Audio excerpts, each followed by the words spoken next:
Kingdom of Wit, Dovetown. In the damp and gloomy underground passage, draped in a white priest's robe and leaning on my magic staff, I followed the short and fat slaver. Priest Raylo, what kind of orc slave are you looking to buy? One who can assist me. The church is sacred ground, and it mustn't be defiled. They need to be pure. Ah, that makes sense. The slaver nodded in agreement. My name is Raylo Simmons, 21 years old, a novice priest at the Dovetown Church. Yesterday, I unlocked a cheat system, the ultimate support system, which rewards me for completing tasks. My first task? To sign a contract with an orc slave. As we reached the deepest part of the dungeon, the air reeked of sweat and waste. This miser of a slaver wouldn't even spend a penny to have the place cleaned. The slaver stopped in front of a metal door and opened a small window. How about this one? In the corner crouched a frail girl with squinty eyes, a broad face, and a pair of gray fox ears atop her head. Good news, she's a fox girl. Bad news, she's a Corsac fox. Too skinny, no strength to work. Show me another. We moved on to another door. Inside, against the wall, sat a black-haired girl, disheveled and filthy, her black hair hiding a pair of furry cat ears, her long tail curled around her waist. How old is she? I asked. 19, he replied. Let me see her. The slaver opened the door. As soon as the cat girl saw someone enter, her hair bristled, and she bared her teeth, her eyes filled with hostility. Still daring to bare your teeth? The slaver whipped out a leather lash, cracking it in the air with a sharp snap. The cat girl instinctively shrank her neck. It was clear she'd been beaten often on the road. She hugged her knees, curling into a ball, trembling as she looked on pitifully. Just as the slaver was about to strike, I raised my hand to stop him. Don't hit her. The slaver glared at her for a moment before putting the whip away. You, stand up and let me take a look. The cat girl didn't dare resist. Barefoot, she stood up. Her legs were long and slender. She was tall and elegant. Even under all the dirt, her beauty shone through. Clean her up, and she'd undoubtedly be stunning. I'll take her. How much? Young and beautiful, and still pure, 100 gold coins. In Dovetown, a remote border town, the average yearly income was just 3 gold coins. 100 gold coins was a fortune for ordinary people. I didn't bother to haggle. Church funds were footing the bill, and saving money wouldn't benefit me. Deal. I'll take her. How generous of you. The slaver's face wrinkled into a smile, revealing 2 buck teeth that resembled a groundhog's. I'll leave an IOU and settle the payment after I've claimed reimbursement. I didn't have that much cash on me. No problem. The slaver readily agreed. Everyone in Dovetown knew I was a novice priest. In the Kingdom of Wit, the clergy held a status as high as nobility, and lending money to a priest was risk-free. What's your name, little cat? I gently leaned in. The cat girl bowed her head and remained silent. Her name's Mia, the slaver answered for her. Sign the contract, I said. Orcs were stronger than humans, and if you didn't bind them, you wouldn't have anyone to blame if they killed their master in the dead of night. The 3 of us went up to the 2nd floor, where an elderly man with white hair sat at a table reading a book. He was a mage employed by the slaver, responsible for officiating master-servant contracts. He pulled out a piece of golden parchment, scribbled down runes, then handed us 2 knives. Cut your fingers and press your blood marks. I pricked my index finger and pressed it into the master section. Mia hesitated with the knife in her hand. Once signed, she'd lose her freedom forever. Hurry and sign, or you'll taste the whip, the slaver threatened harshly. Mia bit her lip, closed her eyes, and pricked her finger, pressing it into the slave section. The old mage began chanting incantations. The golden parchment dissolved into glowing particles that fused into both of us. A crimson contractual mark appeared on the back of Mia's hand. Task complete. Rewarded skill, shield. I opened the system panel. Host, Raylo/max HP, 100. Skills, heal, LV, 1, shield, LV, 1. Heal, heals an amount equal to 100% of the caster's max HP. Shield, creates a shield that blocks any attack, with strength equal to 100% of the caster's max HP. Another support skill. This system, the ultimate support system, seemed exclusively centered around auxiliary skills. But that was fine. An indomitable support could carry even the worst team. A truly powerful support could win with just a dog as the carry. New task. Raise Mia's favorability to 100 points. Reward. Max HP plus 10,000. Current favorability, 0. 10,000 HP? I was bewildered. This wasn't a game. Whether your head was chopped off with 100 HP or 10,000 HP, you'd be just as dead. But the fact that the skills were marked as LV 1 indicated they could be leveled up. How do I level up? Earn skill points by completing tasks. Alright then. After the contract was signed, I left an IOU, and the slaver gave me a receipt for reimbursement purposes at the main cathedral in Sand City. With the filthy Mia in tow, we left the dungeon. The street was lined with medieval wooden houses, and sunlight streamed down. Mia had been kept in the dark dungeon for over a month. She shielded her eyes with her hand, breathing deeply the fresh air. After a moment, she glanced at me, fear flickering in her eyes. I couldn't bother worrying about that. The next task required raising her favorability, and nothing endeared a starving slave more than food. "Follow me," I said, heading toward the market. I bought 2 sea fish and added salt, garlic, chili, and scallions. Then I passed by a bakery and picked up 6 loaves of bread. Mia stared longingly, swallowing her saliva. Dungeon food was dry and hard, but she knew her place. She was just a slave and believed none of it was for her. Back at the residence, a 2-story house belonging to the church, where I lived as I pleased. I placed the groceries on the table and pulled out a pouch of ashen powder from the system storage, handing it to her. "This is wood ash. Go wash up and apply this. It'll cut through grease." I also fetched a black and white maid outfit. "After you're clean, toss your rags and put this on." Mia went upstairs, and I headed to the kitchen to prepare fish stew. She was of the catfolk race, and cats loved fish. Over half an hour later, I brought out a massive bowl of steaming fish stew, the aroma filling the room. Mia, having washed and changed, descended the stairs. She looked completely transformed. The black and white maid outfit accentuated her slender waist. Her long black hair cascaded down her back. Her cat ears twitched gently atop her head, and her long legs peeked tantalizingly from beneath her skirt. Goodness gracious, a cat girl in a maid outfit. Who could resist? Ravenous, Mia's eyes stayed fixed on the fish stew, salivating uncontrollably. Yet, she instinctively walked to the corner, crouching down to face the wall. "What are you doing in the corner? The fish smells too good. I'm afraid I won't be able to resist lunging at it." It turned out she had once fought for food when she was starving, narrowly escaping death by beating. Since then, she dared not act out again. I laughed. This cat girl was quite straightforward. "This was made for you. Come and eat." "For me? But I'm just a slave." Mia's beautiful eyes widened in disbelief. A master inviting their slave to the table? This was as surreal as the sun rising in the west. I crossed my legs and said, "A slave is still a person. I spent 100 gold coins to buy you. Can't have you starving to death now, can I?" The moment I said that, Mia sprang to the table like a starving beast, grabbing 2 loaves of bread and devouring them with both hands, her cheeks stuffed like a squirrel. "Meow, it's so good. 100 times better than that hard bread from the dungeon. Eat as much as you like, don't hold back." Mia's favorability with the host plus 10. As expected, feeding her was the most effective way. "That fish stew is for you too." Mia polished off the bread in just a few bites and reached straight into the bowl for the fish, ignoring the heat. The fish melted in her mouth, and the taste sent chills of delight through her body. Mia's favorability with the host plus 10. 20 favorability points from 1 meal. Wonderful. Mia even licked the bowl clean, then collapsed into a chair, completely satisfied. "Stick with me, work hard, and you'll eat like this every day." "Work? What kind of work?" She sat up abruptly, her cat ears perking up in alertness. "Mainly hunting magical creatures. As for side jobs, we'll talk about that later." To say I didn't have any thoughts about such a beautiful cat girl would be a lie, but building up her favorability came first. Understood, Lord Raylo. Earning her meals through hard work was far better than bearing children for a deranged slave master. Mia suddenly felt hopeful for her future. I had owned a cat before, so I knew how curious they were. On a whim, I grabbed a feather duster and waved it in front of her. Mia squinted at me, speechless. "I'm 19, a fully grown cat girl. Feather dusters don't interest me." "Really?" I didn't stop and kept waving it. The colorful duster swayed back and forth, teasingly. Mia's curiosity started to get the better of her. "No," she thought, "I'm an adult now. This shouldn't affect me." But the duster was so vibrant and intriguing. After a few minutes of resistance, she finally couldn't hold back and pounced on it. Feather dusters truly were a cat's nemesis.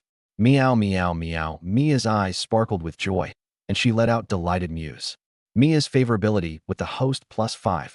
After playing for a while, I put the duster away. Her favorability had reached 25 points. This cat girl was much easier to win over than I'd expected. Mia gave me a resentful glance, as if mentally cursing me for having her wrapped around my finger. The next day, I brought Mia to the church. The church was built of black stone, its spire towering high in the sky, the architecture purely Gothic.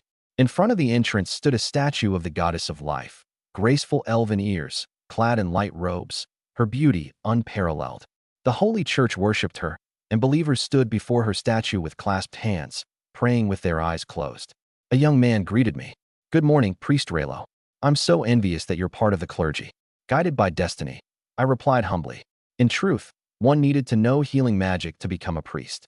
My healing skill happened to match their requirements perfectly, so the clergy assumed I was capable and placed me here as a novice priest. It was sheer luck. "Where's Father Grain?" someone asked. "I'll check the rear hall," I replied. That old man had probably overslept again. The entire church was staffed by just the two of us. Father Grain was my superior, a laid-back man who wasn't particularly diligent in his duties.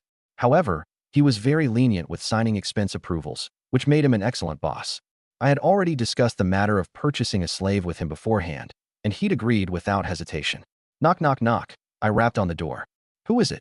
"It's Raylo. The congregation is waiting for you to lead the prayers." All right, give me a moment." The door opened, and out stepped Grain, dressed in his white robes and a small rounded hat, with a gold emblem on his chest. He looked every bit the part of a respectable priest, holding a holy book in one hand, while his other hand, however, was holding onto a young boy wearing black stockings. The boy's eyes were full of terror, one hand clutching Grain's, the other covering his bottom, his tear-streaked face betraying his distress. I recognized him. He was one of the choir boys. Grain noticed the confusion in my eyes and chuckled. Robin here was possessed by a devil. I performed an exorcism for him last night. It was quite draining, which is why I overslept. An exorcism? I glanced at the boy covering his backside and fought the urge to twitch. Was your exorcism legitimate? Grain coughed tactically and avoided the topic entirely. Instead, he shifted his gaze to Mia, obviously trying to change the subject. "This must be the orc slave you bought." The cunning old fox had perfected the art of pretending. "That's right. Her name is Mia." "How much did she cost?" 100 gold coins. Grain had always turned a blind eye to my liberal use of church funds. "Just fill out the reimbursement form. I'll sign it. Then take it to the main cathedral in Sand City for processing." "Thank you, Father." Church expenses such as maintenance, spreading the faith, and hosting festivals required funding. As a priest of Grain's rank, he had the authority to approve reimbursement requests of up to 100 gold coins per instance. With his signature, the paperwork would pass without issue. Unlike most upright priests who would decline unreasonable claims, Grain approved everything, reasonable or not. Ever since I became a novice priest, I'd found several creative ways to skim church funds, enabling me to save up a little nest egg. I cast a glance at the boy's black stockings. "Father Grain, one more question. What is it? Where did Robin's black stockings come from?" "Sand City, 226, Tuku Street." "Got it." I made a mental note to pick up 2 pairs for Mia when I went to Sand City for reimbursement. No hidden motives. Black stockings helped prevent varicose veins. Grain walked off hand in hand with Robin. I headed to the library section in the rear hall to retrieve the reimbursement forms and began filling one out, noting the purchase of an orc slave, the reasons, the amount spent, and attaching the receipt. "Mia, we'll head to Sand City tomorrow for reimbursement. For now, let's get you a suitable weapon." Encounters with magical creatures along the way weren't uncommon. She needs something for self-defense. "Thank you, Lord Raylo," Mia said happily.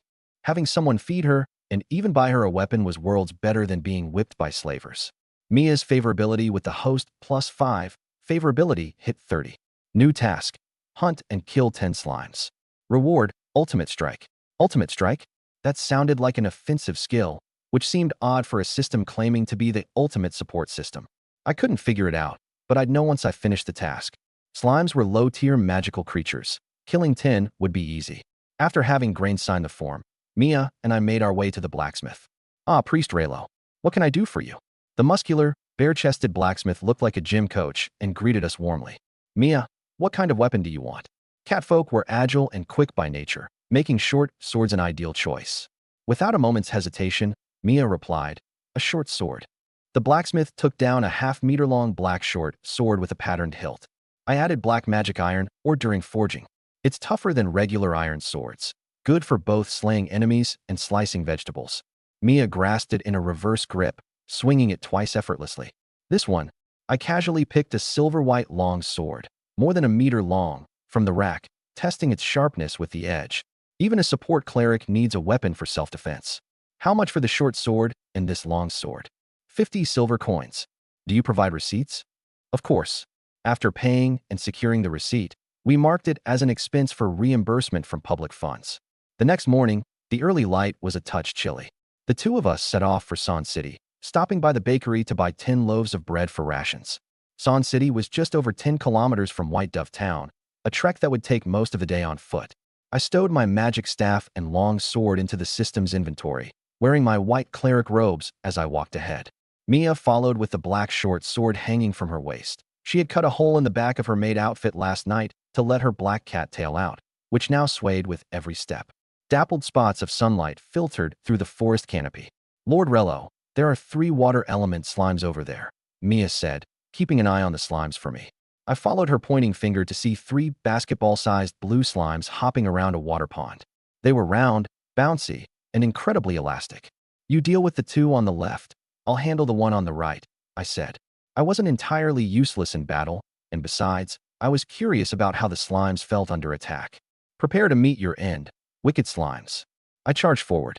The slime lunged at me, but I sidestepped, clenching my fist to land a frenzy of punches on its squishy body.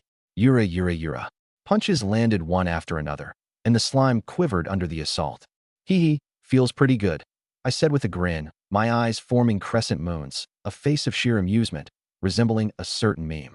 Meanwhile, Mia made quick work of her 2 targets with swift, precise slashes. Turning back to see me still fist-fighting a single slime, she looked bewildered. Lord Rello bought a sword yesterday, didn't he? Why isn't he using it? Could he possibly be ill? After all, I was just an ordinary person. My wild flurry of attacks was flashy, but dealt only superficial damage. I couldn't finish it off. Furious, the slime's eyes turned into symbols. It secreted a corrosive slime from its surface, and as my fist made contact with it, a sharp, burning pain stung me. My skin and flesh were dissolving. Whoa, this little guy's got some bite. I quickly withdrew, shaking my injured hand. Mia, I'll leave this to you. Understood, she responded, splitting the slime in 2 with one decisive slash. I went to the water pond to wash my hand and cast a healing spell on myself. The melted flesh and skin regrew in mere seconds. Mission progress, 3 out of 10. We continued forward.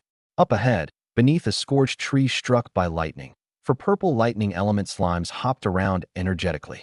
I retrieved an old piece of clothing from my inventory and tore it into strips to wrap around my fists. Mia, I'll go in to draw aggro first. You can follow up afterward. Lightning slimes pulsed with electricity, and since their iron swords could conduct electricity, Mia also wrapped cloth around the hilt of her sword. I punched one of the lightning slimes, and as the 4 of them emitted a burst of static electricity, the electric field around them ignited. The golden strands of my hair stood up on end, making me look like a super scion. Shield. A faint red protective barrier enveloped me. The 4 slimes leapt up to ram against it. My health was only at 100 points. The shield lacked much durability and started cracking after a few hits. Mia, finish off these little cuties. On it. As they focused their attacks on me, Mia struck decisively and took them all down with ease. Lightning slimes didn't yield magic crystals. They merely left behind puddles of purple goo upon death. Mission progress, 7 out of 10. By midday, we came across a small stream, where 4 water slimes were bouncing downstream. Following our usual strategy, I charged to draw their attention and tank damage while Mia eliminated them from behind. Mission complete. Reward unlocked. New skill, Devastating Blow. I excitedly opened my skill panel. Devastating Blow, LV1 adds a buff to a selected ally, increasing the damage of their next normal attack by 100% of your max HP. Cooldown, 10 minutes. As expected, it was another support skill. System, can I apply Devastating Blow to myself? No, it cannot be self-applied, came the reply. I chuckled.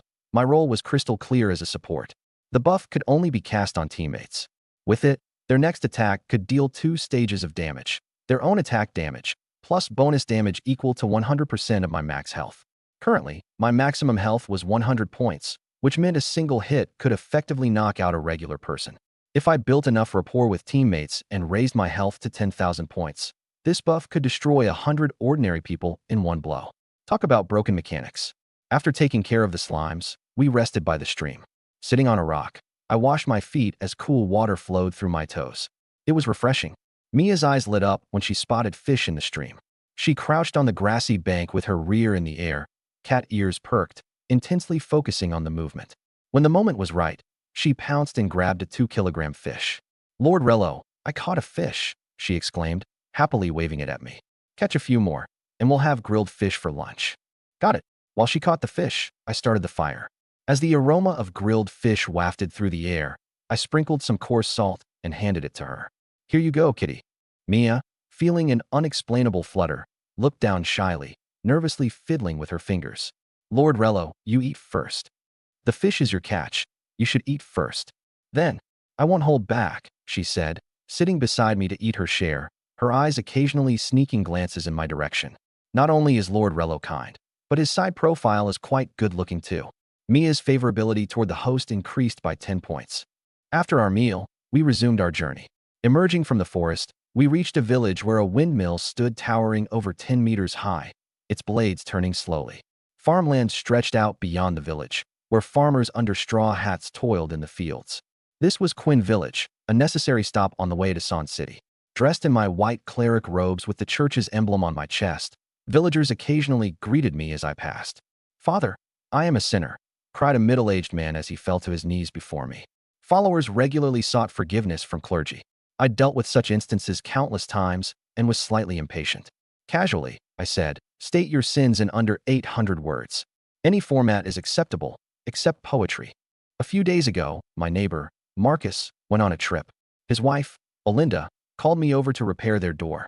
She's beautiful and I had impure thoughts about her. I have sinned. Placing my hand on his head, I declared, lust is but a weakness of the flesh. May the goddess of life forgive your transgressions. Really, really, thank the goddess. The man stood up, ecstatic, and ran off joyfully. The church's ability to absolve guilt in the name of the divine? That's why so many people believed. Just as I was about to leave the village, a plump woman in white blocked my way. Oh, priest, please save my father. What happened to your father? I asked. Last night, he was possessed by a demon. Please, perform an exorcism. Exorcism is a priest's duty. In this land of endings, demons often take over human bodies as vessels. Official priests are blessed by the goddess, and their magic imbued with divine attributes can suppress demons effectively. I'm merely an apprentice priest.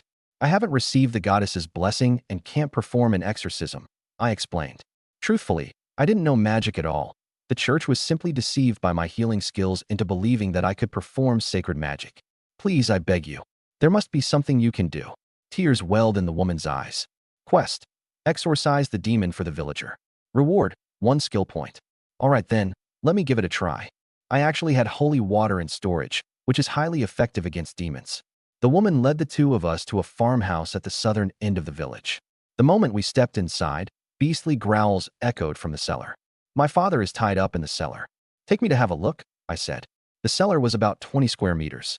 A middle-aged man was tied to a pillar, his blood-red eyes glaring wildly. His mouth was full of fangs, and 2 demonic horns had grown out of his forehead. He struggled furiously, while 2 burly men stood guard at his sides. Uncle, second uncle, the priest is here to exorcise the demon from father, the woman said. The 2 stepped aside to make way. I assessed the man. With horns and such maddened behavior, he was clearly possessed.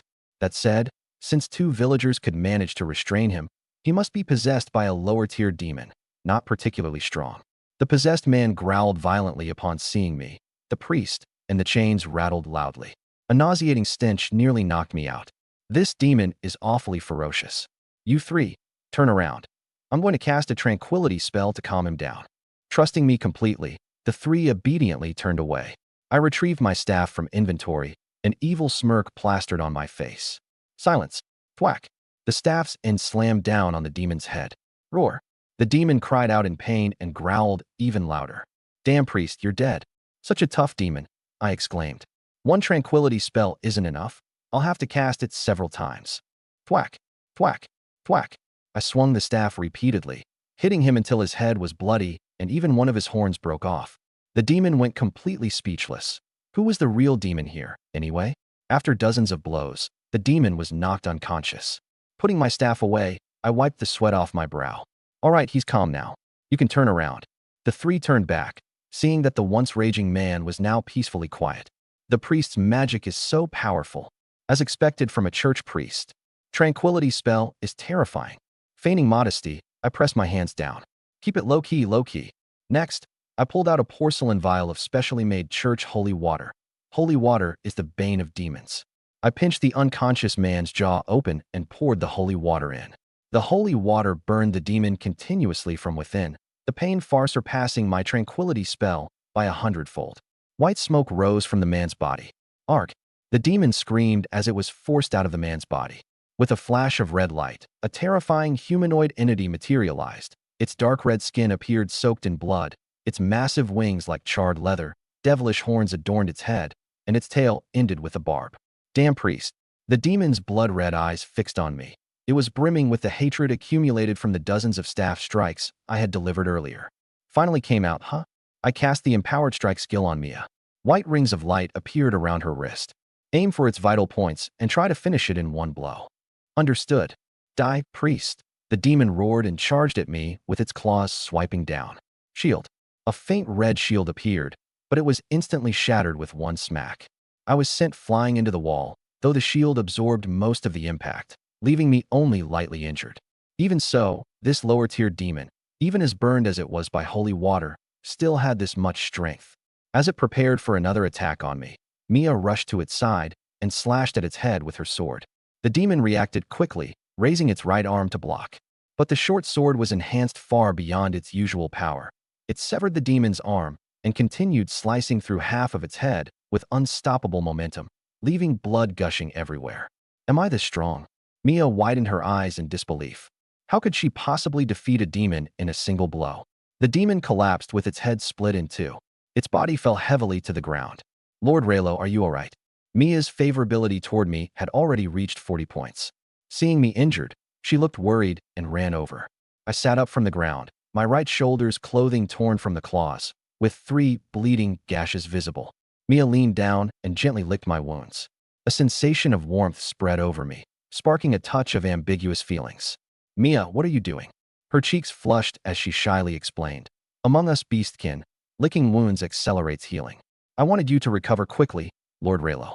There's no need. I can heal myself. I patted her head and healed my injuries using my own healing skill. The wounds closed quickly.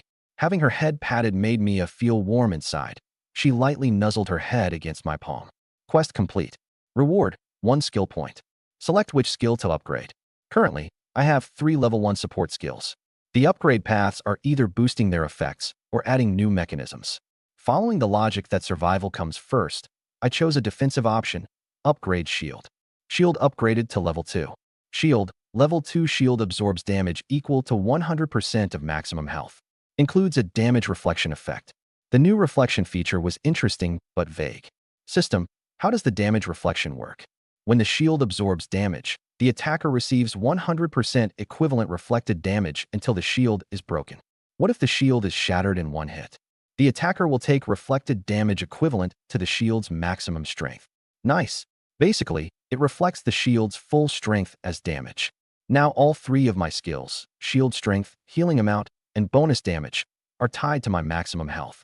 I'm too weak on health right now, so I'd better raise Mia's favorability to 100 points as quickly as possible to unlock that extra 10,000 HP. Priest, thank you for saving my father. Don't thank me. Thank the goddess of life. I downplayed her gratitude. After all, helping exorcise the demon was entirely for completing the quest, and I'd even thrashed her dad in the process.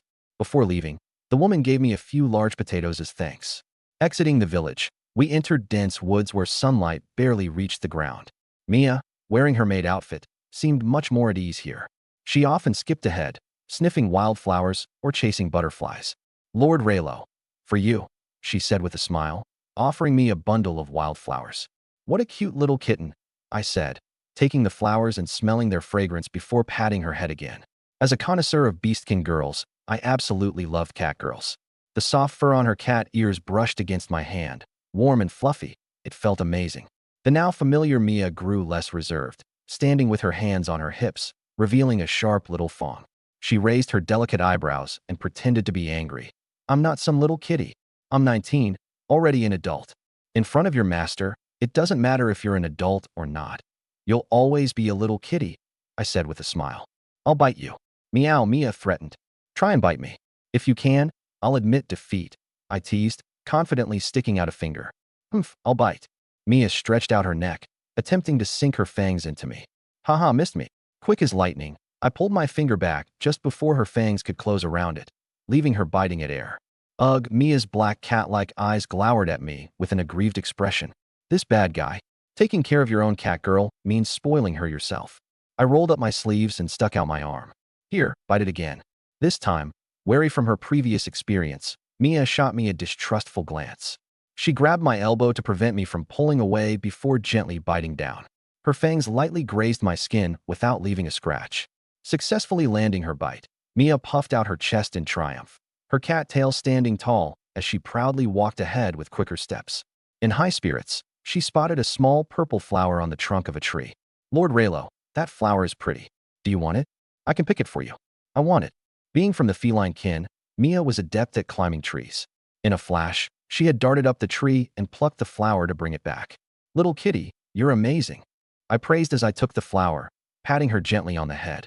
In return, she nuzzled her head against my palm affectionately. Mia's affection for the host plus 10 progress, 5100ths. My eyes fell on her swishing tail.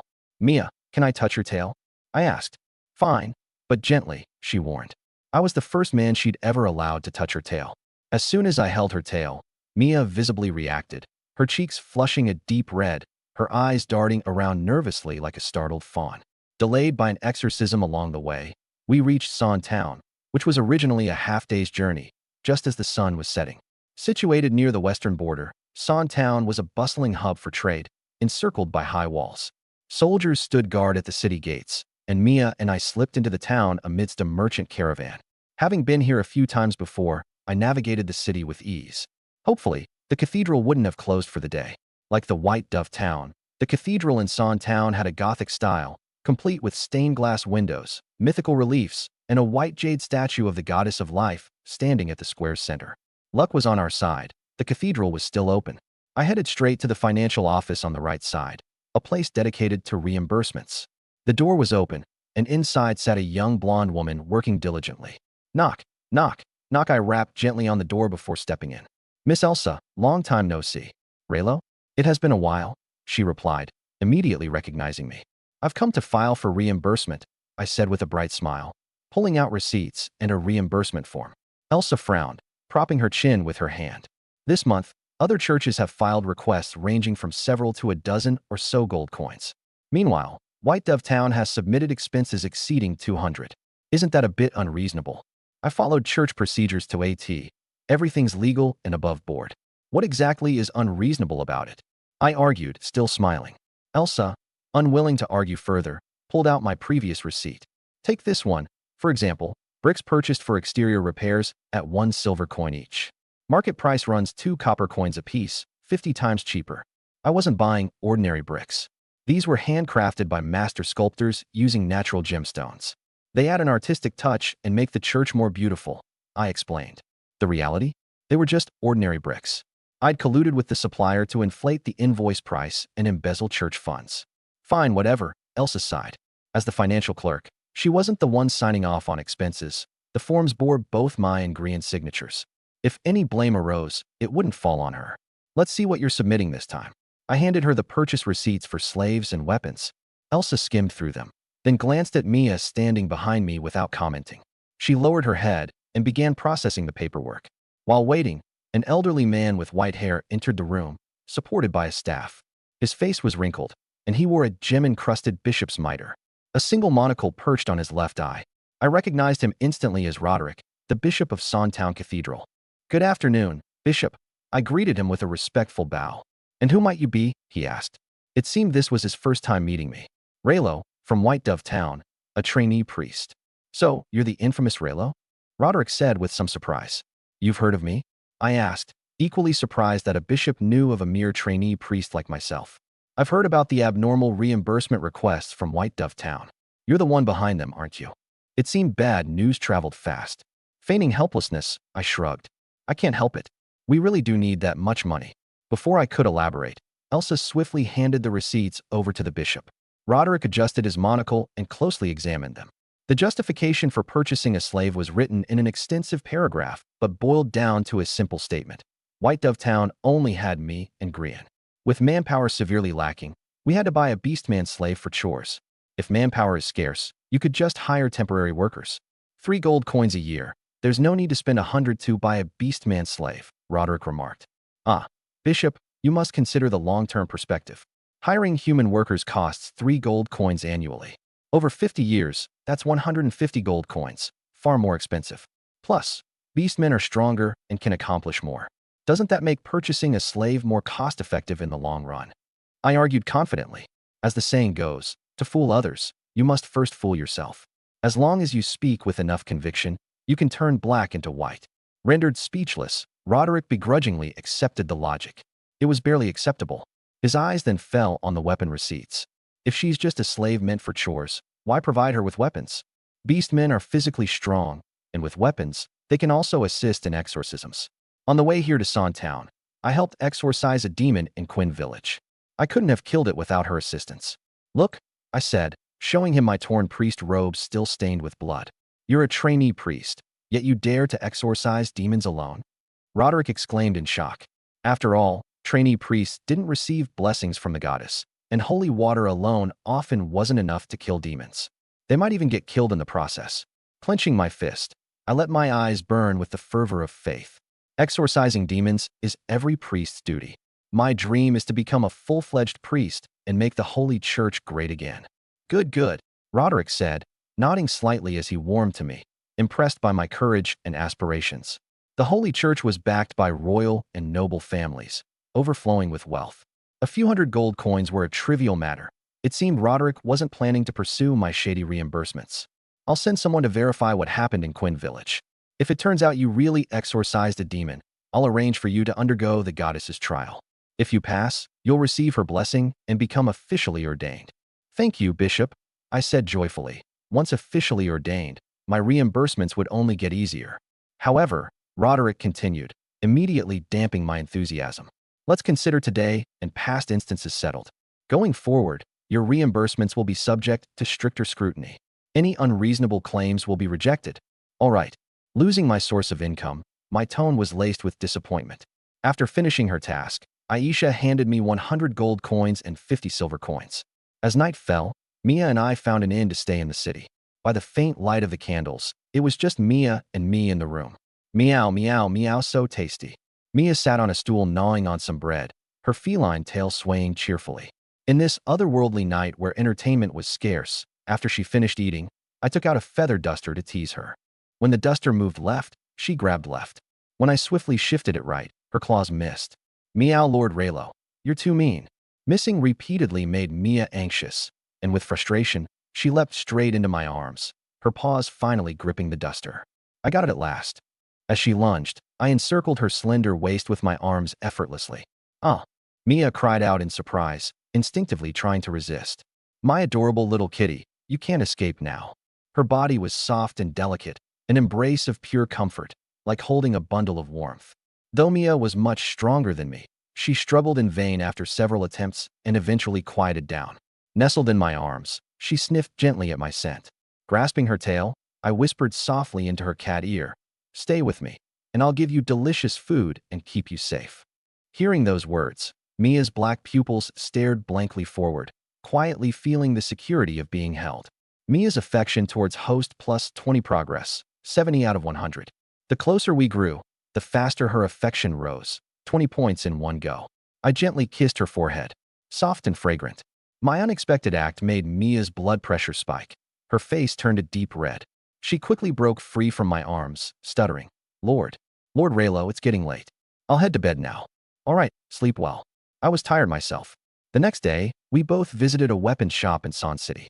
After using my wooden staff to exorcise a demon yesterday, the top of the staff had cracked. Although I couldn't use magic, as a priest, I needed to carry a staff to look the part. "Good day, priest. What can I help you with?" "A magic staff," I replied. The shop assistant led me to the back, where rows of wooden magic staves were displayed. "Do you have any hammer or mallet-shaped staves?" I asked. While I didn't use magic, a hammer shape made it easier to perform calming rituals. "Such staves don't exist," the shop assistant declared, slightly suspicious that I was mocking him. "Do you have any made of metal at least?" "This we do." He pulled out a long box containing a metal staff lying on hay. Its top formed a circular ring, glossy and black. I picked it up. It was heavy, probably 3 to 4 dozen pounds. This weight would enhance the effectiveness of my calming rituals. Satisfied, I asked, how much? 9 gold coins. That's expensive. Can we negotiate? With reimbursements cut off indefinitely, even someone like me, who rarely haggled, had to try. That's the price. But we're having a promotion. Spend 10 gold coins or more and get a 20% discount. I'll look around for now, I said. Wandering about, I spotted some bows and arrows. If I bought Mia a bow and paired it with a high damage buff, her attacks would be deadly and long-ranged. How much for the bow? 5 silver coins for the bow, 10 copper coins per arrow. Let me see it. Testing the bowstring, I used all my strength but couldn't even pull it halfway. This is a high-tension bow, favored by adventurers because of its range and power. But as a priest, you surely lack the strength for it, the shop assistant said. Mia, you give it a try. Despite her slim arms and legs, Mia's strength equaled that of 2 or 3 grown men. She effortlessly pulled the bowstring taut with one hand. Whoa, impressive, I said with a thumbs up, turning back to the store clerk. I'll take this bow and 100 arrows. That'll be 15 silver coins for the bow and arrows. Still not enough to reach the 10 gold threshold. Would you also like some magically enhanced armor-piercing arrows? Engraved with runes, these arrows are much more penetrative. The store clerk handed me one, a finely crafted arrow much more elegant than the standard arrows. The shaft was made of a dark blue metal, etched with runes, and its head gleamed razor-sharp. How much for one? 1 gold coin each. Holy, that's pricey, I muttered. 100 times more expensive than normal arrows. It's worth it. These can pierce the shell of a tier 2 iron-armored turtle. All right, I'll take one. That will be 10.15 gold coins for the items.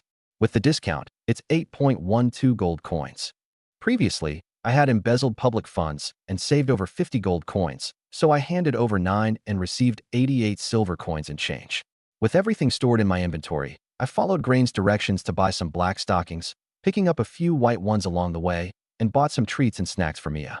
Then together, we left the city for White Dove Town. Under the bright sunshine, the forest was vibrant and alive with birdsong echoing through the trees. Mia hugged her snacks as we walked, eating along the way, crumbs of white powder decorating her lips. Lord Raylo, are you tired? I can carry you, she offered, blinking her large eyes when she noticed the sweat on my brow. No need. How could a man let a girl carry him? All right, she said quietly, sneaking glances at my face. She kept within arm's reach, her long black tail playfully brushing against my arm now and then. Some cats are aloof, while others are clingy. Mia was clearly the latter. Just then, her cat ears twitched, catching a peculiar sound. Lord Raylo, do you hear that? I perked up, listening closely, but heard only the wind and birdsong. No, what's wrong? With her superior feline hearing, she gestured eastward. Over there, I hear screaming. Wildlands often harbored monsters. It was likely someone was under attack. We'd help if we could, otherwise, we'd leave. I motioned for her to lead the way east. After walking 500 meters, the screams became audible. At 1,000 meters, they grew more vivid, along with the scent of blood. Emerging from the forest, we hid in the bushes and peeked ahead. What we saw was startling. Hundreds of green-skinned goblins besieging a human caravan. With swollen bellies and a height comparable to 7 or 8-year-old children, they wielded crude bone weapons. Individually weak, goblins thrived in numbers and pack tactics. The caravan was in shambles. Of its dozen guards, those still alive huddled by the wagons in a desperate defense. Though they felled several dozen goblins, their strength dwindled. One by one, their lives took a bloody end amidst the chaos.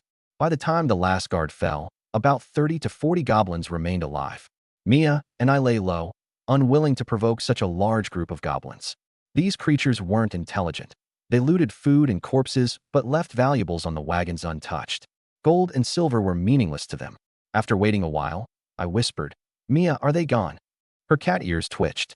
Yes, they've moved on. Let's check the wagons for anything valuable. MMHM, she nodded eagerly. The caravan consisted of 6 wagons, its travelers all slain. The ground was soaked in blood, and both human and horse corpses had been dragged away, leaving only carnage behind. I jumped onto the first wagon, rummaging through a box filled with old clothes only to find nothing of value. The second wagon was loaded with crates of porcelain bowls and iron pots, just mundane goods.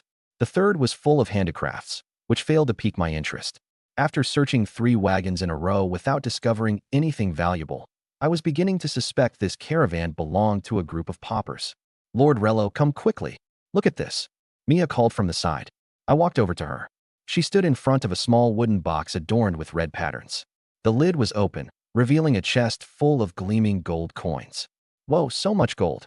We've hit the jackpot, I exclaimed, my eyes widening in surprise. I estimated there were between 1 to 2,000 coins. The two-story wooden house I currently lived in belonged to the church. It was old, with no garden. With that stash of gold coins, not only could I afford to buy a small estate, but I could even purchase more exotic young slave girls as companions. Omega. Mia, I'll make Sichuan boiled fish for you when we get back, I said as I stowed the entire chest of gold securely in our storage hold. Thank you, Lord Rello. Mia's cattail swished happily at the mention of my promise. She still remembered the last time I made that dish. After combing through all 6 wagons, apart from that treasure chest of gold coins, there was nothing else noteworthy. Without delay, we continued heading toward White Dove Town. By the time we arrived, night had already fallen. After a whole day's journey, I collapsed onto a chair, my legs nearly giving out as if I had just run a grueling kilometer during a university physical fitness test. Mia lit a candle and walked behind me. Her slender fingers rested gently on my shoulders and began to massage them.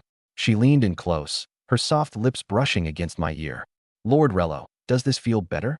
I suddenly grabbed her slender wrist. Her skin was warm to the touch, and pulled her into my arms, circling my hands around her waist. This feels even better. Sensing my kindness, Mia quietly leaned into my embrace, feeling completely at peace. Mia's favorability towards host plus 10 progress, 80 out of 100. Just 10 more points before the system task reached completion, with 20 points remaining to fully secure it. The next morning, after breakfast, Mia and I headed to White Dove Town's church.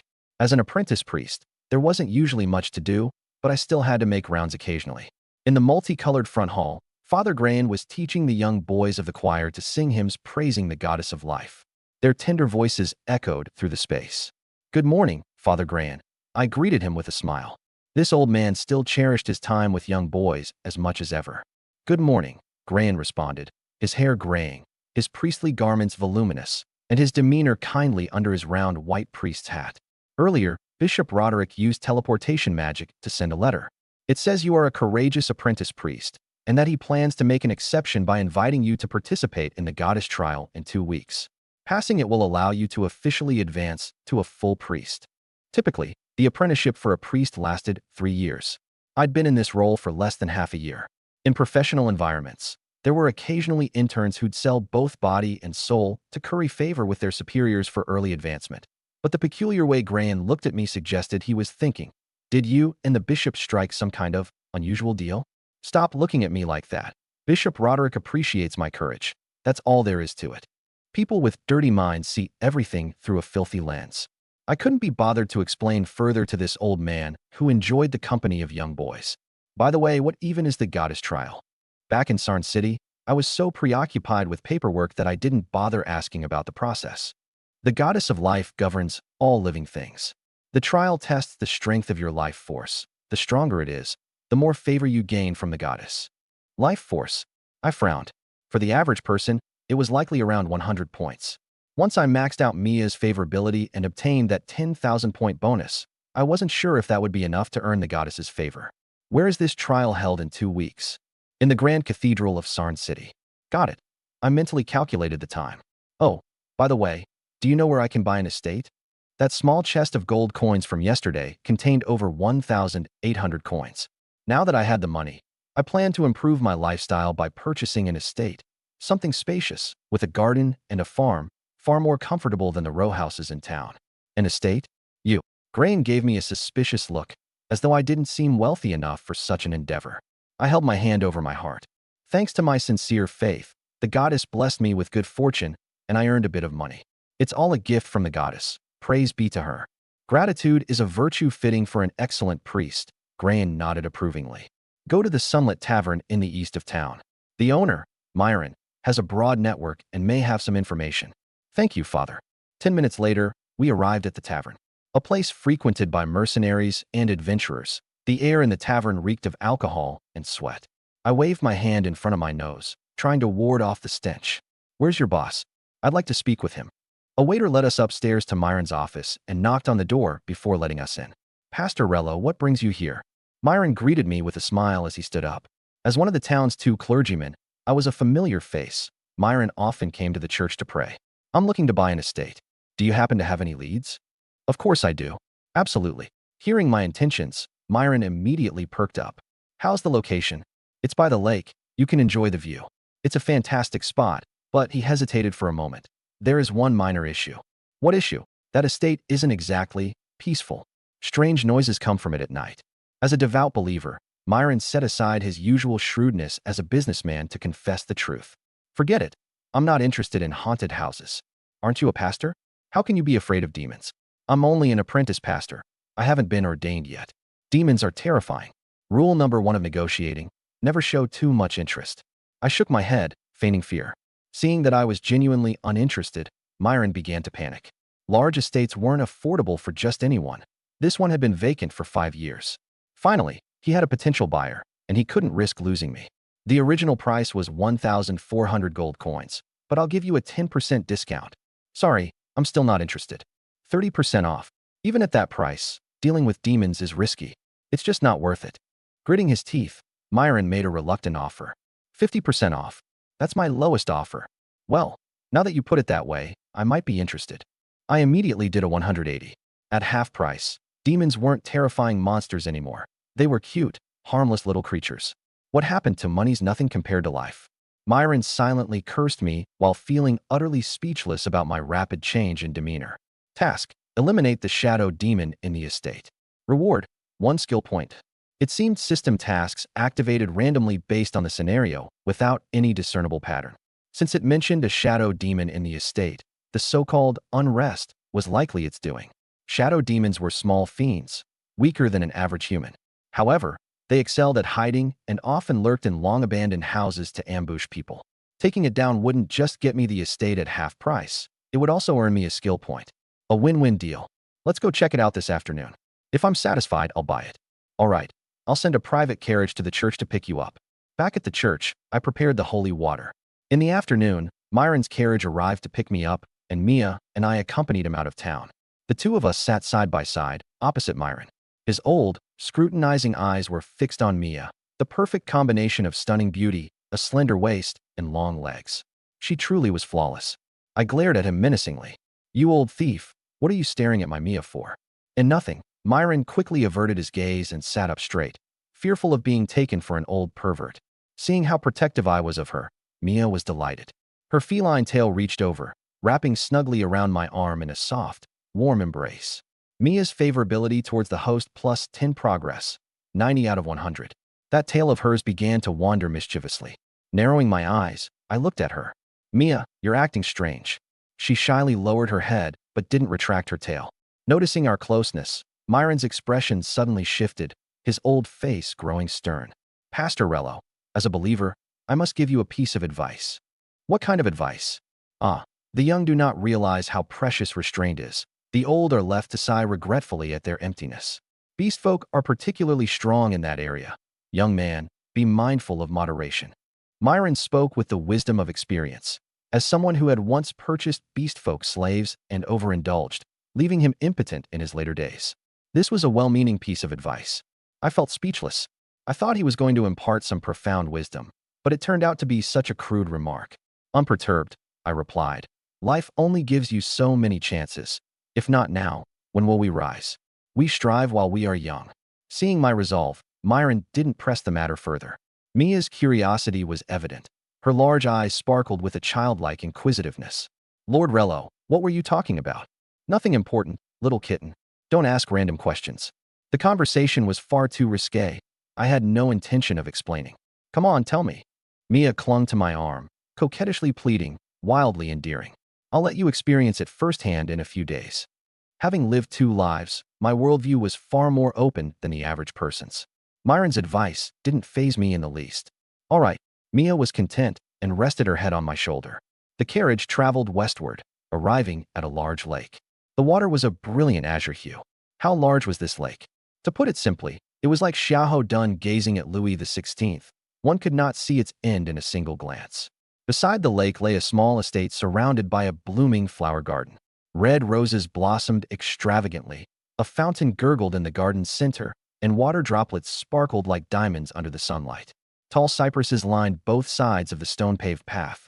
The estate itself was in the Baroque architectural style, with pale yellow walls softly reflecting light, massive columns, and intricate carvings.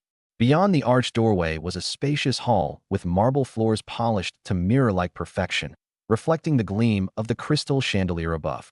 Old oil paintings adorned the walls, overlooking the lake and adorned with opulent interiors. Had it not been that Myron urgently needed liquidity, he would never have put this estate on sale for half price. Shadow demons thrived in darkness. They wouldn't appear during the day. Pastorella, what do you think? Not bad. I'll take it. The original price was 1,400 gold coins. I'll give it to you for half, 700 gold coins. Deal. I'd done my research beforehand. Estates like this were valued anywhere between 1 to 2,000 gold coins. 700 was indeed a bargain. After signing the contract, the transaction was made without any haggling. Myron handed over the title deeds and keys, officially transferring ownership of the estate to me. After his carriage departed, I sat in the grand, luxurious hall, highly satisfied. Lord Rello, when are we moving here? Once we've dealt with the filth hiding in this place. My gaze turned cold as I scanned the dim corner of the hall. Shadow demons loved lingering there. We waited from afternoon until midnight. At midnight, the hall was so silent you could hear Mia's heartbeat. Wan white moonlight filtered through the ornately carved windows, casting sinister shapes across the floor. The carvings on the staircase railing now eerily resembled grotesque faces. Lord Rello, I will protect you, Mia said bravely, clutching my arm with one hand and gripping a short sword with the other. Her words were bold, but I could feel her trembling. She was clearly frightened. Suddenly, eerie laughter echoed through the surroundings. Cuckoo. They're here. My gaze snapped to the paintings on the walls around the hall. The figures in the artwork began to distort and writhe. Then, one after another, black-winged shadow demons emerged from the paintings, around the size of 7 or 8-year-old children. With pitch-black skin, wide grins full of fangs, and tails ending in barbed hooks, they were a terrifying sight. Cuckoo, delicious humans. They cackled as they lunged toward us. Mia slashed at the one leading the charge, her sword speeding toward it. Just before the blade made contact, the shadow demon vanished into darkness, rendering her attack harmless. In the next instant, it materialized and clawed at her, tearing her sleeve and leaving 3 bloody scratches.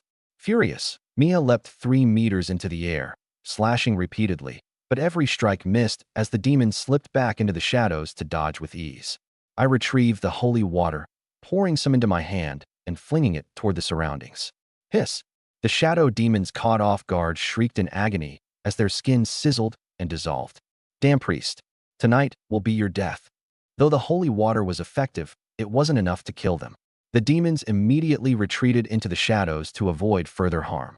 Meanwhile, Mia was fending off several at once. Her strength and reflexes were far superior, but their ability to phase in and out of shadows made it impossible to land a hit. This was why priests preferred battling ordinary demons over shadow demons. They were just too troublesome. Mia, get over here to me. Okay. She dashed to my side. Barrier. Although a barrier spell could only shield me, in reality, with her standing next to me under its protection, it worked just as effectively. A shadow demon maneuvered to attack me from behind, its claws slamming into the barrier. Though the barrier cracked slightly, it didn't shatter. However, the second-tier barrier spell boasted a 100% retaliation effect. As the crack appeared, the shadow demon bore the repercussions. A deep wound mysteriously tore across its body, black blood gushing out. Huh, you shadow demons are nothing. Not even capable of breaking my shield. I mocked with a smirk. Angered by both the holy water and my taunts, the remaining shadow demons attacked the barrier with renewed ferocity, their claws slashing rapidly. Each strike met with an equal retaliation, resisting their attempts to hide in shadows. It was like fighting a tank equipped with Counter-Strike armor, hurting themselves more than damaging me. The relentless assault pushed my barrier to the brink, cracks spider-webbing through its structure. Simultaneously, the shadow demons were battered by their own attacks, black blood spilling everywhere. They couldn't understand it. How could they still take damage while hidden in the shadows? Under severe injuries, the Shadow Fiend lost its shadow stealth ability. Without hesitation, I drew my longsword and took them down one by one. Each strike ending a foe, piercing throats, annihilating over a dozen creatures in total. Mission accomplished. Reward, 1 skill point. Select a skill to upgrade. Upgrade healing. Healing upgraded to level 2. Healing, LV2 heals targets within a 5-meter radius.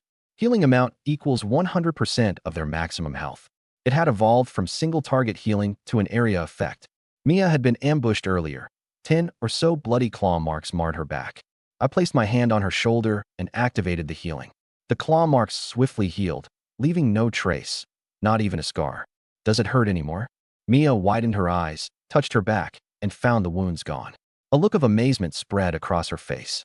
Clerics specialize in healing. I've completely healed you. Meow, meow, meow, thank you, Master Raylo. Her cattail swished back and forth as she realized I wasn't ordinary. Not only was I proficient in healing, but I also managed to kill troublesome creatures like shadow fiends. Your clothing is torn. Tomorrow, we'll go to town and get you a few new outfits. Her outfit now resembled an open-back dress, with a large swath of snowy white skin exposed along her back. Mia waved her hands in an attempt to save me money, saying, I know how to sew. I can patch it myself. No need to waste money. A few maid outfits won't cost much. Toss that ragged thing. It's unsalvageable. After buying the estate, I still had over 1,400 gold coins. A couple of maid outfits wouldn't even cost a single gold coin. For now, I gave her a coarse linen robe to wear temporarily. Few slave masters were willing to purchase new clothing for their slaves. Hugging the coarse robe against her chest, Mia smiled slightly, her gaze at me carrying a newfound brightness. With the manor restored to peace, the two of us each chose a room to rest in for the night, planning to move supplies from town the next day. Early the next morning, I stuffed a shadow fiend's corpse into a burlap sack and carried it to the church. Grain was having breakfast in the back hall when he saw me walk and carrying the sack. He gave me a puzzled look. What's in the bag? I tossed the bag down with an expectant expression. I bought an estate yesterday. Turns out it was infested with several dozen shadow fiends, but I killed them all. Does the church offer rewards for slaying shadow fiends? A few days ago, I had received an early promotion for killing a demon, which gave me the impression that slaying demons and monsters would yield rewards. The more kills, the better the rewards. Grain glanced at the bloodstained sack. Exorcism is the duty of clerics. There's no reward. Oh, I see. His words extinguished my hopes like a bucket of cold water. Seeing my disappointed look, Grain's eyebrow twitched. After all, clerics were usually devout believers, who among them hunted demons for profit. Raylo, your faith in the church is less than pure. No, my faith is unwavering and rock solid, I replied, placing a hand over my chest and meeting his gaze with resolute determination. Not wanting to argue further, Grain's eyes fell on the shadow fiend corpse. This specimen isn't bad. Could you give it to me? What do you need it for? Shadow fiend corpses will pollute the soil if buried improperly. I'll handle proper disposal. All right.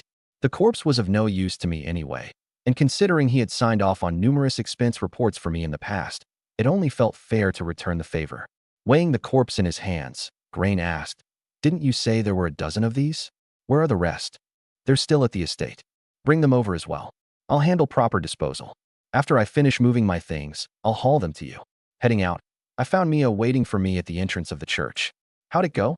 Did you get any rewards? Got nothing. I had only been trying my luck. I took her along to rent a carriage. In the open field south of the town, about a dozen cargo carriages were parked. The drivers lounged in the sun, waiting for work. Hey, how much to rent your carriage for half a day? Depends on the destination. Not taking jobs towards Sarn City, even for money, one driver replied lazily. Why not? Over the past few days, there have been over a dozen reported attacks on merchant caravans near Sarn City by goblins. Rumor has it there might be a goblin lair in the area, too dangerous. Preferring to keep their lives intact, most of the drivers refused to accept jobs heading towards Sarn City, even if they were lucrative. I recalled encountering goblins attempting a robbery on the road a few days ago. Turns out, it wasn't just a one-off incident. Small groups of goblins were manageable, but a lair was much more problematic. A small goblin lair would have at least 1,000 goblins, while a medium-sized one could house over 5,000, potentially including powerful goblin warriors. No doubt the Lord of Sarn City would soon have a massive headache over this. I'm not heading to Sarn City, just to the manor by the lakeside outside town. I only need the carriage for half a day. 3 silver coins. I paid the fee, and the driver drove the carriage to help me move. First, I moved my personal belongings to the lakeside estate. Then I carted the dozen or so shadow fiend corpses to the church and piled them in front of Grain's chamber door. The normally kind-looking Grain gazed at the sacks with excitement. You've gone to great trouble, Raylo. No trouble at all. He opened the chamber door to drag the sacks inside. I'd been here a few times before, but he'd always opened the door just wide enough for a single person to pass. I had never seen inside fully. But today, with the door flung wide open to move the sacks, I saw it all for the first time. A massive bed stood inside, its four corners supported by thick, black pillars. Twisting around the pillars were carvings of snake-like, yet unidentifiable creatures, serpentine bodies coiled tightly, with wings folded against their backs, their countless black scales glimmering faintly in the dim light. On the ceiling loomed a massive vertical slit-eye, gazing down as if a serpent-like monster were observing the entire room. Grain the priest was hiding something. That thought surfaced suddenly in my mind. I'd always thought he was different from other priests. He never hesitated to approve questionable reimbursement requests. But now, this bizarre room decor seemed to confirm all my suspicions. Which one of you bastards dared to claim my faith wasn't pure? Anything else you need? Grain asked, noticing me lingering. Nope, I said, leaving with Mia. If Grain was part of some cult and intended to sacrifice these shadow fiend corpses, could that even qualify as an evil cult? Since when did proper cult sacrifices use monster corpses? Aren't human blood rituals targeting a full city or town supposed to be the standard? Of course, there was one other possibility. Grain might have a certain fondness for young boys. Those shadow fiend corpses were about the size of boys. Could he be planning something unspeakable with those corpses? Mia and I left the church. Mia, let's go to the tailor shop and buy you a few maid outfits. Okay. She wrapped her arm around mine affectionately. Her affection for me had reached 90 points. The tailor shop offered both custom-made and ready-to-wear garments. The owner, a plump, pear-shaped woman with a smiling face, asked, "What can I help you two with today?" "I need to buy some outfits for my catgirl maid," I said, pausing to emphasize, "and I want the best quality." The plump woman glanced at Mia's noodle-like slim figure and led us to the back room, where numerous dresses and maid outfits hung neatly on racks. "These are the best we have. Try on a few to check the fit." I sat to the side, watching Mia try it on. Not long after, she stepped out wearing a light cyan maid outfit, spinning around twice, her skirt fluttering as she turned. "Lord Raylo, how does it look? How much is it?" 6 silver coins. "Not bad. I'll take it." 6 silver coins were barely a drop in the bucket for me. Mia had a natural beauty that made her look stunning no matter what she wore.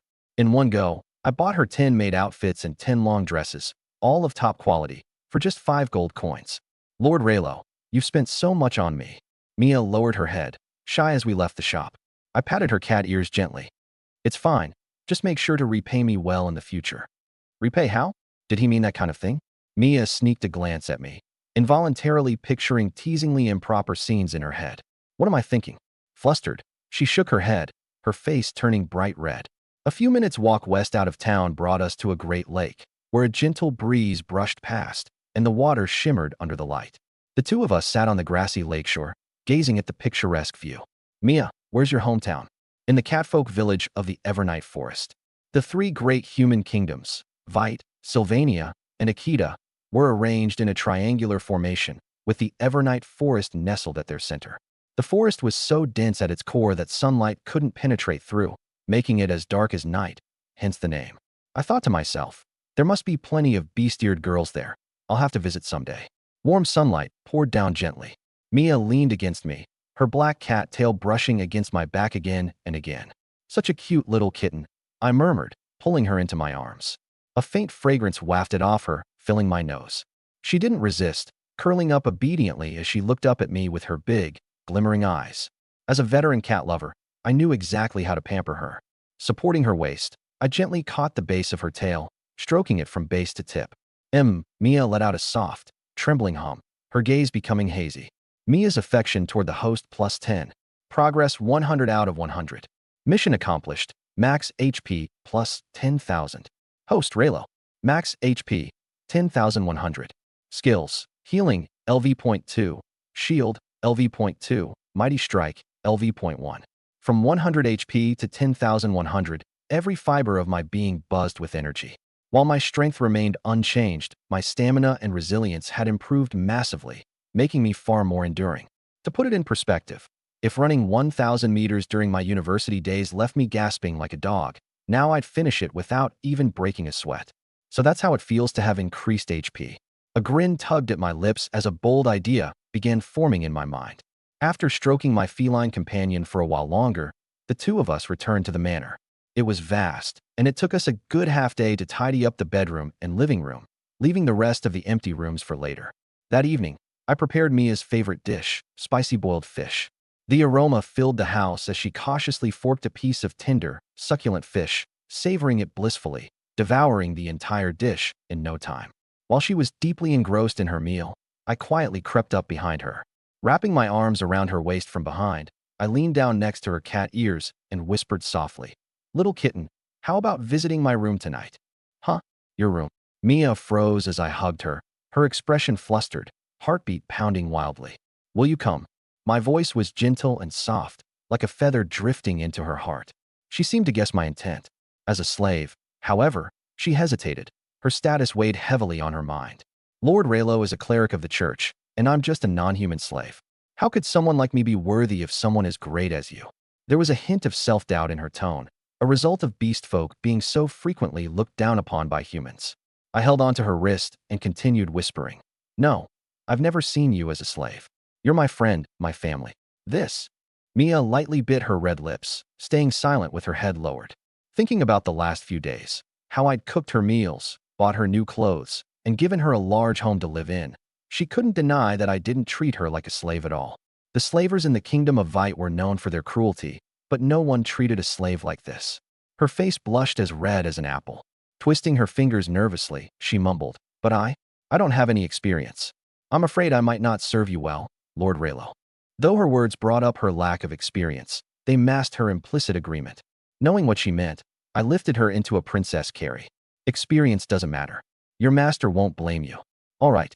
Hiding her shy, beet-red face in my chest, her delicate frame trembled slightly, with a mixture of fear and anticipation. The details of that night are omitted. The next morning, golden sunlight streamed onto the bed through the balcony. Mia lay beside me as she woke, her soft arms wrapped around my waist, her head resting warmly against my chest. "Good morning, Lord Raylo." "My adorable kitten," I said, tracing my hands along her smooth back, all the way to her tail. "From now on, you're my cat." "I'll serve you well, Lord Raylo," she replied obediently, pressing her face into my chest sweetly. After getting out of bed, I stretched lazily on the balcony. The golden morning sun bathed the lakefront scenery in rich light, its beauty unspoiled. Mia, in a semi-transparent lace nightgown, padded over with silent cat-like steps, wrapping her arms around my waist. Some cats are aloof, caring little for wealth or poverty and never lowering themselves. Others are clingy, lovingly hanging around their owners for company. Mia was clearly the latter, always enjoying being close to me.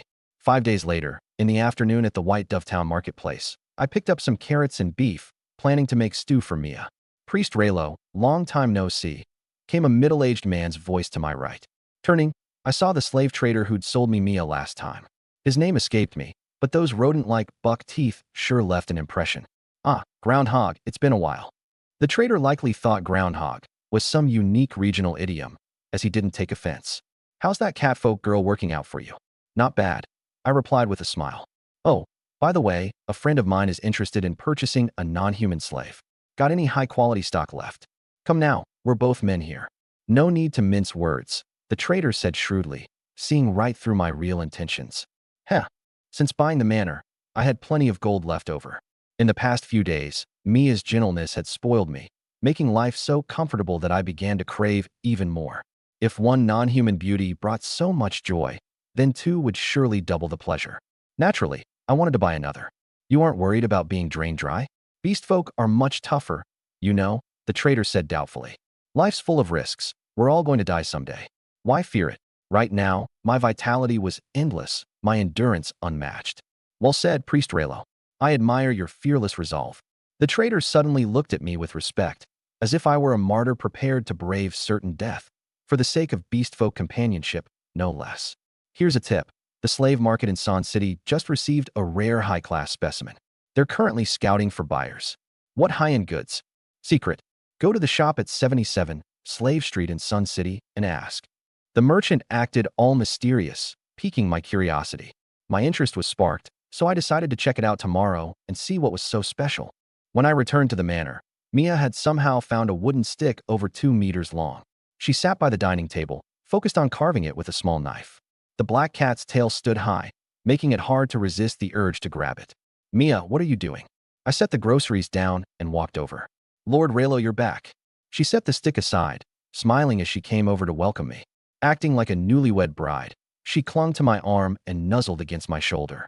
I noticed the lake in front of the manor has fish, so I'm making a fishing rod to go catch some. If you want to eat fish, I can just buy some for you. No need to fish yourself. I grabbed her tail from the base and ran my hand to its tip. The texture was silky smooth. Fishing is so much fun. I've loved it since I was little. Suit yourself then. I shrugged, not being much of a fishing enthusiast myself. The appeal never made sense to me. Tomorrow we're heading to Sun City. All right, wherever you go, I'll follow. She leaned into me again, this time even more affectionately. The next morning, we set out early. After half a day's travel, we reached the forest outside Sun City. In the past, I would have been exhausted traveling this far, but now that my stamina had improved, I felt as energetic as ever. Lord Raylo, I smell meat. Mia lifted her head and sniffed.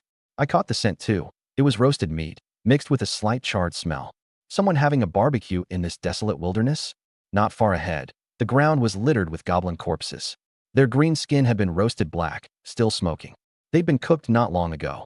Recently, goblin raiders had been causing trouble for merchant caravans near Sun City. The city lord had issued bounties for anyone who could locate their nest. Presumably, some adventurer had used fire-based magic to roast these ones. Boom. An explosion sounded not far ahead. Mia, let's check it out. Got it. In the forest clearing, more bodies lay scattered, several dead humans, and over 10 dead goblins. 2 female mages stood back to back, gripping their wands as they were surrounded by 30 or 40 goblins. Their exhaustion was evident. Their heavy breathing and pale faces told a clear story of overusing their magic. The goblins seized this advantage and surged forward. Desperately, the mages began chanting incantations, hurling fireballs the size of fists into the goblins. The spells managed to injure them, but weren't nearly strong enough to kill. Quest: rescue the adventurers surrounded by goblins. Reward: purification. Another support skill, huh? I grabbed my bow and arrows, handing them to Mia. You provide ranged support from here. I'll go save those 2 adventurers. Be careful, Lord Raylo. She seemed to have genuinely accepted me as her master by now.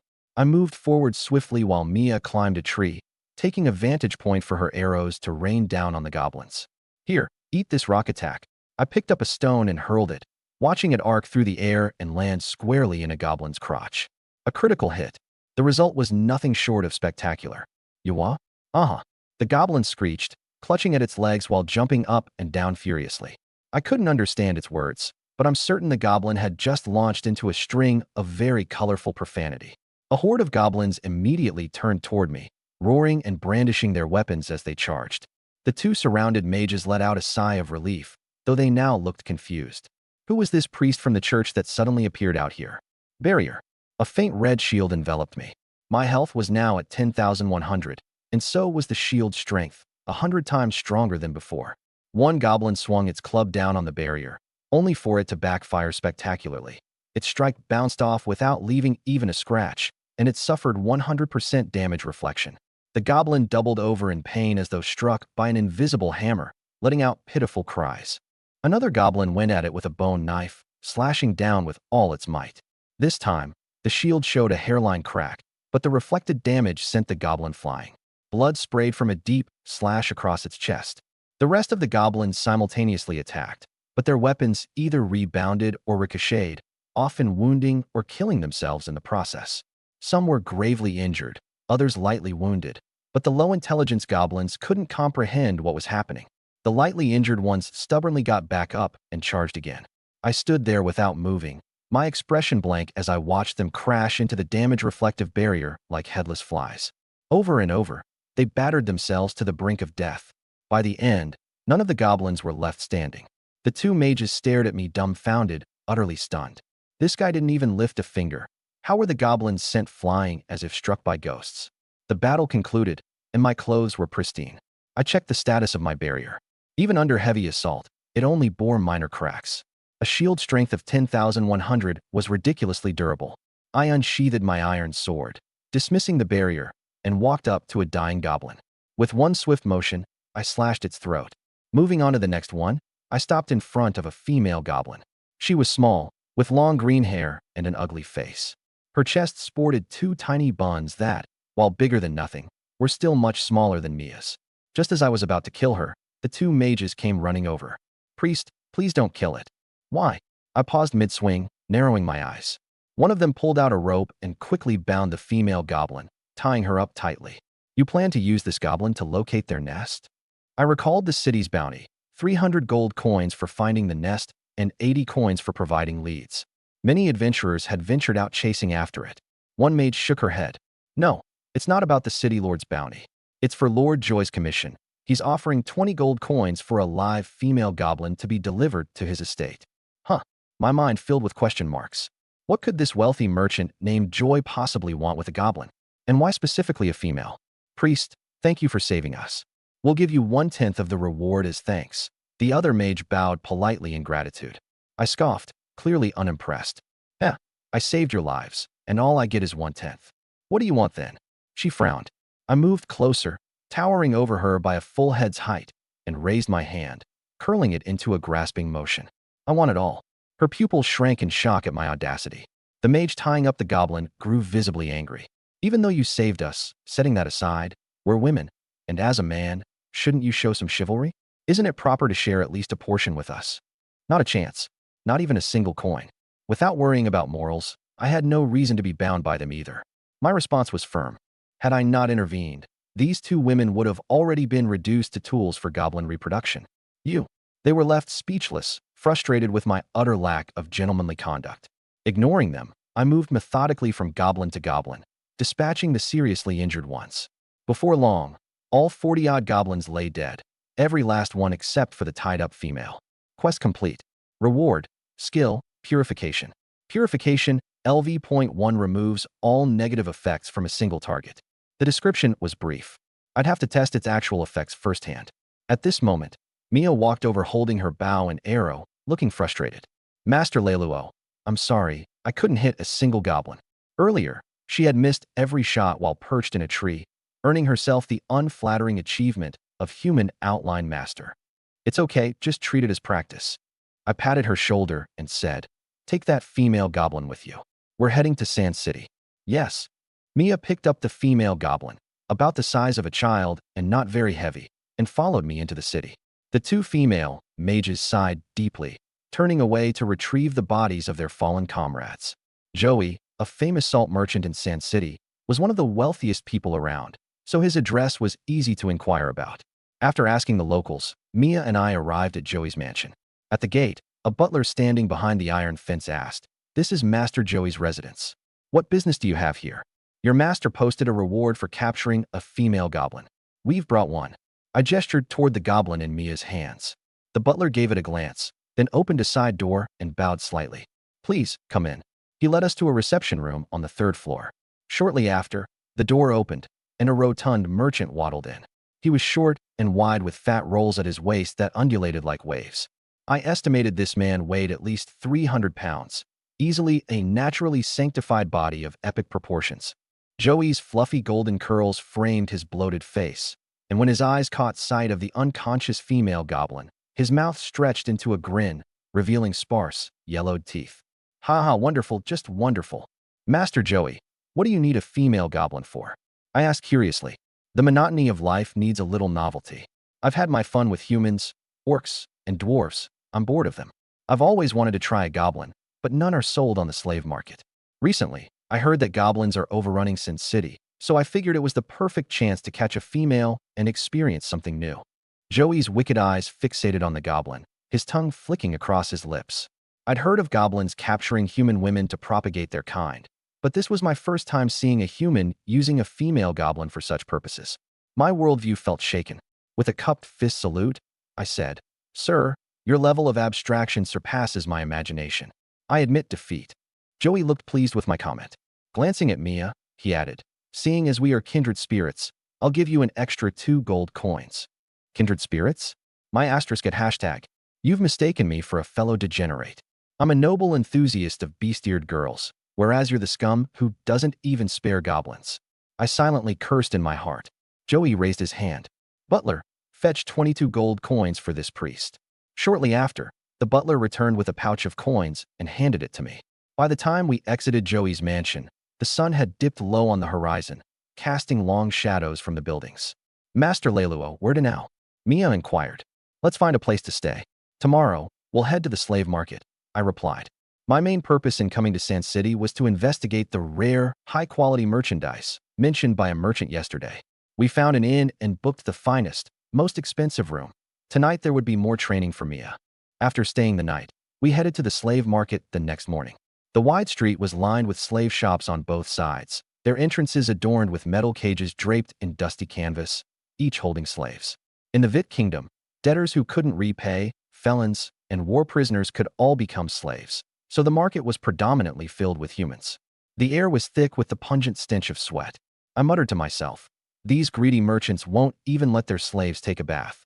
May the goddess bless them with utter bankruptcy. After counting the door numbers, we stopped in front of 77. Outside the shop, there were a few scantily clad young women in cages. They were moderately attractive, but I glanced at them briefly, uninterested. Truly rare and valuable goods wouldn't be on display out front. Entering the shop, a fair-looking woman in a white dress greeted me from behind the counter. "Good day, sir. How may I help you? I heard your shop has rare, high-quality merchandise. I'd like to take a look," I said. "Of course, right this way." The woman in white eagerly led us deeper into the shop, stopping at a staircase that descended into the basement. The basement was divided into small, dimly lit rooms. Inside were enslaved members of wolf clans and snake folk, their eyes glowing faintly green in the darkness, creating an eerie atmosphere. The stench here was even worse. Mia and I covered our noses as we followed. We hadn't gone far when I suddenly detected a faint floral fragrance amidst the stench, a sweetness that was refreshing and captivating. "Does your boss actually bathe the slaves and spray them with perfume?" "You'll find out soon enough," the woman teased cryptically. After walking another dozen meters, we stopped at an iron door. "Here we are." She opened the door and ushered us in. Behind the door was a clean room with straw laid on the floor. The floral fragrance was much stronger here. In the corner, a girl wearing rough cloth huddled against the wall. Her skin was pale, and her thick, pink hair draped over her body like a blanket. Her long, delicate ears marked her as non-human. "Is this an elf?" I speculated. Elves on the continent typically had black, white, or red hair. Pink was extremely rare. The woman in white shook her head. "Not an elf." "Then what species is she?" "Flower sprite." I had never heard of that before. The flower sprite is one of the species created by the goddess of life long ago. They dwell in the great northern flower fields to the north, she explained. The great northern flower fields were larger than the 3 major human kingdoms combined. Forever in springtime, yet rife with dangerous plants. The land was forbidden territory for mankind. The goddess of life commanded the power of life itself, so it made sense she could create her own race. "How much?" I asked, intrigued by the exotic beauty and considering a purchase. A standard flower sprite could sell for 5,000 gold coins, but this one is priced at 1,000. "Why is she so cheap?" "Because she's dying," the woman in white confessed with a sigh. Several wealthy merchants had come to see her before me, but left disinterested the moment they learned of her condition. "She looks perfectly healthy. Why is she dying?" "Look at her right arm," the woman pointed out. I noticed for the first time a large, blackened lesion on her right elbow, part of which was exposed, suggesting it had spread to most of her arm. "She has rot disease, which is fatal for flower sprites," the woman explained. "Plants suffer disease and decay. Flower sprites are no different." I hesitated. I only had a little over 1,400 gold coins. Spending 1,000 on a dying girl would be a massive loss. "System, can my purification skill cure rot disease?" "The purification skill can cure rot disease." Ah, the system never disappoints. Purification is supreme. I was thrilled, but purposely feigned reluctance. "She's nearly dead. Could you go lower?" "If the price is right, I'll take her. We can offer another 20% discount."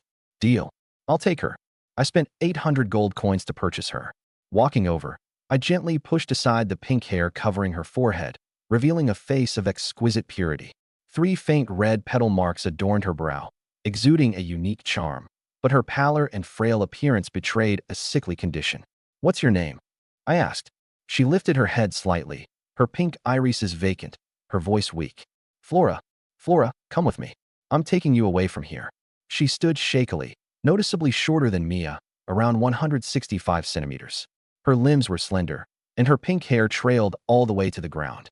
To make walking easier, she coiled her hair around her waist like a makeshift rope. The 4 of us went to the 3rd floor to finalize the slave contract. "Pleasure doing business, priest," said the woman in the white robe, smiling as she extended her hand. Clearly, thanks to my purchase, I spared her shop a considerable loss.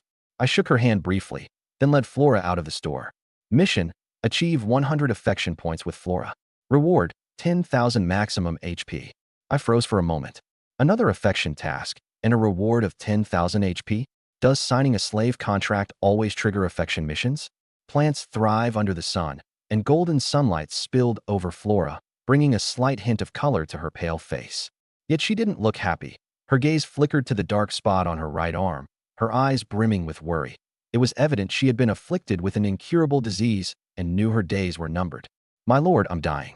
Why did you still choose to buy me?" I almost replied that I could heal her with Purify, but recalling the system's affection-related mission, I swallowed my words.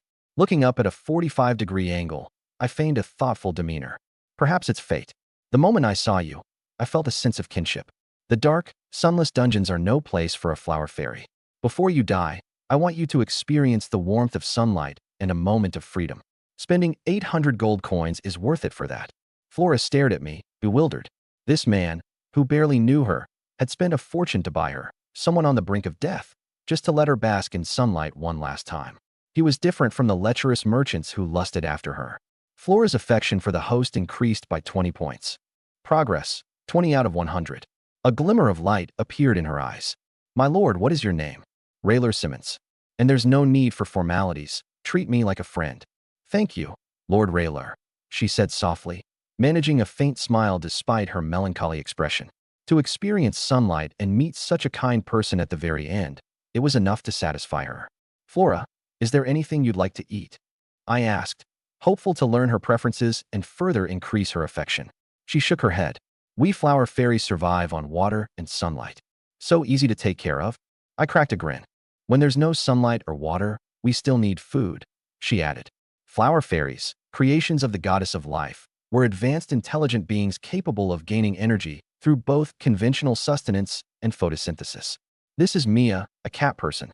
From now on, both of you are mine." "Big sister Mia," Flora greeted.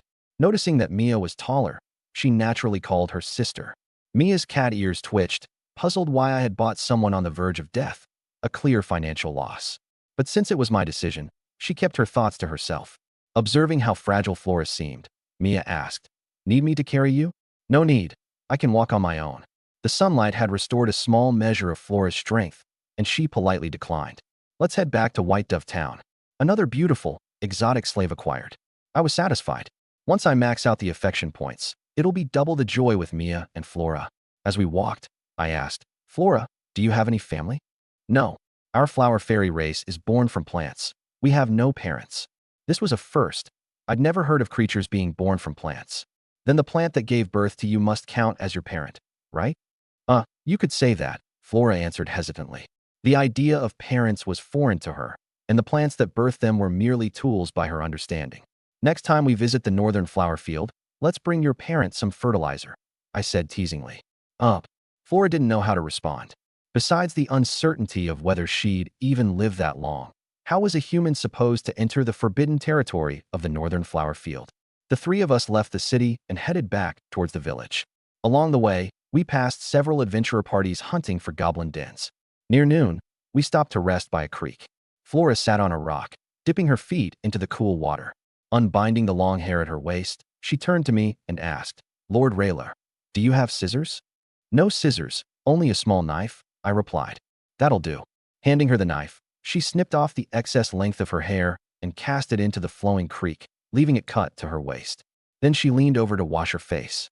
Her complexion was flawless, her pink eyes shimmering with vitality, and the 3 petals on her brow resembled a celestial mark, as though a flower fairy had descended from the heavens. She was, undeniably, even more beautiful than Mia. Lifting her right sleeve, she revealed that the dark blotches had spread over nearly her entire arm. Her skin was riddled with pustules oozing black liquid. "Is there any way to cure this? Like, perhaps cutting the arm off before it spreads further?" "It's no use," Flora said, shaking her head in despair. "Even severing the arm wouldn't eradicate it. This is the curse of the god of corruption upon the flower fairy race." Disheartened, she sighed. Although she longed to see more of the world, no flower fairy afflicted with this disease had ever survived. The cool creek water flowed over her delicate feet, bringing a rare sense of comfort and relaxation. I sat next to her on her right. "Flora, I'm a cleric in training with the church. I've learned a unique spell that might help cure your decay sickness." It was Purify, a basic spell. It's useless. That slave merchant tried hiring church clerics before. Holy magic can't dispel the god of corruption's curse, she said, hopelessness tinting her voice. No, my magic is different from regular holy spells. It might just work. Then, let's try, she murmured cautiously, resigned to accept any chance, however slim. Grasping her wrist, her delicate skin was warm to the touch. For the first time, a man held her wrist, and she instinctively tensed, lowering her head in shy disbelief, avoiding my gaze. Here we go, Purify. A faint blue glow radiated from the contact point between my hand and her wrist. The purifying energy flowed into her body, slowly unraveling the curse of the god of corruption. The dark blotches on her arm visibly began to fade. The black spots, they're disappearing? Flora gasped, her eyes wide with astonishment. The curse that had plagued her race for millennia, was it truly being healed? How was this man achieving the impossible? At merely the first level, Purify strength was limited. Coupled with the decay sickness's potency, my spell only managed to cleanse a thumb-sized portion. My technique is still rudimentary. I can only purify a small area at a time, I admitted. Lord Rayler, that's already amazing. Her pink eyes sparkled, glimmering with the hope of survival. For the first time in ages, she felt exhilarated. Continue. I grabbed her wrist and unleashed another round, causing another patch of the black spots to vanish. Thank you, Lord Rello. Thank you, Lord Rello. She was overjoyed, expressing her gratitude fervently. Purify, purify, purify. I gripped her wrist tightly and poured out energy desperately, rapidly erasing the black spots. At the same time, I used healing skills to make new skin and flesh grow over the rotten areas. After such an intense output, I was drenched in sweat, utterly exhausted. Half of Flora's arm had been restored to its original state, white and smooth as jade. Seeing how tired I was after treating her, Flora was deeply touched. Flora's affection toward the host plus 20 progress, 41 hundredths. Her progress was faster than Mia's, just half a day and already at 40 points. Lord Rello, please take a rest, Flora said, her voice full of concern, as she gently wiped the sweat from my face with her sleeve. I'm fine, I can manage, I replied, taking a deep breath and continuing with purification and healing. Although these skills had no cool-down time, using them too frequently was exhausting. After half an hour, all the black spots had disappeared. My eyelids grew heavy, and I found myself nodding off. Lord Rello, are you all right? Flora asked anxiously, worried about whether my remarkable abilities had any adverse effects. Mia ran over as well, her voice full of concern. Lord Rello, are you okay? I'm just so sleepy. I need to rest a bit, I murmured, unable to hold on any longer, collapsing into Mia's arms. Mia gently laid my upper body on her lap, cradling my head tenderly. Flora, not to be outdone, placed my lower half on her knees, ensuring I could sleep comfortably. Flora was in high spirits. Smiling, she asked Mia, Mia, what kind of person is Lord Rello? Lord Rello is wonderful. With him, there's delicious food every day, Mia responded. During our time together, Mia had been completely won over by the meals during the day and the private training sessions with me at night. Needless to say, she was utterly devoted to me and only spoke well of me. Yes, I can see that too, Flora said warmly, her gratitude apparent after how hard I had worked to heal her. How about we share the honor of warming Lord Rello's bed together? Mia teased playfully, trying to draw Flora into her scheme. That wouldn't be proper, Flora replied, her face flushing slightly. After all, we'd only just met. It was way too soon for something like that. The two women continued chatting casually, their conversation passing the time. I slept soundly from noon until dusk, the setting sun dyeing half the sky in radiant hues. Upon waking, I could only see half the sky. My view of the other half was blocked by Mia's rather overwhelming attributes. Everything has two sides. Being overly endowed also has its disadvantages. Lying in Mia's embrace meant I could only see half the sky. Reflecting on this, I sat up. Lord Rello, you're awake. How do you feel now? Completely refreshed, I replied energetically after sleeping through the afternoon. It's getting dark. Let's camp by the stream for the night and head back to town tomorrow. All right, Mia said, smiling gently. As the last light faded, Flora went off to gather firewood while Mia went fishing in the stream. I started a campfire. When night fell, the three of us sat around the glowing fire, with Flora sitting across from me. Mia reclined comfortably in my arms, letting me scratch her chin and stroke her cat ears while her black tail swished in delight. A cat resting in its master's arms truly is the happiest cat. The flower fairy race looked a lot like elves, and Flora carried a rose-like fragrance. Does your entire race smell this fragrant? I asked. It depends on the plant we're born from. Some don't have any scent, while others do, she explained. Fascinating. This meant I'd never have to buy perfume again. If I wanted a pleasant fragrance, I'd just need to stick close to Flora for a while. Flora, stay here and don't wander off. I'm taking Mia over there to the woods to look at the stars, I directed, pointing to a nearby grove. Oh, Flora responded, though she furrowed her brows, feeling a pang of jealousy over being left out. The next morning, Flora's rot disease had been completely cured. The shadows that once marred her radiance were now gone. Barefoot, she skipped along cheerfully ahead of me, humming a tune I didn't recognize. I leaned on my staff, following behind her. Flora, how old are you this year?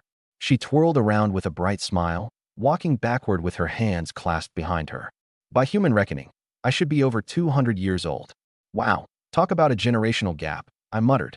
Being in my early 20s, she could easily consider me her great-great-great-grandchild. Flora dashed back to grab my arm affectionately. Lord Rello, would you like to see the sky? How would we get there? I asked. She moved behind me, wrapping her slender arms tightly around my waist. I'll take you there.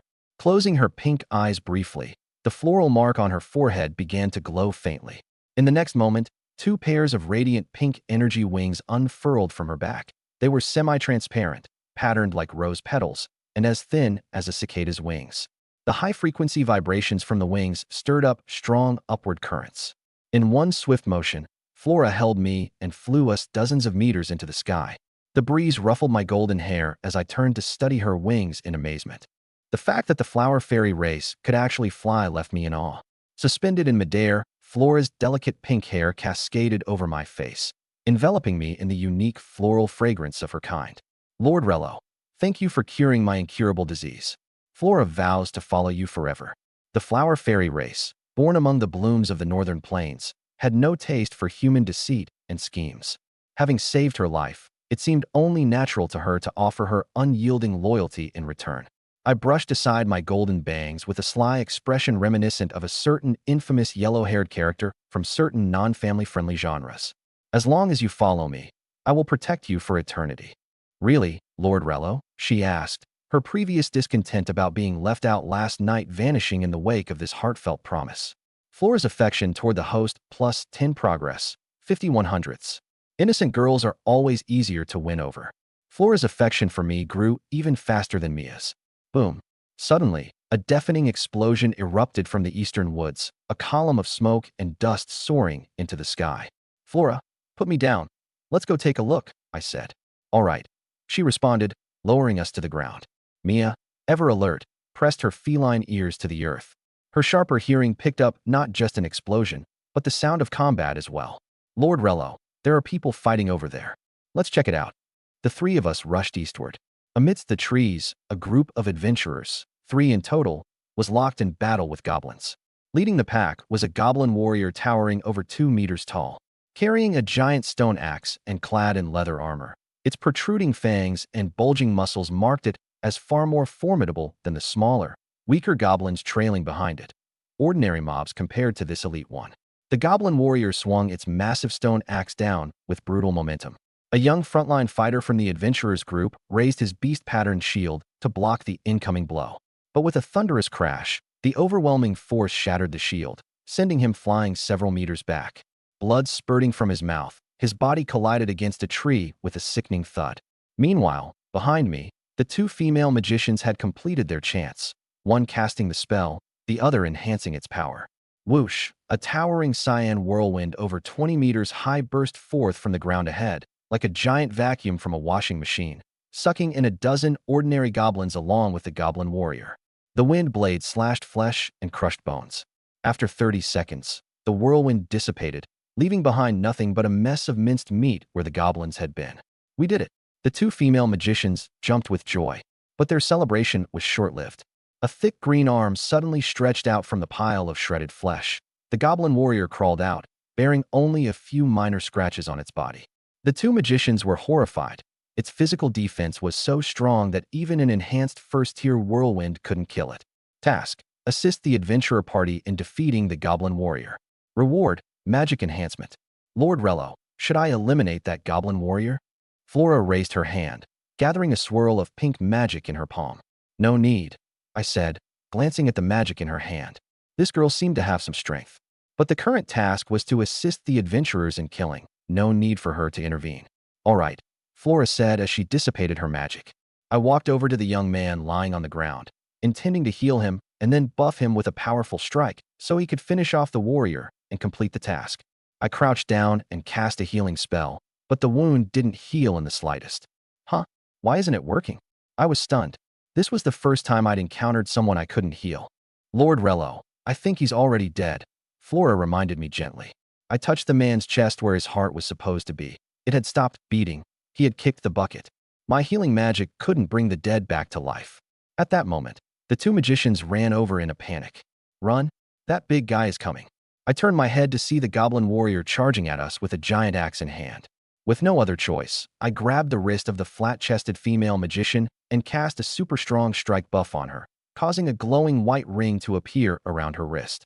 "Hey, woman, you go kill the goblin warrior." "Me?" The flat-chested magician pointed to herself, her eyes wide. Was this guy serious? She was just a support magician, no strength, no offensive magic, and now he wanted her to take on the goblin warrior? "That's right, you. You're enhanced now. Off you go. Go fight." "I'm not going," she refused flat out. This guy had to be crazy, telling her to go against a warrior head-on with a magic staff. "Go." I shoved her forward. The goblin warrior was an elite creature of the nest, with strength comparable to a second-tier human warrior. The flat-chested magician found herself less than 5 meters away from the monster, its foul stench hitting her face. She could even see the sweat hairs on its gray skin. Escape was impossible now. She had no choice but to fight. She swung her magic staff to block. Crack! Her wooden staff was smashed to pieces by the stone axe. "It's over." She stared wide-eyed as the giant stone axe, bigger than her own head, came down toward her with despair in her gaze. If it struck her, her skull would surely burst open, spraying brain matter everywhere. A grotesque yet oddly beautiful end. Not a bad way to die, now that she thought about it. Caught in her wild thoughts, she was startled when the second stage of the enhanced strike triggered. An invisible force collided with the stone axe. Boom! Shattering it into fragments before hurtling into the warrior itself. In an instant, its strong body was obliterated into a mist of blood. So this was the additional damage power of the super strong strike? I was a bit impressed. Even with 10,100 HP, this was the first time I'd seen it in action. Huh? Am I really this powerful? Holding the broken half of her staff, the flat-chested magician was dumbfounded. A mere support magician had just one-shot the goblin warrior. Could it be that she'd awakened some kind of hidden power in the face of imminent death? Like in those novels where the protagonist, cornered and recalling their tragic past or bonds with comrades, screams, "I have a reason I can't lose," and unleashes a bloodline awakening to annihilate the enemy? Ha! I'm done with being a magician. I want to wield great swords. I want to smash things with giant hammers. Task complete. Reward acquired. Magic enhancement skill. Another new skill. I pulled up my panel. Magic enhancement. LV1 boosts target's magic power by 100%. Lasts 2 minutes, with a cooldown of 2 minutes. This skill doubled the magic power of magicians. With its cooldown being identical to its duration, it was practically permanent. As expected, the system always delivered quality. I was secretly reveling in this when Mia tugged at my sleeve and pointed toward the forest. "Lord Rello, look over there." In the forest to the right, a swarm of green-skinned goblins was closing in. The earlier commotion had drawn them in. "Wow!" I exclaimed as I counted them. Over 100 goblins were surrounding us, including 3 goblin warriors, each over 2 meters tall, standing out prominently among the smaller goblins. Why are there so many goblins? I was startled. The goblin nest near San City couldn't just be a small one. It had to be medium or even large-sized. "Flora, protect Mia. I'll handle the goblins." I patted Flora's shoulder and used my newly acquired magic enhancement on her. "What's this?" Flora asked as she felt her magic power surge within her. "It's my ability to temporarily enhance your magic power." "Thank you, Lord Rello," Flora replied as she unfurled her 4 light wings. She carried Mia up to a safe height of over 10 meters in the air, avoiding all attacks. Pinching her fingers together, she conjured thorned rose vines that rose from the ground to form a protective barrier around the 2 adventurers. As for myself, I activated a shield and walked straight toward the goblins. The horde of 100 goblins clawed and beat at the shield. Each strike caused fine cracks to appear, but the shield retaliated, sending damage back at them. Wham! Wham! Many goblins were flung away by the recoil. One goblin warrior grabbed a 3-meter-long stone pillar and spun rapidly in place, using centrifugal force to slam it against the shield. But the shield remained steadfast, only splintered by a few centimeters, while the recoil crushed the warrior's chest, sending it flying. Another warrior unsheathed a massive sword and slashed with all its might. This time, the shield cracked over 20 centimeters, indicating how strong this warrior was. Yet, the harder it attacked, the more self-inflicted damage it suffered, the counterstrike splitting its head clean in two. I stood inside the shield lazily, without lifting a finger, as goblins were flung left and right. Cracks spiderwebbed across the shield with each attack. The two adventurers stood bewildered, staring at the scene with blank faces. Living beings inherently have the instinct to seek benefit and avoid harm. Even goblins, as foolish as they are, instinctively understood that I was someone not to be trifled with. Not daring to challenge me further, they turned their attention toward the adventurer group. Yet, having just suffered counterattacks from me, leaving them severely weakened, the goblins charged toward the rose vines nearby. Dozens of flower-covered vines coiled around them like serpents, their sharp thorns piercing through skin to draw blood. The pale roses, after feeding on the blood, transformed into a vivid crimson and began to grow and spread wildly as though they had been fertilized, ensnaring even more goblins. "Little flower fairy, I didn't know you were this strong," I remarked as I glanced at Flora hovering midair. Her combat capabilities seemed far from weak. "It's mainly because Lord Raylo enhanced my magic power. Besides, these goblins were already injured, making it easier for the flower vines to bind them. In an instant, over 100 goblins had all become fertilizer for the flowers." Flora descended gracefully with Mia by her side. Mia's eyes shimmered with affection as she looped her arm through mine, resting her head on my shoulder. Her black tail rubbed affectionately against my back. "Mia, you're so adorable," I said as I planted a kiss on her cheek. "Mew mew." Mia let out a soft, trembling sound from her throat, a sound resembling a kitten's plea for food to please its owner. Catfolk only make such sounds toward those they are closest to. "Lord Raylo, are you hurt?" Flora asked with a face full of concern. "I'm fine." I patted her head. Her pink hair, smoothly soft like silk, carried a faint floral fragrance. As she enjoyed the head pat, Flora tilted her head back, her snow-white long ears folding back slightly, as if savoring the moment. Flora's affection rating for the host +10. Progress 60 out of 100. We continued our journey toward Dovetown. By afternoon, we reached its outskirts where a squad of silver-armored, spear-wielding soldiers patrolled outside the town. Dovetown didn't normally have a station military. What was going on today? I approached and asked. "Officer, has Dovetown been placed under lockdown?" The soldier, recognizing me as a cleric from the church, spoke respectfully. "There's been a goblin outbreak recently, and several villages near Sin City have been plundered. If it's not urgent, try not to leave the town." "Understood. Thank you." I hadn't expected the goblin crisis in Sin City to have repercussions reaching Dovetown, some 20 kilometers away. Upon entering the town, I noticed the streets were more crowded than usual. Residents were frantically stockpiling supplies. Whether it's Earth or another world, people's first instinct during a disaster is to hoard food. Lines stretched outside grain stores, while prices on wooden signs had skyrocketed 3 to 4-fold. 10 copper coins per pound for wheat, a 3-fold increase, 12 for rice, a 4-fold increase, and 5 for corn, a 3-fold increase. Despite this, food supplies couldn't keep up with the demand. I remembered that the estate didn't have much grain stored and worried it might be impossible to buy any later. So I joined a line. After half an hour, I managed to purchase 10 sacks of overpriced rice, enough to last 2 or 3 months. Passing by a tailor shop, I noticed Flora was still wearing her tattered, coarse clothing. Since Mia's clothes wouldn't fit her, I stepped into the shop and picked out several new dresses for her. Once the shopping was done, we returned to the lakeside estate. "Wow, is this Lord Raylo's home?" Flora exclaimed, eyes sparkling as she admired the surrounding flower beds, where blossoms were in full bloom and bees and butterflies flitted about. "You're mine now. This is also your home from now on." Hom," she nodded, stepping into the floral garden. With her eyes closed, she took in the fragrance and the sound of chirping bugs, feeling as if she had returned to her homeland, the sea of flowers in the northern plains. Taking out a pink long dress, I handed it to her. "Take a bath and change into this." "Where do I bathe?" She wasn't familiar with the estate. "Mia, can you take her to the bath?" Of course. I carried the rice to the storeroom and then headed to the kitchen to start cooking.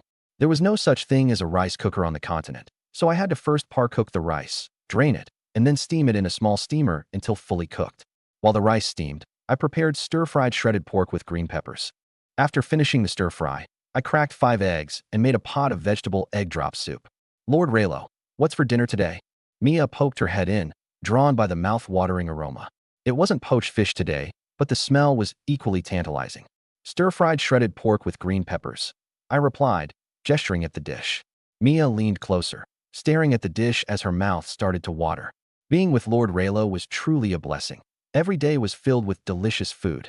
Don't let your drool drip into the dish, I warned, tugging lightly at her tail to stop her from getting too close. It's fine. You're going to eat it anyway, aren't you? Mia gave a nonchalant shrug. Having lived with me and, well, having shared very close moments together, she didn't see it as a big deal. I was at a loss for words. She wasn't wrong, technically. Still, seeing her cheeky demeanor, I feigned anger. You cheeky little cat, daring to talk back to your master. Prepare to be punished. I moved behind her, wrapping an arm around her waist, ready to proceed. Lord Raylo, I'm done with my bath. Flora's voice suddenly came from the doorway. Releasing Mia, I turned to look. Flora stood shyly at the kitchen entrance, now in the new pink dress I'd bought her. Her pink hair, wet and loosely cascading to her waist, shimmered softly. With the dirt washed away, her flawless face was tinged with a delicate peachy hue. Her skin was as fair and tender as tofu, her pink crystal-like eyes brimming with innocence. The floral markings on her forehead made her look like a flower spirit incarnate. As expected of the flower fairy race, she was as stunning as the flowers themselves. Lord Raylo, seeing me dazed, Flora approached and tugged lightly at my sleeve. Let's eat, I replied, snapping out of it. At this short distance, her floral fragrance was even more pronounced, purer after the bath. Finally, food. Mia cheered as she carried the stir-fried dish out. I handed the steamed rice to Flora. Take this and place it on the table. Oh, okay. After lunch, Mia gathered the dishes to wash, while Flora happily skipped into the courtyard. Unfurling a pair of delicate wings, she lightly flew atop the 3-meter-high wall to bask in the sunlight. The flower fairy race thrives in sunlight. As she bathed in the sun's golden rays, her pink hair glowed faintly, enhancing her beauty even further. I approached the base of the wall, wanting to join her under the sun. I tried jumping up, but the wall was over 3 meters high, and as an ordinary person, no matter how many times I tried, I couldn't get up. Covering my face, I felt the embarrassment sink in. Clearly, just having supportive abilities wasn't enough. I'd need to learn some magic when I had the time. Lord Raylo, shall I bring you up? Flora, noticing my difficulty, fluttered down behind me, wrapping her delicate arms around my waist. She lifted me effortlessly onto the wall. Now seated securely beside her, I grinned brightly and said, Thank you, Flora. Lord Raylo is my master. There's no need to thank me. Flora smiled warmly, her affection score now at 60, signaling her full recognition of me as her master. By the way, does your hair glow at night too? Noticing its faintly luminous quality, I was already picturing scenarios where I'd use her as a flashlight during night journeys, just slinging her over my shoulder. It only glows in sunlight, not at night. Oh, I see. My devious plan to use Flora as a portable flashlight was nipped in the bud.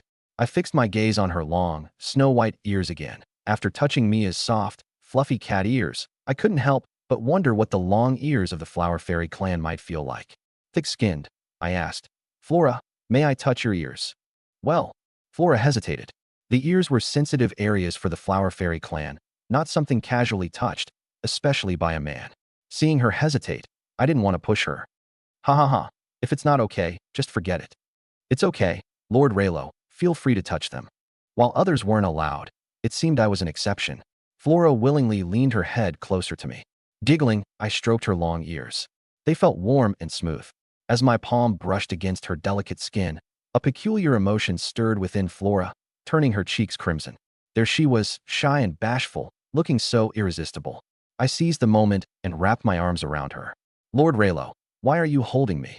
Flora's face became even redder. In human society, we practice fairness. Earlier, you carried me over the wall, so now it's my turn to carry you. Fair trade. I explained with a serious expression. Is that so? Flora, who had grown up in the blooming fields of the north, knew little about human customs. If he wished to hold her, she wouldn't resist. Seeing no objection from her, I took it a step further and gently pulled her whole slender figure into my embrace, our eyes meeting. Her frame was petite compared to my height of 6 feet. She was only about 5'3", just small enough to fit perfectly in my arms. I slipped one arm around her waist and another beneath her legs, resting her on my lap. Through her thin gauzy dress, I could feel the warmth of her soft skin and the fragrant aroma of flowers. Ah, the flower fairy clan, delightfully fragrant and wonderfully soft. Flora, newly aware of budding feelings, lowered her head, avoiding my gaze. Once, sunbathing alone brought her tranquility. Today, being held in my arms, basking in the sun, brought her a newfound sense of peaceful happiness. Without realizing it, she rested her head against my chest and wrapped her arms around my waist. Affection towards the host increased. Flora plus 10 current progress, 71 hundredths. Hearing the system notification, I knew she didn't mind at all. I placed a light kiss on her forehead, my senses filled with the sweet scent of roses. Whoosh! My moment of secret joy was interrupted by the sound of wind cutting outside the estate. An arrow shot through the air from afar, striking me squarely in the back and piercing straight through my chest. Blood seeped through my priest's robes, staining them crimson. Looking down at the arrowhead protruding from my chest, I was utterly dumbfounded. What the? For anyone else, a chest-piercing wound would be either fatal or gravely disabling, and no healing spell would suffice to save them. But my insane health stats rendered even this a trivial issue. No pain, no panic, just a slight inconvenience. A bit like a centipede that refuses to die completely. Lord Raylo. Flora's face turned pale with shock as she covered her face with trembling hands. It was as if her entire world had come crashing down. A mere mortal injury, nothing serious. I nonchalantly grasped the arrow and pulled it out, discarding it to the side.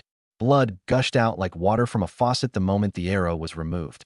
Quickly, Flora pressed her hands against the wound to staunch the flow. With a healing spell cast on myself, I restored my health to its full maximum. In an instant, the gaping wound in my chest and back closed completely, leaving no scar behind. All done. Flora stared at me in astonishment, utterly shocked by my self-healing abilities. Now, let's see which fool had the audacity to ambush me. I turned to gaze toward the forest. About 100 meters away, a goblin armed with a bow stood in plain sight. It must have mistaken me for some prey and fired. The patrol soldiers in White Dove Town weren't wrong. Goblins had indeed begun appearing in the outskirts. How dare a damned goblin attack, Lord Raylo? Flora, bursting with rage, spread her delicate wings and flew into action. With a flick of her fingers, a thorned rosevine burst from the earth, instantly ensnaring and shredding the goblin archer. To think the goblin menace had spread so close to White Dove Town, it was distressing. Though the town had stationed troops and was unlikely to suffer invasions, my lakeside estate was outside the town and lacked such protection. I'd have to rely on my own methods. I recalled Flora's rosevine, capable of draining goblins to create fertilizer. Flora, do you think your vines could encircle the estate as a defensive barrier? Flora glanced around, her face showing reservation. My current strength can manage the estate itself and the surrounding flower garden, but the farmland nearby, it's too vast to cover.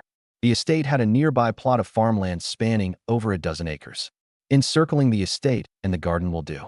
Forget about the farmland for now, I said, knowing there weren't any crops planted at the moment. All right.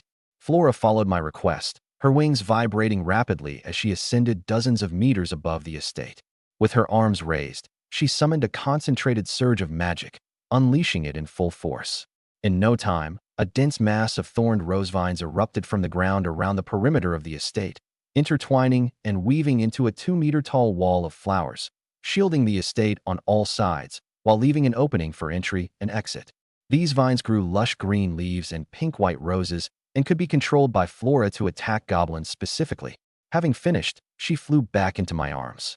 Wonderful job, I praised, delighted not only by the newly secured barrier, but also by her initiative to seek my embrace. She gazed up at me, concern evident in her eyes. This will stop regular goblins, but those goblin warriors like the last one, it might not be enough to hold them back. That's all right. Stopping regular goblins is already great progress, I reassured her, not wanting to push too hard. 5 days passed, and the goblin troubles near White Dove Town worsened. News of villages being attacked, villagers killed or captured, became more frequent. Every morning, I'd patrol around the flower wall, and each day, 10 or so goblin corpses, drained dry, would be found entangled in the vines. If not for this barrier, they surely would have breached the estate's defenses by now. There seemed to be no end in sight to this disaster. On the 6th morning, I awoke from a restful slumber, feeling refreshed and full of energy. Sleeping beside Mia, her soft, warm, feline form nestled close, had drastically improved my sleep quality. Mia poked her head out from the blankets, her cat ears tilting forward, and rested her chin on my chest. She nuzzled my chin with the tip of her ears, purring, "Good morning, Lord Raylo." Over time, her affections grew deeper, as did her habit of cuddling close. "My adorable little kitty," I said, stroking her smooth back and down to her tail before giving it a playful tug. Mia's sensitive tail twitched under my grasp, her eyes becoming hazy, her breathing uneven. A good morning starts with some lighthearted fun, so we indulged for a while longer. Half an hour later, we dressed and headed to the dining hall for breakfast. Flora had already prepared a pot of porridge, the air fragrant with the aroma of rice. "Lord Raylo, breakfast is ready." Flora sat at the dining table, wearing a delicate pink dress embroidered with roses. At 5'3", she lacked Mia's tall, sultry allure, but had a charmingly dainty and warm presence. Seeing us arrive, she greeted us with a pure, innocent smile. "Time for breakfast." I sat between her and Mia, wrapped an arm around Flora's waist, and kissed her on the cheek. Over the past few days, her affection for me had risen to 90 points. Just 10 more and it would max out. She didn't resist, only blushed faintly. After breakfast, the three of us headed to the church in White Dove Town. As an apprentice priest, my only responsibility was to spread the faith.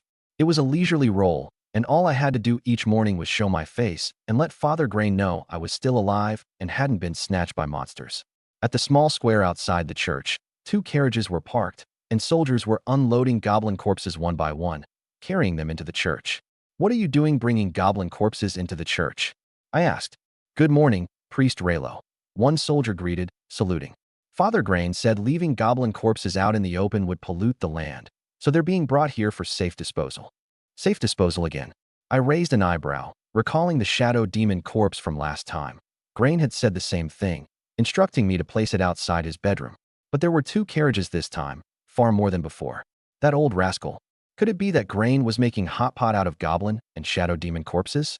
Given that this world even had people who would pursue female goblins romantically, the idea of goblin hot pot didn't seem entirely far-fetched. "By the way, Priest Raylo, the adventurers have found the goblin nest.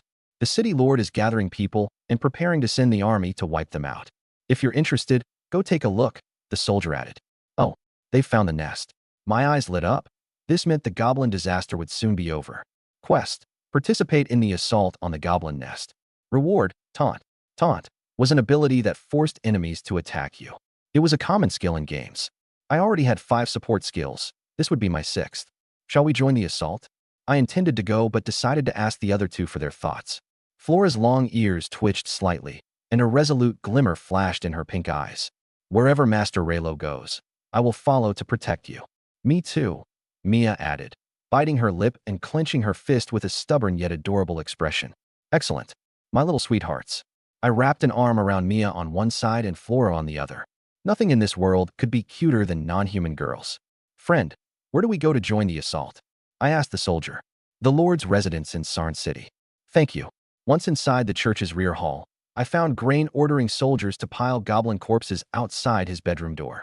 The green-skinned bodies were stacked 7 to 8 meters high, with blood pooling across the floor and a stench of iron saturating the entire hall.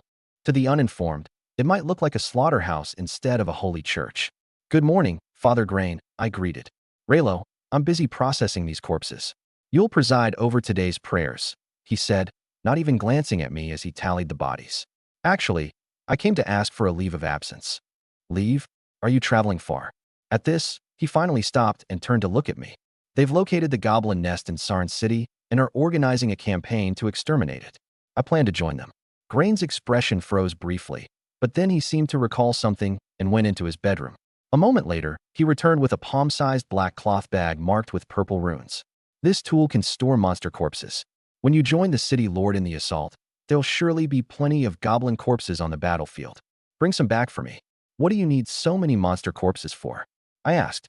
"Leaving them scattered would pollute the environment. I'll handle their safe disposal." "Safe disposal? Really?"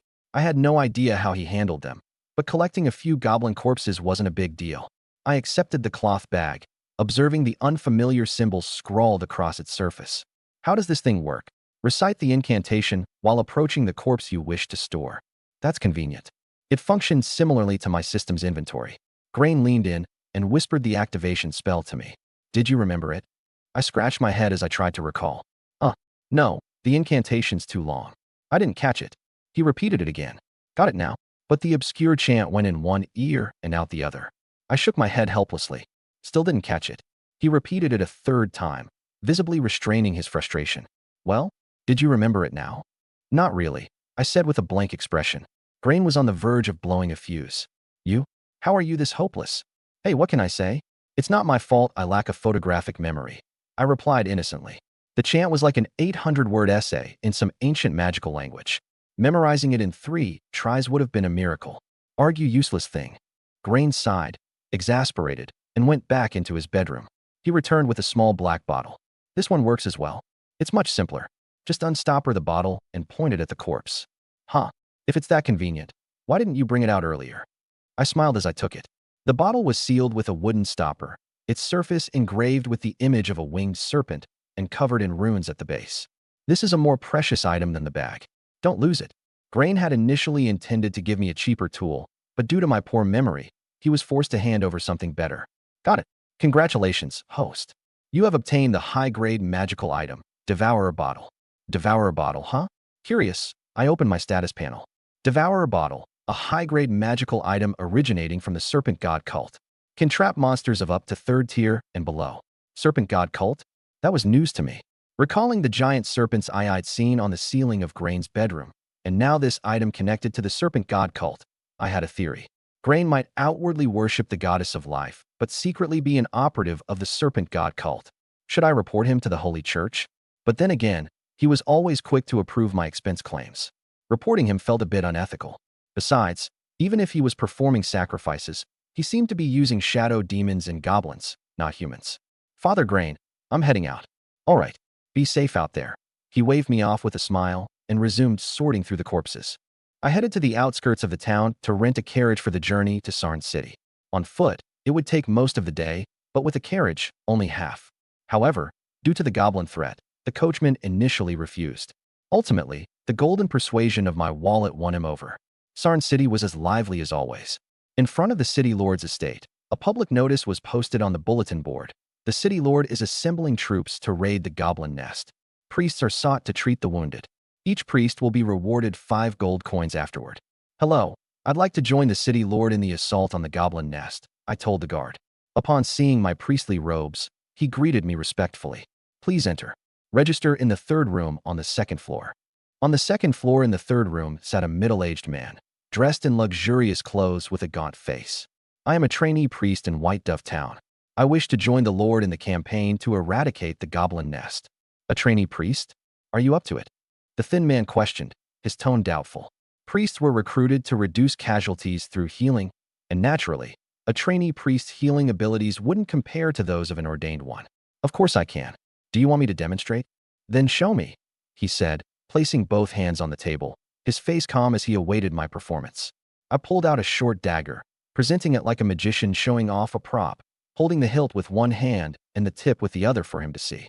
He speculated that I was about to cut my finger and heal myself, just as 2 other trainee priests had done before. I'll only perform this once. Watch closely. As my words fell, I suddenly grabbed his hand resting on the table and slashed down with the blade. A gash 5 centimeters long opened, blood instantly pouring out. He roared in pain. He had assumed I would cut my own finger. He did not expect me to slice his palm, let alone at such a length. Unperturbed, I gestured for him to calm down. You wanted to see my healing magic, not me. So naturally, you're the guinea pig. The thin man. Oh, you cunning trickster. Heal. I cast, restoring 100% of his maximum health. In moments, the wound on his palm was completely healed. Your healing works, I'll give you that, he said, his anger slightly subdued. A 5-centimeter gash had been healed so quickly. This was the kind of skill the army desperately needed. In a cold voice, he asked, your name? Raylo Simmons. He jotted it down in his registry. 3 days from now, gather at the eastern gate of Sand City at dawn, he instructed. By the way, where is the nest this time? 20 miles east of Sand City is an abandoned underground labyrinth.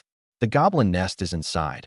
We've only recently discovered it after adventurers searched for a long time. His tone was tinged with irritation. Clearly, he didn't want to deal with me any longer. The continent was dotted with countless ancient ruins and labyrinths. Once their treasures were taken, they became desolate. Goblins typically nestled in caves, so finding them in an abandoned labyrinth was unusual this time. He added an ominous note. This is likely a medium-sized nest. Prepare yourself. Goblins reproduced at an alarming rate. A small nest could quickly multiply into a medium-sized one, housing over 5,000 goblins, including elite monsters, making it much more perilous. For all I cared, it simply didn't matter. I was just a priest who followed the army, healing the wounded from behind. No need to fight on the front lines. Leaving the estate, the three of us strolled through the streets of Sand City. When we came across a three-way intersection, Flora tugged on my sleeve. Lord Raylo, let's go see the flowers. I glanced towards the street. It was the city's famous flower market, lined with shops filled with blossoms. With nothing pressing to do, I said, sure, let's take a look. Flora wandered into the market, her eyes sparkling like a curious child's, marveling at every stall. While the variety of flowers wasn't vast, there were species here she hadn't seen before in the northern flower fields. She stopped in front of a pot of light blue orchids, 3 white stamens extending from blue petals. Her eyes lit up with joy. Wow, such beautiful orchids. You have excellent taste, elf lady, the shop owner chuckled. This is the most prized flower in my shop, the fragrant white sepal orchid. Flower sprites resembled elves in appearance, and without unfurling their wings, they could easily be mistaken for them. How much? Seeing her admiration, I thought to buy it for her. 10 gold coins. That expensive? Can't it be cheaper? It's always been 10, no less. The owner replied firmly. Lord Raylo, it's fine. You don't have to spend so much, Flora said, hesitant. It's all right. If you like it, I'll buy it for you, no matter the price. I was never stingy when it came to my woman. I handed over 10 gold coins and purchased the orchid. Thank you, Lord Raylo, Flora said, her smile a blend of affection and happiness. Flora's affection towards the host increased by plus 10 gauge 100/100's task complete. Maximum HP increased by plus 10,000. Host Raylo. Maximum HP 20,100. Skills: Healing, LV2, Shield, LV2, Powerful Strike, LV1, Purification, LV1, Magic Enhancement, LV1. Equipment: Mana-Absorbing Flask. With my health now exceeding 20,000, my vigor surged, both in stamina and endurance. As evening fell, the three of us found an inn for the night. How many rooms? The innkeeper asked. 2, I replied. 1 for Mia and me, and the other for Flora. 3 silver coins per room, totaling 6, he clarified. On the 3rd floor, the 2 rooms assigned to us were adjacent, separated by a thin wooden wall no more than 3 centimeters thick, far inferior to the quality of the lakeside manor. I knocked on the wall, which reverberated hollowly. Damn it, such a ripoff. It was clearly just one room divided into 2 with a flimsy partition, yet they dared charge 3 silver coins per room. Should we switch to another place, Lord Raylo? Flora asked, clutching the orchid. I glanced out the window at the moon rising in the night sky. Forget it. Let's make do for tonight and find somewhere else tomorrow. I handed Flora a key and sent her to the adjacent room, while Mia and I shared the other. The large space had just a single bed. After a day of traveling, it was finally time to enjoy a good rest. Mia was brimming with excitement. Her black tail swayed back and forth as she shed her maid outfit and casually tossed it aside. On her tiptoes, she gracefully made her way to the bed and lay down. Standing over 5'7", her figure was like that of a model, though her beauty far surpassed any mortal counterpart. With her playful feline nature, she curled her long legs, arched her back into an alluring S shape, and rolled sensuously on the mattress. Kitty, do you have hyperactivity? Why are you squirming so much? I teased, grabbing her slender waist to keep her still. I love Lord Raylo the most, she purred, affectionately nuzzling her face into mine. In the neighboring room, Flora placed the orchid on the windowsill and settled in for the night. Yet in the middle of the night, she was awakened by the sounds coming from next door. Listening to the intimate noises, an unfamiliar emotion rose in her heart. Her gaze drifted to the orchid on the windowsill. The 3 white stamens danced in the night breeze, and its blue petals exuded a serene beauty under moonlight. The orchid looked so beautiful in the moonlight. How could she not share it with Lord Raylo? She got up, picked up the flower pot, and walked to my door. Knock, knock, knock. The door opened, and I stood there in just shorts, looking at Flora holding the flower pot, puzzled. At this moment, she looked very different from earlier in the day. For some inexplicable reason, her snow-white skin had turned into a delicate, peachy pink, and her stunningly beautiful face resembled a blooming rose. Something wrong? I asked. Flora's gaze swept past me into the room, catching a glimpse of a scene that instantly turned her expression flustered. Hastily, she apologized. I'm sorry, Lord Raylo. I might have come at a bad time. No, you've come just in time, I replied with a smirk. The last battle just ended. She placed the orchid in front of me. The moonlight is beautiful tonight. This orchid looks stunning under the moon. I wish to enjoy the flowers together with Lord Leiluo. Admire the flowers? Sure, I love flower viewing the most.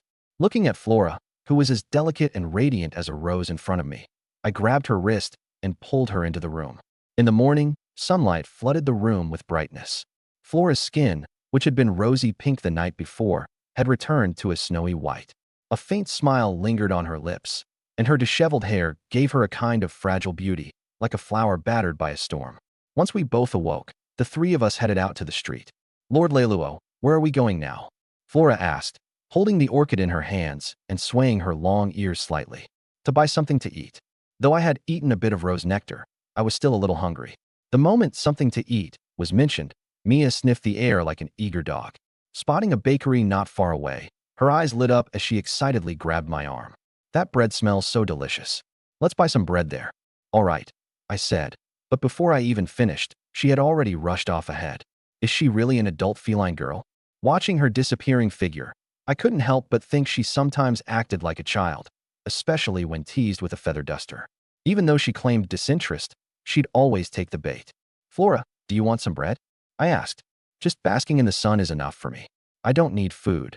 She replied cheerfully, pleased to save me money. You flower sprites really are easy to take care of, I said, resting my chin in thought. Horses and oxen at least need to be fed when they work, but flower sprites can simply survive on sunlight, saving even the cost of food. Thanks to the great goddess of life for creating us flower sprites so perfectly. Flora expressed her gratitude earnestly. I suspected that the goddess of life created flower sprites mainly to be used like beasts of burden, though I had no evidence. 3 days passed in a blur. Outside the eastern gate of San City, more than 1,000 city defense troops stood in a neatly arranged formation. Their silver armor gleamed brightly under the sunlight. The forces were divided into spearmen, archers, shield bearers, and swordsmen. At the front of the formation was the city lord, Bert Hercules, riding a steed. Clad entirely in silver armor, only his face was visible. He was flanked by 2 mounted adjutants. Under the shade of a tree stood several mages and priests. Since raiding the Goblin Den was equivalent to a small-scale war, mages were needed for range and priests for logistics. By the time we arrived, the troops were already assembled. Mia, it's all because of your reluctance to get out of bed that we're nearly late. Flora and I had risen early, but this lazy cat stayed wrapped in the blanket, rolling around until late morning before we could leave. Mia stuck out her tongue playfully. She had become more uninhibited the longer we spent together. Hey, over here. A friendly-looking middle-aged priest waved us over. You're the last ones we're waiting for. Under the shade of the tree, apart from me, there were 6 other priests, all men over 30. Everyone is here. I am Edwin Gank, priest of Quinn Village Church, in charge of coordinating the priests. The middle-aged priest introduced himself. This time, our primary job as priests is to treat the wounded at the rear. Those proficient in offensive magic or with excess mana can also support the front line alongside the mages. Understood. Got it. Move out, the city lord shouted, unsheathing his sword. Leading from the front on horseback, he guided over 1,000 soldiers on foot toward the abandoned labyrinth to the east, with the 7 of us priests at the rear. Friend, why do you have 2 non-human slaves? A slightly pudgy priest sidled up to me. All the others had come alone, while I was the only one accompanied by 2 beautiful non-human girls, which naturally piqued curiosity. Exorcisms are too dangerous, so I bought them as bodyguards. Any problems with that? I replied without looking at him. Priests do earn a lot, but how could anyone afford 2 non-human beauties? He cast a sideways glance at Mia and Flora, one a feline girl, the other a flower elf, both stunningly attractive and certainly costly. I'm a noble second-generation rich kid. What can I say? I'm extravagant. Startled, he immediately put on a flattering smile. Wow, young master, if you're so wealthy, could you spare me a little? Since we're both priests, after all. Eat shit, you scoundrel. I shot back without hesitation, unleashing a national treasure of an expletive for this freeloader. Over 1,000 soldiers advanced through the forest, their heavy armor causing thundering footsteps that scared off birds and beasts alike. By midday, we neared the labyrinth. Suddenly, dozens of goblins charged out of the woods, launching an attack on the troops. The city defense forces, well-trained and clad in heavy armor, reacted swiftly. Before the goblins could even approach, shield bearers and spearmen moved into formation. 5 shield bearers formed a 360-degree fortress, while spearmen within jabbed outward, much like China's Mandarin duck formation. In less than 10 minutes, the goblins were completely annihilated with only a few soldiers sustaining minor injuries. The wounded were sent to the rear for priestly treatment. I eyed the goblin corpses lying on the ground, pierced like honeycombs, and recalled Grain's commission. With the swallowing magic bottle in hand, I uncorked it and aimed it at the corpses.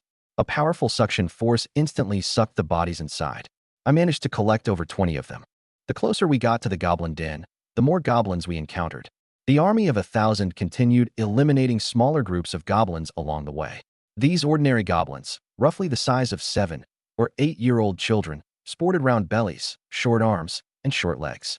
Against the fully armed city defense forces, they were as vulnerable as chickens and dogs. Along the way, hundreds were slain, leaving the roadsides littered with corpses. Yet the troops didn't relax. These were merely scattered fighters, not the main force. Meanwhile, I diligently followed behind, using the swallowing magic bottle to voraciously collect corpses. Within a short time, I had gathered 200 to 300, a number that would surely have Grain grinning ear to ear. Meanwhile, some goblins had already fled back to their den to report. Ordinary goblins might be dim-witted, but their den was home to high-intelligence individuals capable of commanding them. A massive horde of goblins poured out of the labyrinth to intercept us, including numerous goblin warriors towering over 2 meters tall. A kilometer from the den, the city lord Bert raised his hand, halting the army. In the shadow of the forest ahead, the outlines of numerous goblins charging forward became visible. Archers, prepare. Mages, prepare. Bert ordered, intending to use long-range attacks to weaken the first wave of goblins. Over 100 archers unleashed a dense rain of arrows. With so many goblins, it wasn't even necessary to aim carefully to strike them. Protected by shield bearers, the mages began their incantations. Massive fireballs descended from the sky, exploding on impact and incinerating numerous ordinary goblins. However, long-range attacks barely affected the thick-skinned goblin warriors, who resembled heavy tanks as they charged at the forefront, brandishing stone hammers and massive swords. After a round of ranged bombardments, Bert spurred his horse forward with a shout, "Charge! Kill!" The main commander leading the charge stirred morale, and over 1,000 soldiers, formed in tight formations, surged toward the goblins. Bert was a Tier 3 warrior, unable to wield magic, but his strength, defense, and speed were overwhelmingly superior to ordinary people, a hexagonal warrior. He leapt off his horse and swung his sword at the leading goblin warrior. The enemy raised his shield to block, but the shield cracked, and the warrior was sent flying dozens of meters. Another goblin swung a heavy hammer at him, but Bert raised his elbow to block it. The force traveled down to the ground, causing fractures to spread beneath his feet. "Die, monster!" With a powerful shove from his elbow, Bert overturned the warrior, then swiftly advanced like lightning and beheaded him with a single strike. So this is what a Tier 3 warrior is like. It was my first time seeing one. The physical limits of people on this continent were far higher than those of Earthlings. Through rigorous training, one's body could be refined to reach terrifying limits. But the process was torturous, something the average person couldn't endure, like the difference between manual labor and intellectual work. Most people would rather be mages than warriors. Leading the charge, Bert and over 1,000 city guards clashed in chaotic combat against an innumerable horde of goblins. We, a group of priests, stood behind and observed the battle. Such a waste, I remarked, watching the goblins fall in swathes, shaking my head as I sighed. "What's a waste?" Edwin asked, confused. "It's such a waste to kill all these goblins," I explained. "Goblins have slaughtered civilians and raided trade caravans. How could killing them be wasteful?" Even the usually mild-mannered Edwin was a bit angry. He couldn't fathom what kind of saintly fool would sympathize with goblins. "You misunderstood me," I clarified. "What I meant was, instead of killing them, it would be better to capture them as laborers to cultivate farmland. When they grow old and can no longer work, they could be turned into goblin jerky to feed the younger goblins. The young goblins would then grow up and work, and when they grow old, they'd be turned into jerky for the next batch, and so on, ensuring the maximum utilization of goblin resources." Edwin's eye twitched. Old goblins being processed into jerky for the young in endless cycles? "My friend, do you even hear yourself? Not even demons are this diabolical. Are you truly a good person?" he weakly asked. "Man's nature at birth is essentially good. I was a good person once, but spending too much time on Earth corrupted me. There's an old joke from Huaxia. When spiritual energy resurges, Out of China's 1.4 billion people, 1.3 billion of them would pursue demonic cultivation. Cultivators have only three ranks: ant level, fellow Taoist level, and senior level. Well, all right then, Edwin relented, though he had no idea what earthlings were. They must be a race more evil than demons, he reasoned. The battle grew even fiercer, with injured soldiers being sent to the rear more frequently. "Priest, please heal him," one soldier requested as he carried a severely wounded comrade over to us. Heal. Within a 5-meter radius, every injured person recovered their full health in an instant. Their wounds vanished instantly. That fast. The two soldiers were astonished. Ordinary priests required several minutes to treat even minor wounds. Yet this young priest had healed them in a mere moment. Of course, I scoffed. Anything produced by the system is guaranteed to be top-notch. My healing capabilities far surpass standard healing magic. The two soldiers saluted and quickly returned to the battlefield. Over 2 meters tall, a goblin warrior gripped a greatsword with both hands and began spinning on the spot. Using centrifugal force, he brought his sword down onto a shield, instantly scattering a group of 5 walking fortresses, sending soldiers flying through the air. A deafening howl erupted from the horde of ordinary goblins, their excitement akin to lecherous old men spotting a gorgeous beauty. Clutching bone knives and stone axes, they surged forward, engulfing the soldiers in their frenzy. Over 1,000 city guards were facing an overwhelming enemy force. Blood sprayed, and severed limbs flew across the battlefield, turning it into a macabre meat grinder. We priests worked tirelessly a few hundred meters away, beneath a reverse slope, treating the wounded. "Dear priest, can't you go faster? I need to get back to the fight," a blood-soaked soldier grumbled, impatient with Edwin's slow pace. "Healing magic simply takes this long. What can I do about it?" Edwin replied, channeling magical energy with both hands. Green light enveloped the soldier's wounds, which slowly began to close.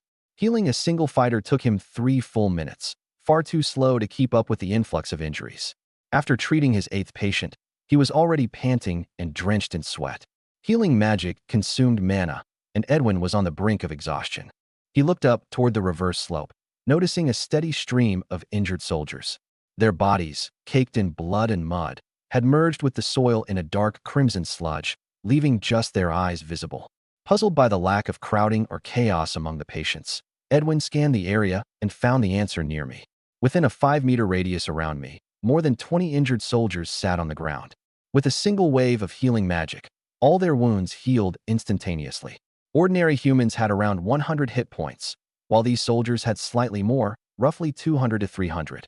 But with my ability to heal up to 20,100 points in one go, coupled with its area-wide nature, my efficiency was unmatched. "Thank you, priest. You're incredible." Instant recovery. I've never seen a cleric this powerful. With Priest Raylo at the rear, we can't die. There's no way we can die, the soldiers exclaimed, expressing their gratitude before returning to the battlefield, their injuries fully healed. "Next batch," I called. Another 20 or so injured soldiers sat down in formation, with Mia and Flora assisting in maintaining order. Snap. With a crisp snap of my fingers, my healing magic radiated outward in a 5-meter radius, instantly healing every wound. Next batch. The mixed stench of blood and mud was unbearable, but I endured it to annihilate the goblins and heal the soldiers. Of course, I wasn't just. Edwin smiled wryly. 99% of the injured were being healed by me. No wonder there was no congestion or disorder near his position. It turned out that we other priests were essentially here for decoration. "Priest Raylo, why is it that, although we're all priests, you're so exceptional?" he asked. The memory of the price I paid to increase my healing power surfaced, endlessly grinding favorability points with 2 beautiful young girls of different races. It had been exhausting and yet rewarding. I sighed and offered an inspirational response. "The gods do not forsake those who strive. I worked harder and sacrificed more than you." "Ah, I see." Edwin nodded in sudden enlightenment, resolving to use me as a role model for future efforts. I was like a resurrection fountain in games, constantly healing injured soldiers as they arrived. On the battlefield, Lord Bert decapitated yet another goblin warrior. His silver armor had suffered cracks, and he bore several light injuries. Scanning his surroundings, he frowned. "Winnick, I remember many soldiers being injured earlier. Why hasn't our fighting strength decreased significantly?"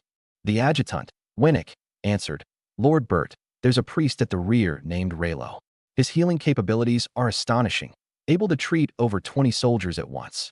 Many soldiers returned to battle immediately after being healed by him. That capable? Bert was taken aback. Having a healer with sustained, large-scale recovery in a group battle was an overwhelming advantage. After the battle ends, I must meet him. At the base of the slope, the other priests were exhausted, out of mana, and panting heavily. Meanwhile, my healing didn't require mana. With my energy completely unaffected, I casually lounged while stroking a cat's tail. Some goblins chased the injured soldiers to the reverse slope on this side. Seeing humans at the bottom of the slope, they brandished their clubs and charged at us. Mia, go and take care of them. Understood. Mia drew her sword and dashed forward. The feline races are the fastest among all, and she easily evaded their attacks. With precise, lethal throat slashes from her short sword, she leapt and weaved among the goblins, making her movements look like an art. In less than a minute, she killed 7 or 8 of them. However, there were simply too many goblins, and a few still managed to rush to the foot of the slope. I placed a hand on Flora's shoulder and used magic to enhance her. The rest is up to you. No problem. Flora, brimming with magic, extended her fingers. Instantly, countless rose vines erupted from the ground, ensnaring the goblins. The vines drained their blood as nutrients, growing vigorously and killing even more. After half an hour of fierce battle, over 3,000 goblin main forces were wiped out. The city defense army only lost a little over 100 men and achieved a decisive victory. This was thanks to 2 things: their well-equipped and well-trained forces and my constant healing from the rear. Bert wiped the blood off his long sword and nodded in satisfaction. He had initially estimated losses of 300 to 400 soldiers, but the actual losses were far fewer than expected. Sheathing his sword, he suddenly recalled something. Raylo. Where's that priest named Raylo? With such minimal casualties for such a massive goblin kill count, my contribution could not be overlooked. Over there, under the slope, his deputy pointed. Bert strode towards me. Who's Raylo? That would be me. I was collecting corpses with a soul-absorbing flask and raised my hand slightly. Bert removed his helmet, revealing a stern, thin, sallow face, but his smile was as bright as the sun. Dear Priest Raylo, thank you for your help. You're like the fertile earth in a spring garden, endlessly providing vitality to my soldiers. I put away the soul flask and waved nonchalantly. City Lord, that's quite the metaphor. No more metaphors next time, please. You deserve recognition. This City Lord offers you 2 rewards. His principle of rewarding and punishing fairly had always been one of his strong suits in command. Oh, my eyes sparkled with interest. What kind of rewards? First, 1,000 gold coins. I was stunned. As expected of the city's lord, he was surprisingly generous with gold coins. Thank you, City Lord. But there is one condition. What condition? We've only cleaned up the goblins outside. There's still a nest of them hiding inside the labyrinth. We need to enter and completely eradicate them. I'll need your assistance for this. Bert planned to use 1,000 gold coins to ensure I gave my best effort. It would be my honor to serve the City Lord. After all, I hadn't completed my system quest yet. Bert seemed satisfied. The second reward. If you do well, this City Lord will personally approve your joining the Honorable City Defense Army, allowing you to achieve your life goals and find meaning in life. Isn't that exciting? Such a strong priest like me would be a dream addition to any army, and he was obviously trying to rope me in. Exciting my foot. I pulled a face of disdain. This old guy's scheming thoughts practically hit me straight in the face. It was no wonder he managed to climb to the position of City Lord. I pointed to my own face. City Lord, do you see what's on my face? What's there? Your abacus beads. Rejected. Bert appeared somewhat regretful. Many people would dream of joining the City Defense Army. Are you sure you're not interested? I'm a priest of the Holy Church, and you're asking me to join your City Defense Army? Switching from the priesthood to join a defense army was akin to giving up a prestigious government job to work a grueling factory line. With a resigned sigh, Bert let it go. Priesthood did carry a higher societal status. He didn't press further and instructed his deputy, assemble the soldiers. We'll root out the rest of the goblins in the abandoned labyrinth. Understood. After advancing another kilometer, we arrived at the labyrinth entrance, built halfway up the mountain. From massive stone pillars supported the remains of an ancient palace, its weathered carvings telling tales of an era long past.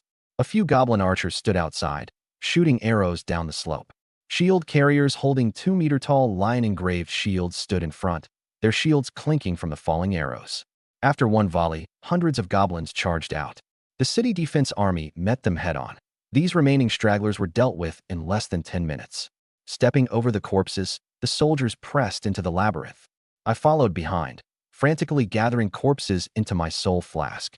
I'd already collected 500 to 600 bodies, and the flask still showed no signs of being full. I couldn't tell how much it could hold. The first hall inside the labyrinth was about the size of a soccer field. The weathered rock walls were etched with ancient murals. Just like outside, the place was filled with goblins and the sound of combat. I brought Mia and Flora to a corner to wait for the injured. Then I noticed piles of human corpses heaped carelessly not far away. Their faces were drained of color, their eyeballs bulging, their deaths horrifying. They looked like they'd been completely drained of blood. I frowned. I'd heard that the goblins this time hadn't just stolen food. They had also abducted many villagers. Could those lifeless corpses be the kidnapped villagers? Were the goblins bleeding them out to remove the smell before eating them, like preparing pork? These creatures had an alarming, albeit twisted, sense of culinary precision. Injured soldiers quickly came seeking treatment. Edwin and 6 other priests sat idly not far from me, chatting away. Though they weren't pleased about being sidelined, they seemed to enjoy the thought of receiving the city lord's rewards for doing absolutely nothing. Perhaps being useless wasn't so bad after all. As I healed, I asked one of the soldiers, "How many levels does this labyrinth have in total?" The Adventurers Guild records say 3. This labyrinth had apparently been explored in the past, and the guild had maps. The city defense army had obtained a copy before setting out. 3? That's not too many. I estimated the extermination could be finished in no time. Within 10 minutes, the first level was cleared of goblins, and the city defense army advanced to the second level. Mia, Flora, follow me. We passed through a corridor and came upon a massive water pool. Relying on their maps, the soldiers confidently dove in one by one, disappearing into the illusionary water without causing a single splash. I held hands with Mia and Flora and jumped in. The pool turned out to be a magic illusion. It wasn't cold at all. As we penetrated the illusion, the surroundings distorted and then transitioned into the second-level corridor. The corridor was 10 meters wide and 10 meters high, lit by torches on both sides, so it wasn't too dark. "Where's the city defense group?" I looked around.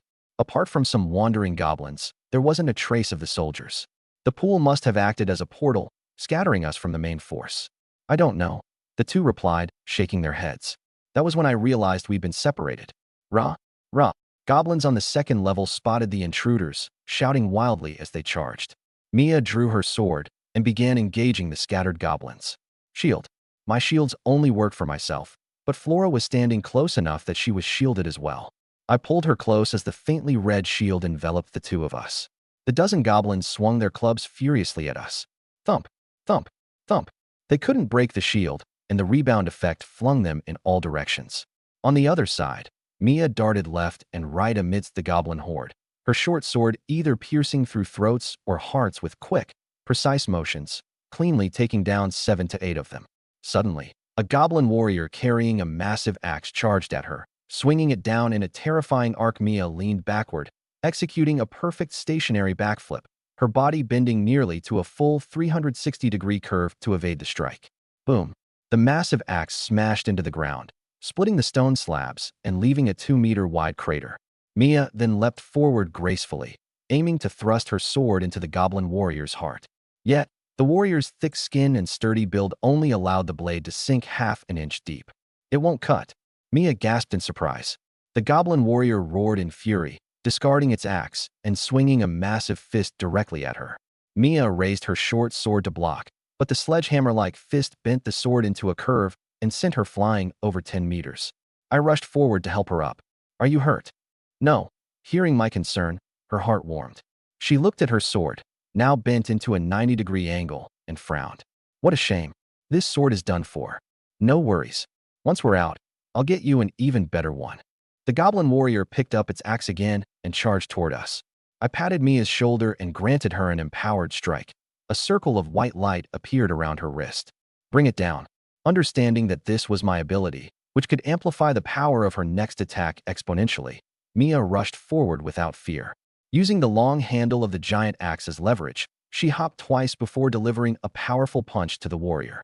My health pool stood at 20,100, 201 times that of a normal human. The additional damage from her strike was catastrophic. Boom. The warrior's body was blasted into pieces, obliterated in one punch. "So strong," Mia exclaimed in joy, leaping in excitement. The thrill of defeating an opponent of such a higher level was electrifying. The 3 of us cleared throngs of goblins from the corridor. The labyrinth was aptly named because of its complex, intricate layout. With no map, both ends of the hallway extended into unknown darkness. After thinking it over, I decided we should press forward. The passage led us to a three-way fork ahead. Mia, Flora, which way? Left. Right. The two of them answered in unison, but with opposite directions. I was stuck. Let's flip a coin, heads for left, tails for right. A simple cure for indecision. I flipped a gold coin. After spinning several times in the air, it landed in my hand, heads. We went left. After walking for over 300 meters, we hit a dead end. It's a dead end? Mia's cat ears drooped. Her earlier instinct had told her to take the left path, but clearly, she had been wrong. Lord Raylo, let's go back and take the right path, Flora suggested. Wait. Normally in games, people would backtrack upon hitting a dead end, but this wasn't a game. I walked up to the wall and knocked on it. No hollow sound, completely solid. Still, it wouldn't hurt to try something. After all, there was no cost to experimentation. Mia, come here. I pulled out an iron sword and granted it an empowered strike, the circle of white light appearing around her wrist again. Try cutting this wall with the sword. All right. Lord Raylo, you'd better step back a little. I retreated a few meters. Mia slashed down with the sword. Boom. The empowered strike blew a hole through the wall, dust and debris flying everywhere.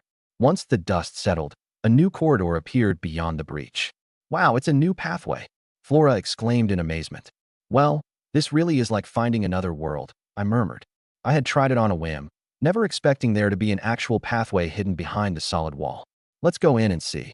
Though the labyrinth was thought to have been explored by previous adventurers, it was possible they had overlooked some hidden treasures.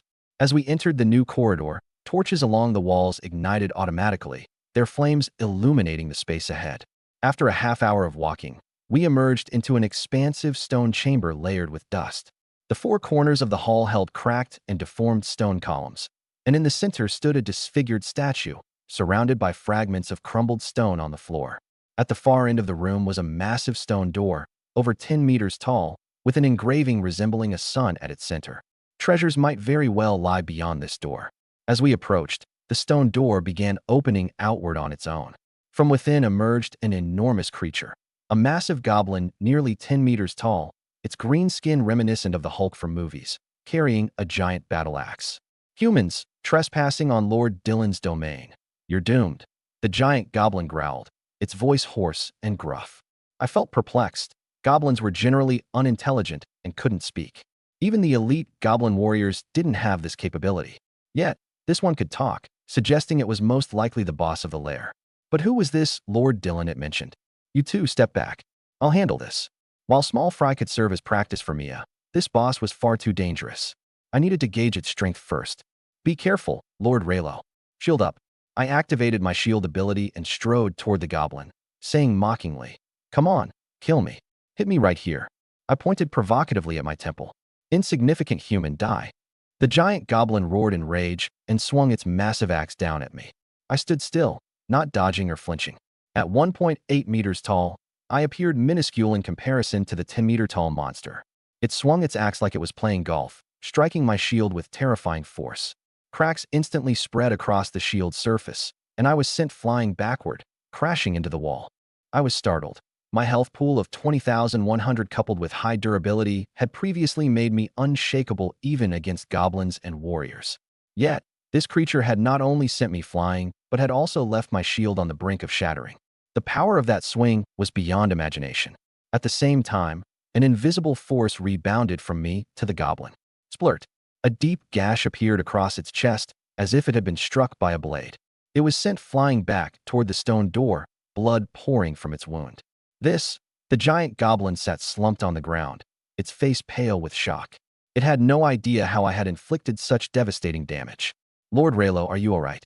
Mia and Flora rushed to my side, one supporting me from each side. I'm fine. Thanks to the shield, I hadn't suffered any injuries.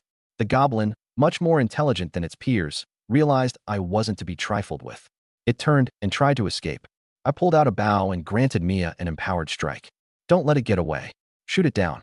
The goblin glanced at Mia's ordinary bow and arrow, disdain flickering in its eyes. It assumed such a weapon couldn't harm it and didn't bother dodging, rushing toward the stone door. Mia let loose an arrow, and at the exact moment the goblin was stepping through the doorway, the arrow struck its back. Boom. Unlike the warrior from earlier that had been torn apart, this goblin didn't shatter.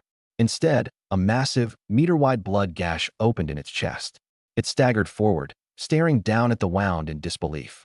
It couldn't understand how a mere arrow could cause such destructive damage. A mouthful of blood sprayed out as its enormous body collapsed heavily to the ground. With one arrow, Mia had slain the giant goblin, feeling for a moment like an unrivaled powerhouse. However, she knew deep down that the ability was mine, not hers. Earlier, it had mentioned Lord Dylan. It seemed there was an even more formidable boss somewhere within the lair. Mia, Flora, you two stay behind me while I scout ahead. As their support, I moved to the front to secure a better view, stepping cautiously toward the stone door.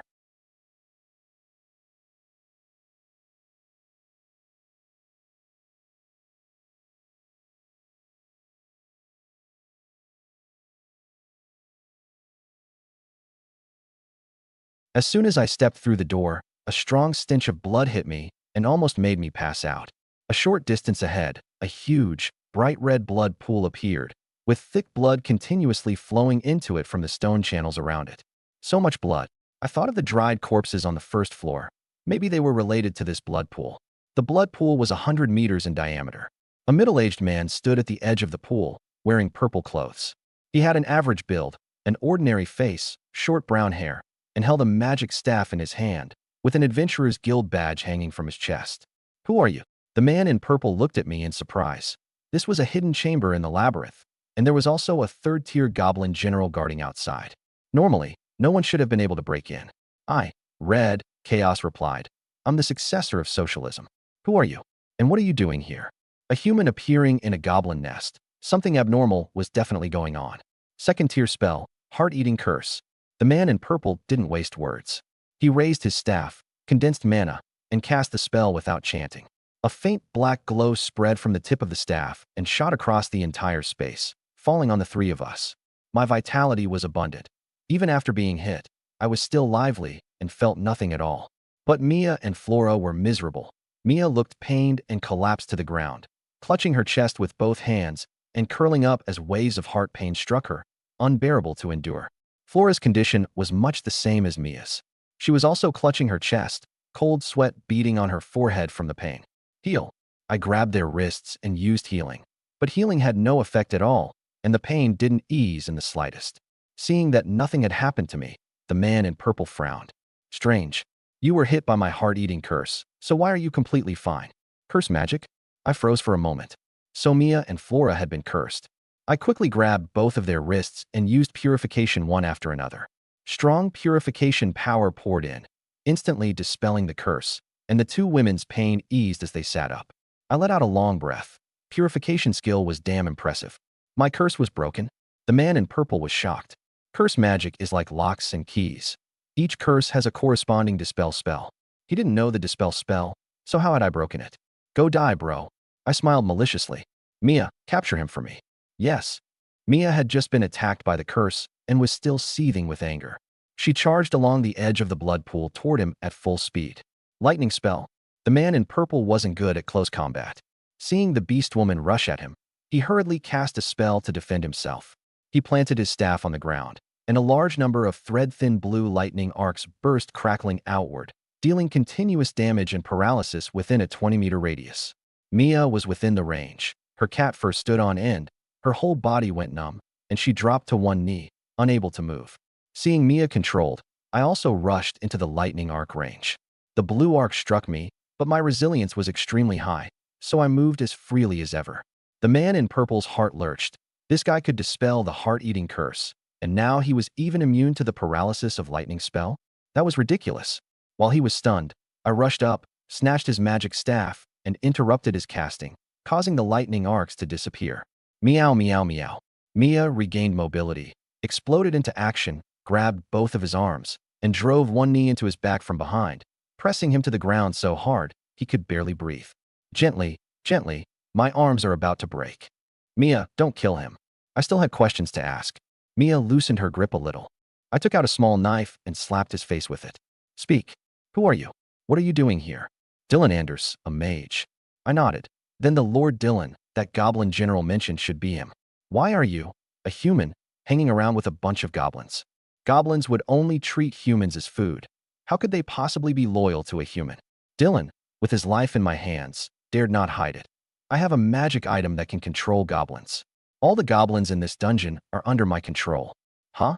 So the goblin disaster in Sand City this time was caused by you. I was stunned. Coming here, I had thought it was a natural disaster, but it turned out to be man-made. Why did you control the goblins to attack the villages? Dylan, unwillingly, pointed at the blood pool. To collect blood and release the high-ranking blood clan sealed here. High-ranking blood clan? What do you mean? I once got a treasure that came out of this dungeon at an auction. The information inside said that beneath this dungeon, a very powerful high-ranking blood clan is sealed. If the seal is broken, that treasure can be used to control it. So I first controlled the goblins to attack the villages, then disguised myself as an adventurer and revealed the lair's location to the city defense army, luring them here to wipe them out. The blood from the battle would all flow here. I turned to look at the blood pool. The city defense army was fighting the goblins, and blood was continuously flowing in from the stone troughs, nearly full. Where's that treasure that can control the high-ranking blood clan? Hand it over. That's my thing. It doesn't belong to you. Dylan revealed his fierce side. Mia saw he was being uncooperative, gave a hard tug, and nearly ripped his arm off. It's going to break. It's in my magic staff. I picked up the magic staff. Where? Pressed the top end into the ground 3 times. I flipped it over and pressed it into the ground 3 times. A small hidden compartment popped open. Inside was a finely crafted golden bracelet. Wear it, and you can control that blood clan. Dylan was utterly despairing. He had planned for this high-ranking blood clan for a full 3 years. It was like marrying a bride. He had painstakingly arranged the match, paid the betrothal gifts, held the wedding banquet, and when it came time to enter the bridal chamber, I entered the bridal chamber. You've killed so many people, a grave sin beyond measure. As a trainee priest, I now represent the goddess of life in judging you. I had Mia drag him to the edge of the blood pool, extending his neck over the rim so it would be easy to bleed him. Dylan panicked. Wait, friend, I've already given you the control item. Why are you still killing me? So what if you gave it to me? I never promised not to kill you. Huh? Dylan was dumbfounded. Just moments ago, when begging for mercy, he had thought handing over the treasure would save his life, but I was actually this shameless. Die. Without giving him a chance to argue, I drew my long sword and, like slaughtering a chicken, slit his throat to let the blood flow out. Blood surged into the blood pool. Dylan struggled twice and then died. I stood before the blood pool, waiting for the seal to break. Dylan had modified the dungeon so that blood from anywhere would flow into this pool. Once it filled, the seal could be lifted. As the battle continued, the water level in the pool rose rapidly and soon filled it. Then the blood merged into the magic array embedded in the surrounding walls. The water level dropped at high speed and was absorbed completely. At the bottom of the blood pool, a white sealing array appeared, with a cross-shaped demon sealing sword slanted into its center. The next moment, the demon sealing sword shattered, and the sealing array broke apart with it. Rumble. The entire dungeon trembled violently, accompanied by terrifying magical fluctuations. A blood-red pillar of light, 100 meters in diameter, shot skyward from the bottom of the pool. The 3 of us hurriedly retreated. Ha ha ha, finally out. A brazen, sharp young girl's voice rang out from within the red light. Hiss, this high-ranking blood clan seemed to be female.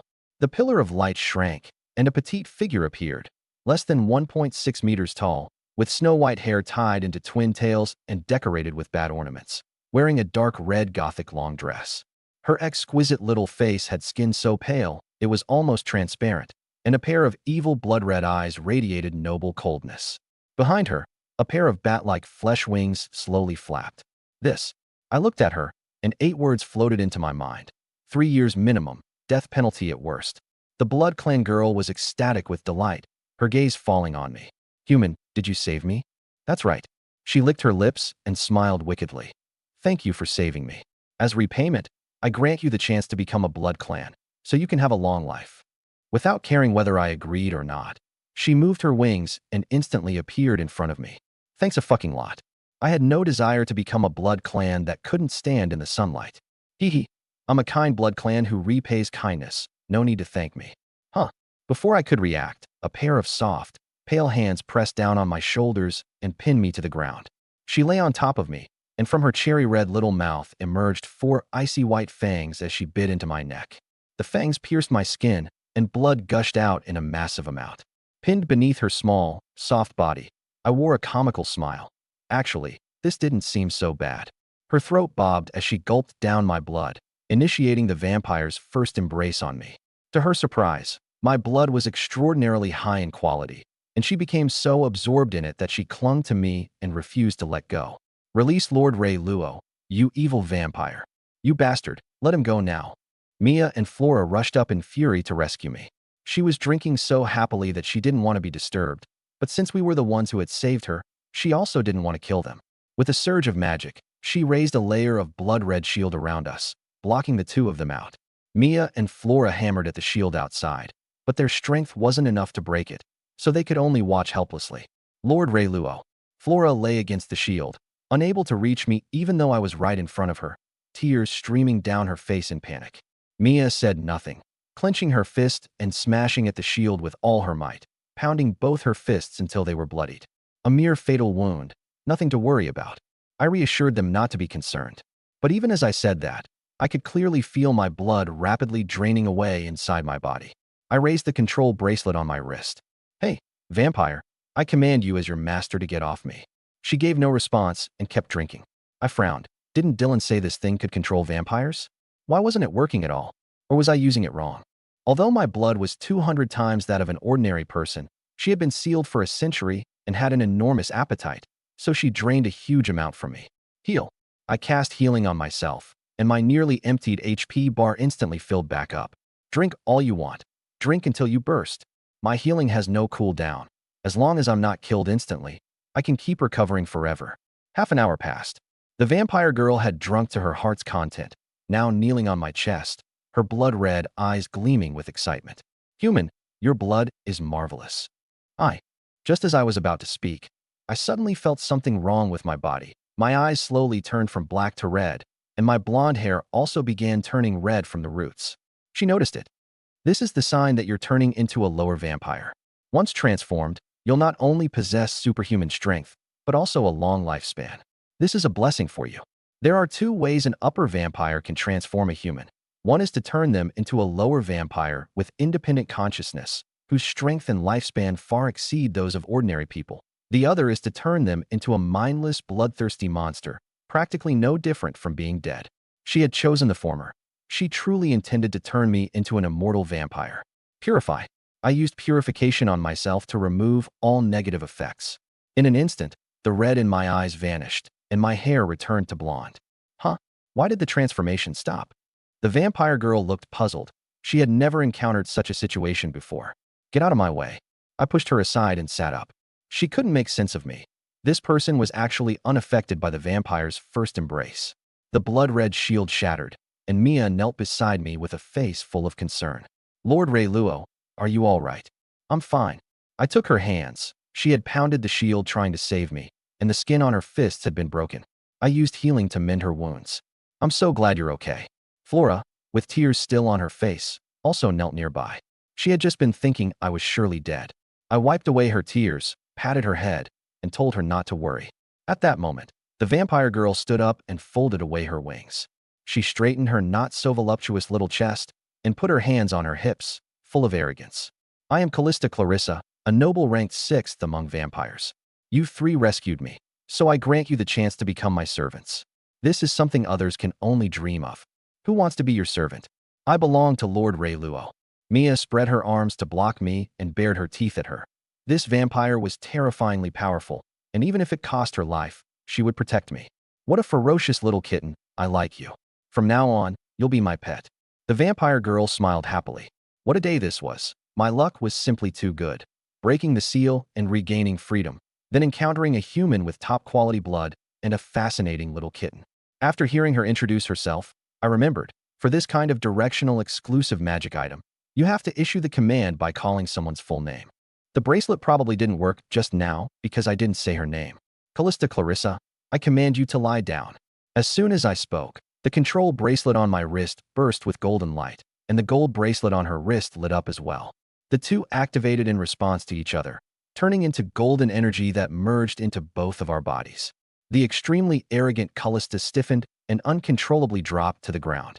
Damn it, how could I forget this thing? She had become so smug after breaking the seal that she forgot that besides the seal, She also had this control bracelet shackling her. "You filthy human, take off the control bracelet right now, or I'll kill you." Callista, lying flat on the ground like a toad, roared sideways. I smiled and ignored her threat. Walking over, I crouched down and pinched her little face. "Ha ha, I caught a wild bloodkin." "Awesome. You're the wild one. Your whole family is wild." Callista's forehead veins bulged as she braced her hands on the floor like she was doing push-ups, desperately trying to break free. But before she could even push herself up 10 centimeters, I sat down on her back and forced her back down. "Don't even think about resisting. The more you resist, the more excited I get." Pervert. With her pretty face pressed against the cold floor and hearing my evil laughter, Callista felt that this person was definitely no good. "Bloodkin, I'll give you two choices. Either work for me obediently or die." I could tell she was quite strong. Bringing her under my command would be a huge help. And most importantly, she was also a wild, white-haired, red-eyed vampire lowly. Impossible. Though Callista was small, she was stubborn and forceful. What a joke. How could one of the noble sixth-ranking bloodkin ever work for a human? I sneered. "Yeah, since that's the case, then die. Clasp your own neck with both hands." The control bracelet took effect, and Callista, lying on the ground, had her hands seize her own neck against her will. Squeeze harder, harder. The tighter she squeezed, the closer she came to breaking her own neck. She finally realized that if she didn't submit, this person would really use the bracelet to kill her. In halting breaths, she said, "I give up. I give up." "See? That's more like it." I smiled. "Let go of your own neck." Callista released her grip and gasped for breath. She had nearly died. I got off her back and removed the bracelet's restraint. Callista felt her whole body relax and climbed to her feet. I sized her up. Less than 1.6 meters tall, wearing a Lolita-style long red dress, with white twin tails, ruby eyes, and a childish little face full of dissatisfaction. This refined outfit made her look like an Aero game heroine, or even a boss at the final stage of a gal game who could drop a defeat CG. "You're actually pretty cute, little thing." I patted her head. "Don't touch me, pervert." Callista narrowed her blood-red eyes and looked at me like I was trash. But she didn't dare resist. The control bracelet's activation had a slave contract-like effect, and if she developed killing intent toward her master, she would suffer backlash. "Come on, let's get out first." The four of us walked toward the maze exit. Mia and Flora kept glancing sideways at Callista with vigilance from time to time. Bloodkin were no kind people, especially not a high-ranking bloodkin who ranked 6th. "Human, what's your name?" Callista asked as she walked. "Raylo. You can call me Master or Lord Raylo." "No. I still prefer calling you pervert or trash." Even though she agreed to work for me, she still carried herself with pride. Me, who knew how far we had walked before a dense sound of footsteps came from ahead. A group appeared. The leader was City Lord Bert, followed by many city defense soldiers. After fierce fighting with the remaining goblins, each of them was covered in wounds and blood. "Raylo, why did you suddenly disappear just now?" Bert looked at me, then at the three beauties beside me. When we entered the maze, I had clearly only been with two of them. How did it become three? "What do you mean I suddenly disappeared?" "It was your people who got separated from me, so I could only wander around the maze aimlessly." I complained. "Is that so?" Bert gave an awkward smile. "The goblins in the maze are almost cleared out. Hurry and heal us." I healed the wounded soldiers. Vampires are sensitive to the smell of blood. Fresh blood would stir their appetite. But after Callista had sucked my rich, potent blood, the blood of the city defense soldiers smelled thin and tasteless to her, stirring not the slightest desire to eat. "Laylo, is this girl a vampire?" Bert, who was worldly and well-informed, studied Callista. Snow-white long hair, blood-red pupils. She was clearly a vampire. In human eyes, vampires were evil, and anyone bitten would turn into a bloodthirsty monster, so they had to be exterminated. While healing, I said casually, "She's not a vampire, just has red-eye disease." "Then how do you explain the white hair?" "Her personality's too awful, so she can't get married and got so worried her hair turned white." "Red-eye disease my ass. Worried yourself into white hair. May you get destroyed." Callista, who was under 1.6 meters tall, raised her brows furiously and bent over to headbutt my waist. She didn't use much force, just a symbolic protest. "See, I told you her personality was terrible." I fought violence with violence, landing a knife-hand strike on the top of her head. Callista held her head and glared at me resentfully, then said nothing more. Bert wasn't stupid and didn't believe my nonsense. This red-eyed, white-haired twin-tailed girl was most likely a vampire. But seeing Callista suffer, he judged that I had already subdued her. This time, by helping the city defense forces in the suppression, I greatly reduced their casualties and had done them a huge favor, so Bert chose to turn a blind eye. After healing several hundred wounded, the city defense forces continued the purge. After hours of fierce battle, the goblins were basically wiped out. By the time everyone left the labyrinth, it was already morning of the next day. Quest completed. Reward skill. Taunt. Taunt. LV1 raise your middle finger to taunt a single target within a 50-meter radius, forcing the target to attack you. To activate taunt, you actually had to raise the middle finger. This method was absurd, yet somehow reasonable. Quest. Raise Callista's favorability to 100 points. Reward. Max HP plus 10,000 current progress. Dash 10 out of 100. Another favorability quest with a max HP reward.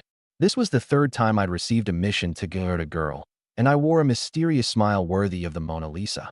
Maybe the strongest support system wasn't the coolest in the system world, but it was definitely the one that understood its host best. I had threatened and lured Callista, and even hit her with a knife hand strike, so her impression of me wasn't good. Her initial favorability was -10. Forget it, favorability can be built up slowly, no rush. The four of us returned to Seoul City with the city defense forces, collected a reward of 1,000 gold coins at the Lord's mansion, then left the city and headed back to White Dove Town. By the time we walked back from the abandoned labyrinth to Seoul City, it was already noon.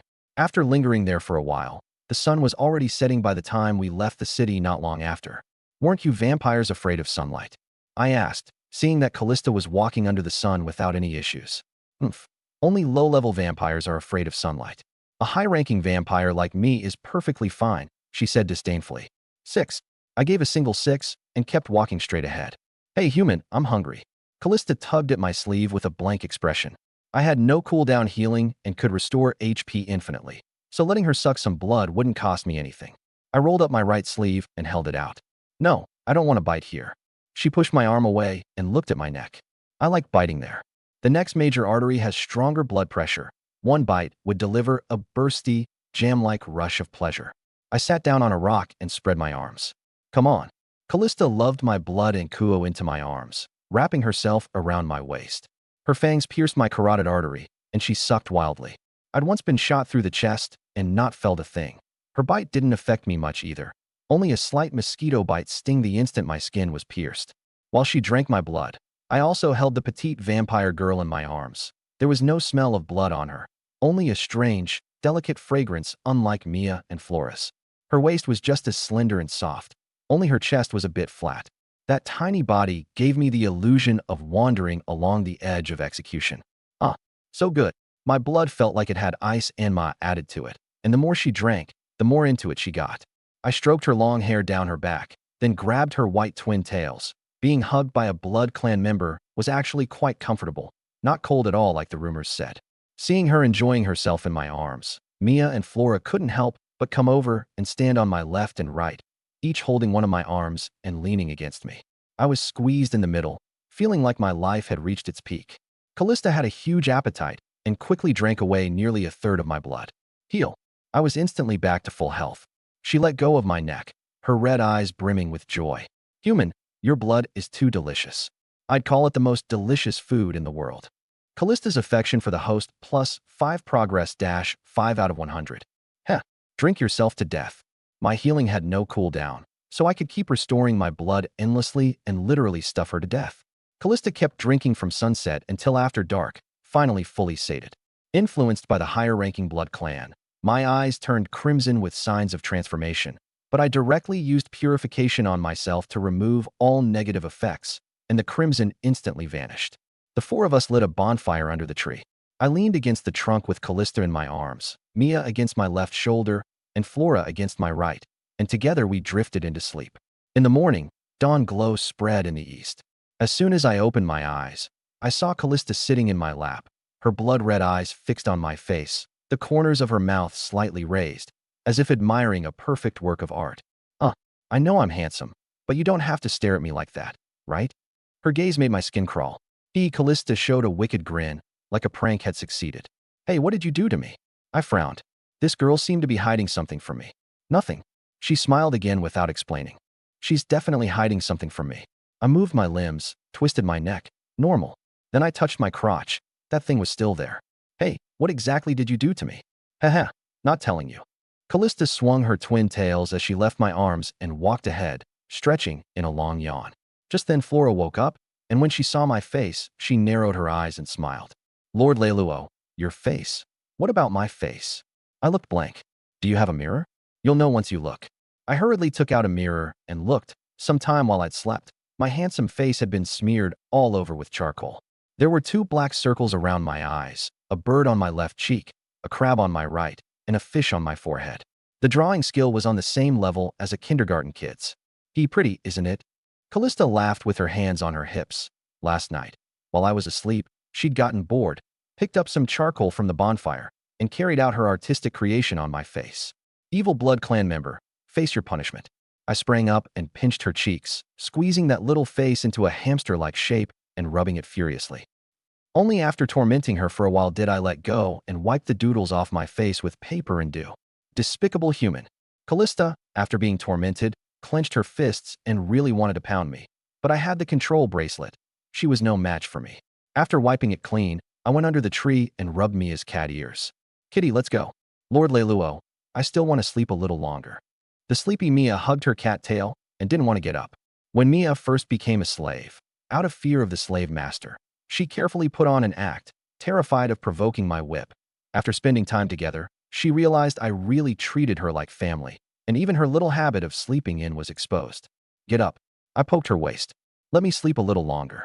She closed her eyes and rubbed against the tree trunk, unwilling to move. You lazy cat. With no other choice, I carried her on my back and let her sleep. Mia happily wrapped her arms around my neck, her big white bunnies pressed against my shoulder, her slender legs clamping around my waist, and her cat tail winding around my body. We've been away from the manor for several days. There must be a lot of fallen leaves. Once we get back, clean the manor thoroughly. Okay. Mia leaned against my back and kept sleeping.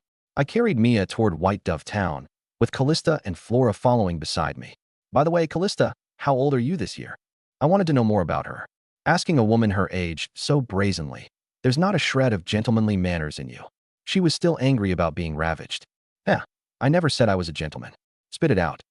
Callista bared her teeth at me like a dog before answering. 500 and something. Flora was over 200. Callista was twice that. As expected, anime girls can be 200 years old or even 2,000 years old, but they can never be 40. So who was it that sealed you in that labyrinth? The fact that they sealed her away and even left her a control bracelet clearly meant they hadn't intended to kill her, but rather hoped someone would come along to guide her. From what I observed, Callista was a bit wicked, though not exactly kind, but she wasn't especially evil either for a blood race. At that, Callista flew into a rage, bearing fangs and claws. Those bastards from the Holy Church. If I ever run into them, I'll tear them to pieces, mince them into meat paste, and feed them to the dogs. I twitched at the corner of my mouth. What a coincidence. I'm from the Holy Church. People from the Holy Church really are vile clowns. Being under my control, she couldn't tear anyone to pieces, so she could only sass me. Callista's little mouth was slick with honey. She needed some punishment to behave. Callista Clarissa, I command you to move forward by doing backflips. With the law spoken, reality followed. Her body lost control and began backflipping forward. Hey, you despicable human. If you've got the guts, don't use the control bracelet. Fight me one-on-one. Backflipping as she was, Callista was still remarkably stubborn. I ignored her and kept walking quickly with my head down.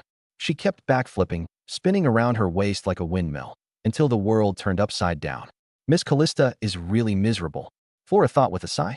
After backflipping for 5 kilometers straight, even an upper-level blood race couldn't keep it up. Callista was on the verge of tears. This guy was simply a devil. When under the eaves, one has no choice but to bow one's head. She lost her stubbornness and weakly pleaded, "Human, I was wrong." I released the control. She stopped and plopped down on the ground, her eyes crossed and stars spinning before her, seeing double all around. Let's go. I'm dizzy. I can't walk. She rubbed her temples, unable even to stand up. To deal with someone as stubborn as Callista, you have to give her a slap and then a candy. I carried her on my back. I'll carry you. She gave a cold snort, still dizzy-headed, and quietly lay on my back. The 4 of us passed through White Dove Town and headed to the lakeside manor outside the town. Some desiccated goblin corpses hung from the over 2-meter-high rose wall. Flora, take down the flower wall. The nest had already been wiped out. There was no need to keep the dangerous rose wall any longer. Yes. Flora placed her hand on the wall, a faint glow blooming from the petal at her brow, and in an instant the flower vines automatically withdrew underground. After being out for a few days, home really is more comfortable. I walked down the pine and cypress avenue toward the manor. A wood just then, a tremendous tiger roar echoed from the manor, low and rumbling like an 8-cylinder engine. Holy shit, I froze. Had a tiger gotten into the manor while I was away for a few days? But then I thought about it and realized something was wrong. The flower walls around the place were supposed to protect it. So how could a tiger get in? Still in shock, a pure white tiger leaped over the more than 2-meter-high iron gate and landed at the end of the main road. It was about 4 meters long, with half-meter-long white saber fangs on both sides, round and bulky, twice the size of a northeast tiger, and its whole body radiated a biting cold. I recognized it. A frost saber-toothed tiger, a tiger-type magic beast capable of using ice attribute magic, extremely vicious. Judging by its size, it was an adult, stronger than a goblin warrior, but not as strong as a goblin general. Fat tiger, this is my manor. What are you doing, trying to seize someone else's place? My killing intent began to rise. Awu wild magical beasts had a strong sense of territory. It stood guard at the entrance and roared, warning me not to come closer. Human, want me to kill it for you? Callista, fully fed, was just looking to stretch her muscles. No need, I can handle it myself. I waved confidently and took out a short knife. I had seen a post online about how to deal with tigers in the wild. When the tiger lunges, hold a short knife with the blade pointing up, slide in toward it, and wait for it to pounce before slashing open its belly. Practice is the sole criterion for testing truth. I sprinted toward the tiger at full speed. When I was 10 meters away, I crouched down, held the knife with the tip facing up, and slid forward using my momentum, waiting for it to jump me. However, the frost saber-toothed tiger didn't pounce. It stood motionless on the spot, its tiger face full of question marks. My soles scraped against the ground, kicking up dust, and after sliding for a while, I came to a stop right in front of it. Seeing me slide all the way to the tiger, Mia didn't know what I was doing, but she felt that Lord Raylo must have some deeper meaning in doing this. Man and tiger were less than a meter apart, staring at each other in silence, the atmosphere awkward. Ahem, I coughed tactically to hide my embarrassment. So the sliding tackle was fake after all. Forget it, I'd better use a system skill. Shield. I stood up, raised my shield, and taunted it. Come on, fat tiger, bite me. The frost saber-toothed tiger glanced at me, then lay down on the ground with its front paws crossed and its head resting on them. It only wanted to guard its territory, not hurt anyone. I frowned. This tiger was a little different. It actually didn't attack humans. But that was fine, I had taunt. I raised my right hand and gave it the middle finger, activating taunt. Roar. Seeing the middle finger I was showing it, an inexplicable rage ignited in its heart, stronger than catching its wife cheating with her lover. It instantly went red with fury and went completely berserk. It leaped up and swiped at my shield with one claw. Crack. Fine fractures appeared on the shield, and the recoil left 3 bloody claw marks on its body. Taunt kept enraging it, and the tiger, having lost its reason, frantically lashed out with its claws. The shield cracked only slightly, but all the damage rebounded in full. A minute later, taunt ended. The snow-white fur was dyed red, and it collapsed weakly to the ground. Huh? How did this guy beat the frost saber-toothed tiger? Callista looked utterly confused. She had only seen me standing still while the tiger kept attacking me, and then countless claw marks appeared on the tiger's body out of nowhere, like a reflection spell, but why was there no mana fluctuation? I dropped the shield and pulled out my longsword, preparing to behead the tiger. At that moment, the dying tiger seemed to have a burst of last strength. It narrowed its eyes and, like a cat, rubbed its tiger head against my calf. Frost saber-toothed tigers were felines, and as a seasoned cat-petting enthusiast, I judged that it was acting cute. What the hell?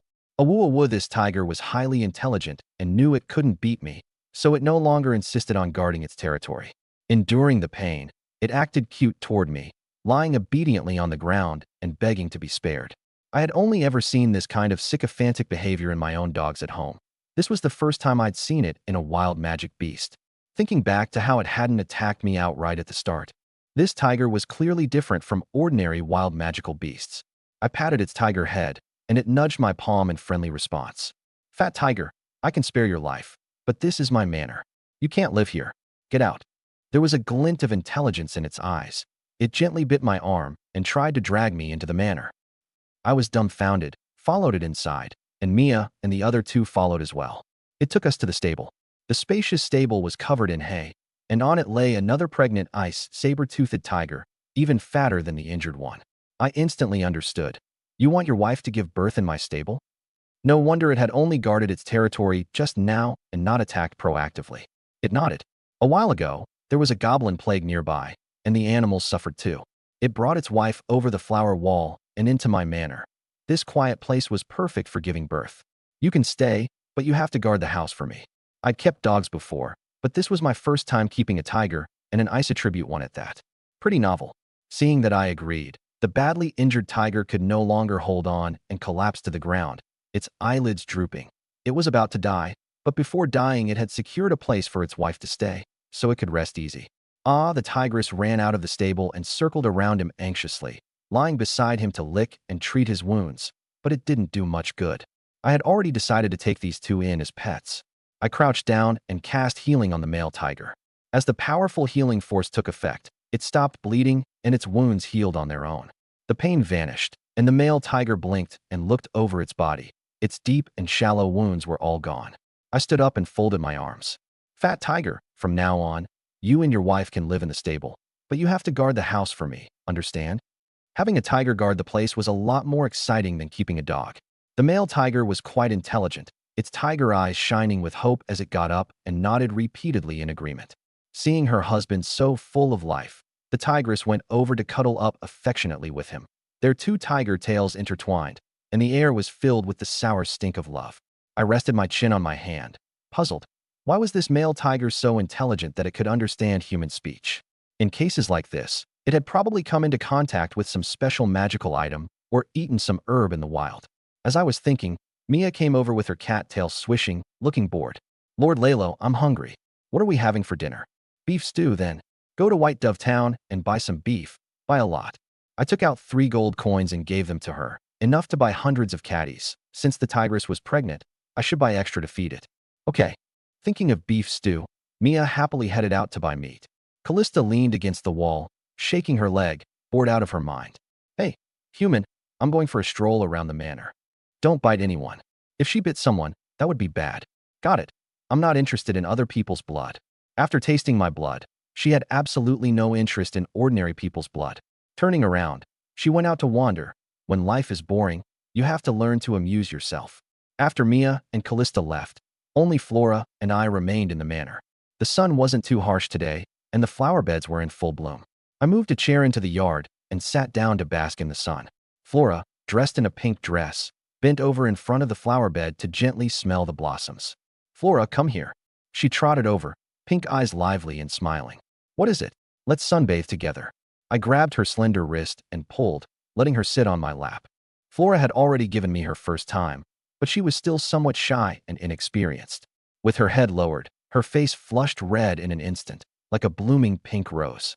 I held her waist, and through the pink gauze dress, she felt soft and warm. I kissed her forehead lightly, and the scent of flowers wafted toward me. I touched the 3-petal mark between her brows. Do all of your flower fairy clan have this kind of mark? Different flower fairies have different shapes. She gave me a little lesson. I was born from a rose, so mine is rose petals. Those born from water lilies have water lily petals between their brows. Those born from orchids have orchid petals. I still think little roses are cuter. I smiled wickedly, kissed her forehead, and bit her elf-like snow-white long ear.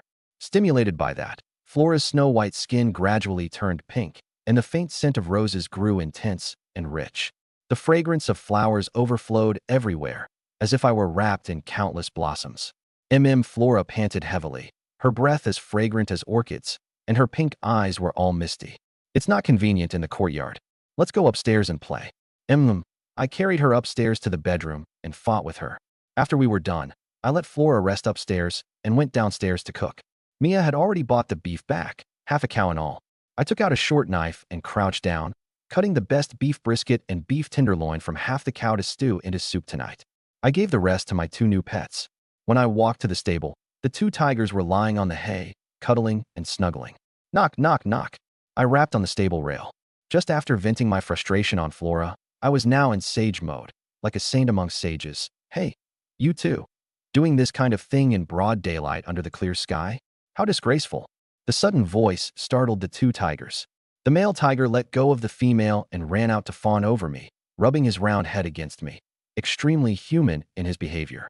Such a round and chubby extra-large silver tabby. From now on, how about I call you Fat Tiger? I patted his tiger head. His fur was warm and soft. Ice sword-toothed tiger, roar, roar, roar. Translation, too ugly. This tiger objects. I couldn't understand tiger language and nodded in satisfaction. Good. Since you agree, from now on you'll be called Fat Tiger. The ice sword-toothed tiger widened its tiger eyes. I pointed at half the cow. That beef is for you and your wife. Roar, roar. Translation, thank you, human. Fat Tiger's tiger eyes curved into crescents, and he licked my face with his tongue. Though I'd given him a terrible name, it didn't stop me from being a friendly human who fed them. Damn, are you a dog? I wiped the tiger drool off my face with my sleeve. I'd never seen a feline lick its owner before. After thanking me, Fat Tiger happily ran off to bite into a cow leg and dragged half the cow back to the stable. There was so much meat that it wouldn't need to hunt for 2 days, leaving plenty of time to happily cuddle with his wife. I took Mia to the kitchen to make dinner. After dinner, night fell. Callista didn't come back all night. Early the next morning, the three of us had breakfast and went to White Dove Town. Before clearing out the nest, Grain had asked me to help collect the goblin corpses, so now I was returning the corpse-storing, devouring demon bottle to him at the church. On the way, Flora frowned with concern. Lord Raylo, Miss Callista hasn't come back all night. Could she have run into some bad people? I draped an arm over her shoulder. Don't worry. In all of Sarn City, and probably the entire Western Province, I doubt anyone's her match. A member of the Blood Clan's 6th great noble house, her strength was likely comparable to a 5th-tier monster. I should be thanking the heavens if she doesn't hurt anyone. Okay. When we arrived at the church, Grain was hearing the faithful's confessions in the front hall. Seeing me arrive and knowing the expedition was over, his old eyes lit up with joy. Friends, let's stop here for today. I have something to discuss with Priest Raylo. The believers dispersed. He came over quickly. Raylo, how did the favor I asked you to help with go? I took out the devouring demon bottle and casually tossed it to him.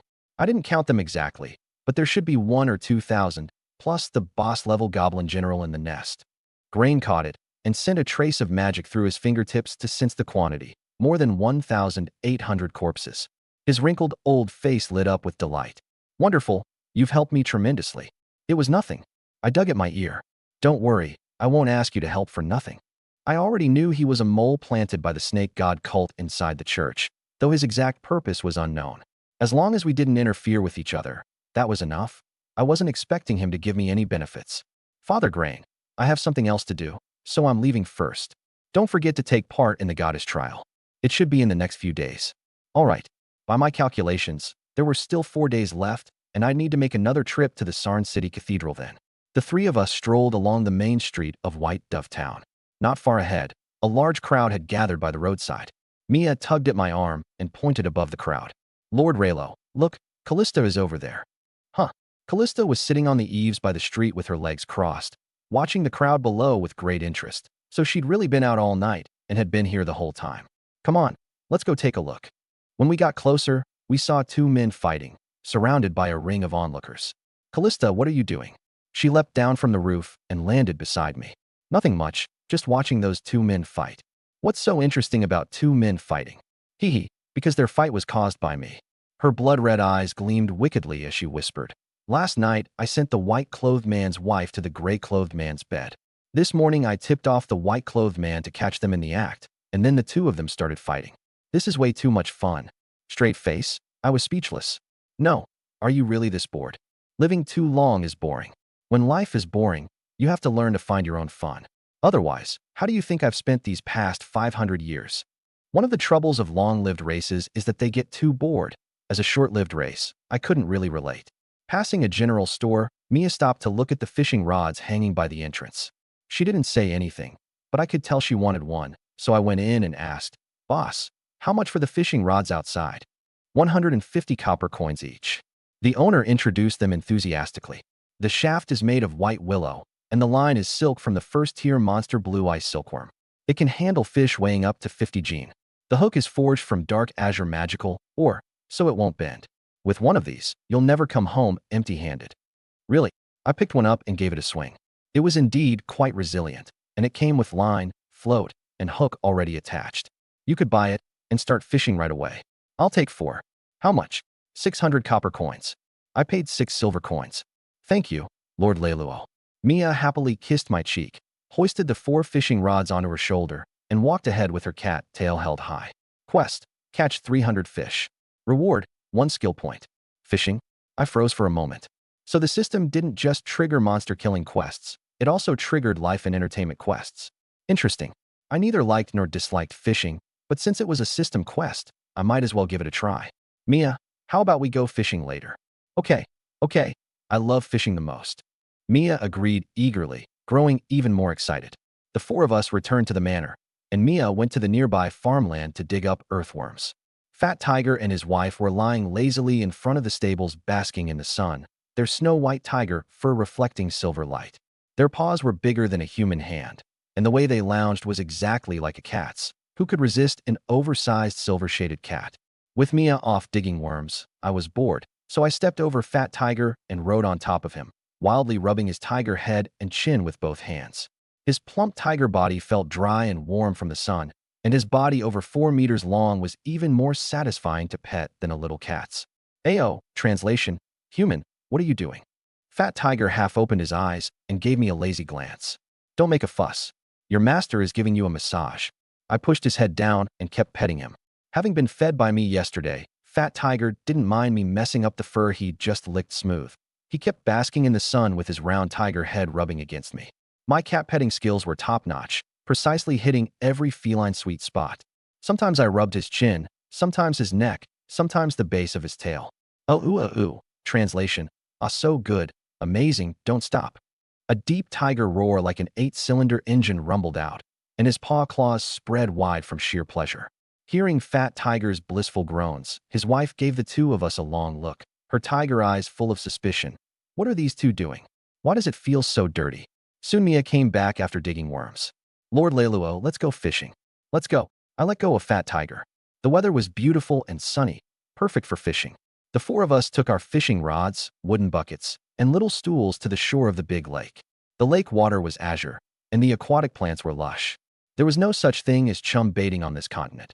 Mia threaded the earthworms onto the hook under a big tree and cast them directly into the water beside the reeds to wait for a bite. Callista couldn't sit still. The moment we arrived, she vanished. I sat on the bench, threaded the earthworms onto the hook, tossed it into the water, and waited quietly. Flora wasn't interested in fishing, but she was very interested in me. She sat in my lap, looking at me with her pink eyes full of affection, rubbing her head against my chest again and again. You're such a little temptress. With one hand I toyed with her pink hair, and with the other I kneaded her long ears. The flower fairy tribe looked like elves, but their bodies were even more fragrant and softer. Being able to create such an alluring, lively race, the goddess of life really was a little genius. More than 10 minutes later, rustling came from the nearby woods. Callista emerged from the forest, a few leaves stuck to her twin tails and blood-red Lolita dress, her hands clasped behind her back. Callista, where did you run off to? Just taking a walk nearby? Guess what I found? She smiled mysteriously and pulled out a bunch of grapes from behind her back, plump and dark purple-black, already fully ripe. She plucked one, waved it in front of me, and blinked her crimson eyes. Human, want to eat it? Let me have a taste. I reached out to take it. Nope. Just as my hand was halfway there, she tossed the grape straight into her own mouth, put her hands on her hips, and puffed out her small chest with a very beatable expression. Human, you didn't really think I'd give you the grapes, did you? Damn it. I'd seen people who were begging to be hit, but I'd never seen anyone as much as Callista.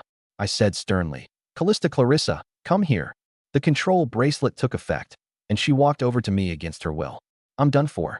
Callista cried out in her heart. Smack. I let go of Flora, pulled her into my arms, and smacked Callista's butt. Ow. Damn human, let me go. Humph. I snorted coldly and didn't let her off, one slap after another.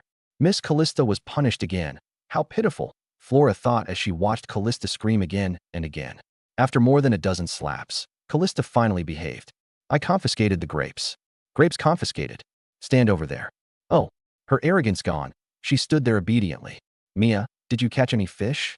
No. Mia was a little disappointed. The shopkeeper had said this rod would never leave her empty-handed, but on the very first day, she got nothing. Human merchants really couldn't be trusted. When Callista heard that Mia hadn't caught anything, she suddenly thought of a great idea. Hey, human, I can help you catch fish. How are you going to help me catch fish? Come with me, and you'll know. The 2 of us went to the woods by the lakeside, and there was nothing there at all. Callista, where's the good plan you mentioned? Hee, come with me. She skipped northward. Not far ahead, beside a large rock, 3 purple thunder slimes were bouncing around, their basketball-sized gelatinous bodies crackling with purple electricity. I immediately understood her great idea. How's that? She poked my waist with her elbow. As expected of an old rogue. Awesome. As long as these thunder slimes were caught, their natural lightning could be used to electrocute fish. I took out a cloth shirt and rushed toward one of them. When I was 3 meters away, I leaped up and, like Mount Tai crashing down, pounced on it and covered it with the shirt. He caught it. I stood up and held the thunder slime tightly. The frightened thing struggled desperately in my arms, releasing electricity. Crackling sounds rang out, and faint purple sparks leaked through the gaps in the cloth and struck my body. I felt nothing at all, but my blonde hair was electrified into a straight-up frenzy, like a super scion. Human, you're way too weak. You got made such a mess by a mere thunder slime. Callista's method was much more advanced. She directly unleashed magic power to form 2 blood-colored cages and trap 2 of them. I also wanted to use magic, but I had tested at the Magician Association before. I didn't have any magical talent at all, and my affinity for magic was terribly poor. Others were geniuses 1 in 10,000, while I was trash 1 in 10,000. The only reason I could be an apprentice priest was that my healing skill had the same effect as healing magic. Back by the lakeshore, Flora looked at my straight-up blonde hair. Lord Raylo, what happened to your hair? Nothing much. A Thunder Slime Master gave me this new hairstyle for free. Looks good, right? It looks pretty good. Flora covered her mouth and smiled, subconsciously moving a little farther from me. Thunder slimes carry a built-in electrostatic field. If she got too close, her hair would turn into this style too. I wrapped the thunder slime in a cloth shirt and then hooked it up with a fishing rod. A new energy fishing rod, completed. As the saying goes, release 1 kilowatt-hour of electricity, and Buddha will return me 10 gene of fish. I stood on the lake embankment and cast the rod, hurling the thunder slime into the lake. You fish don't like eating earthworms, so please enjoy the thunder slime. The moment it hit the water, a powerful current spread everywhere. The fish around it were electrocuted dead or stunned, flipping onto their white bellies. There were tiny fish the size of a thumb and big ones the size of a palm. Flora, bring the bucket to hold the fish. Coming. Put those stunned fish in the bucket. Okay. Flora gathered her magic, and several rose vines sprang from the ground, intertwining into a landing net over 3 meters long, which she used to scoop up the fish with their bellies turned white. Task progress 3/300. Task progress 18/300. According to the system's judgment, as long as the fish were caught by me using a fishing rod, it counted as fishing. Haha, interesting. Callista loved a bit of fun. Seeing so many fish caught, she got excited too, asked me for a cloth shirt, and learned to wrap the thunder slime in it and throw it into the lake. Within 2 meters of the thunder slime, every fish flipped belly up. Little flower fairy, quick, I've got a lot of fish here too. Flora ran over again and used the flower vine net to scoop them up. Not far away, Mia, who hadn't caught a single fish, saw the way we were fishing, and her expression was slightly disdainful. To a fishing enthusiast, this kind of fishing had no soul. 2 rods for lure fishing, fish piled up like a mountain. The ancients did not deceive me. I used the fishing rod to guide the thunder slime along the embankment, and fish kept floating to the surface all along the way. Flora followed behind with the bucket, picking them up, and both big and small fish were all put into the bucket. Task progress 89 out of 300. 122 300ths. 1 bucket filled. Then another was changed out. 211/300 300 300ths. The task was completed in less than half an hour. Task completed. Reward. 1 skill point. Please choose a skill to upgrade. Upgrade Taunt. Control skills are very important. They can create output space for teammates, so I prioritized upgrading it. Taunt upgraded to level 2. Taunt. LV2, raise your middle finger and taunt all targets within a 50-meter radius, forcibly making the targets attack you. It has changed from single target to mass taunt, and works even better when paired with a thorn shield. After completing the task, I tossed the thunder slime fishing rod aside and went to lie down under a tree to rest. Callista and Flora were still electrofishing. This huge lake stretched as far as the eye could see. Not only were there ordinary fish, but also large aquatic monsters. Perhaps stimulated by the lightning, a gigantic blackfish nearly 10 meters long leaped out of the water and shot toward the embankment. It opened its pointed mouth, over 2 meters long, and swallowed Callista whole before twisting around and quickly returning to the lake. The whole thing took only a little over 10 seconds, leaving Flora stunned. Hey, Miss Callista. Flora shouted after coming to her senses. Boom. The next moment, a crimson glow flashed beneath the lake 100 meters away, followed by a massive muffled roar and a violent tremor in the ground. A water column dozens of meters wide shot into the sky. That giant black fish was kicked ashore, and a petite figure broke through the water curtain and flew at high speed toward us, retracting her black wings as she landed lightly on the embankment. Callista brushed off the slightly dirty hem of her clothes. Such a weak second-tier black armored dragonfish dared to swallow the great high-blood vampire. It was courting death. Miss Callista, you're so strong. Flora was astonished. From the surge of magical power just now, Callista was insanely powerful, smashing the head of a tier 2 black armored dragonfish with a single blow. I bent down and dug a tier 2 magic crystal out of the black armored dragonfish's head, holding it up to the sunlight. It was watery blue and beautiful. This thing could sell for 30 to 50 gold coins on the market, an extra reward from today's fishing. At that moment, Callista bumped my waist with her elbow and said with a grin, "Human, I want to taste your blood." I had the most blood to spare, so I sat on the bench and opened my arms. She jumped into my arms. Her 1.58-meter frame looked tiny in front of my 1.8-meter height. She wrapped her legs around my waist, put her arms around my neck, and sank her fangs into my throat. Her fangs pierced the blood vessels. I felt a slight sting, and thick blood surged from my carotid artery into her mouth. The powerful rush of blood pressure made her soft body go limp, as if she were about to melt. The intense bloody scent stimulated her senses. Her eyes turned even redder, and her body writhed, getting high as if she were on drugs as she sucked harder. This human's blood had a deadly allure to vampires. If other vampires found out, they would definitely fight over it like crazy. Callista secretly rejoiced that she was the first to discover him, and that she could claim him for herself. I held her waist and grabbed her snow-white twin tails. I'd heard twin tails could increase attack speed, though I wasn't sure if it was true. Gradually, with too much blood loss, my handsome face turned pale. Callista let go of my neck, wiped the corner of her mouth, and said, "Hey, human, are you okay? Want to rest a bit? How could I be in trouble?" I rubbed her head and healed myself. My critically low health instantly returned to full, and my pale complexion became rosy again. Callista's favorability toward the host +5 progress 0 out of 100. It had been -10 before. Finally, it wasn't negative anymore. Human, you're mine. You're not allowed to let any other vampire drink from you in the future.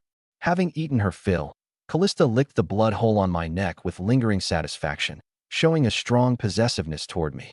I knocked her on the head. You're my slave. Slaves shouldn't be telling their master what to do. Ow, you bastard. She clutched her head and glared at me resentfully.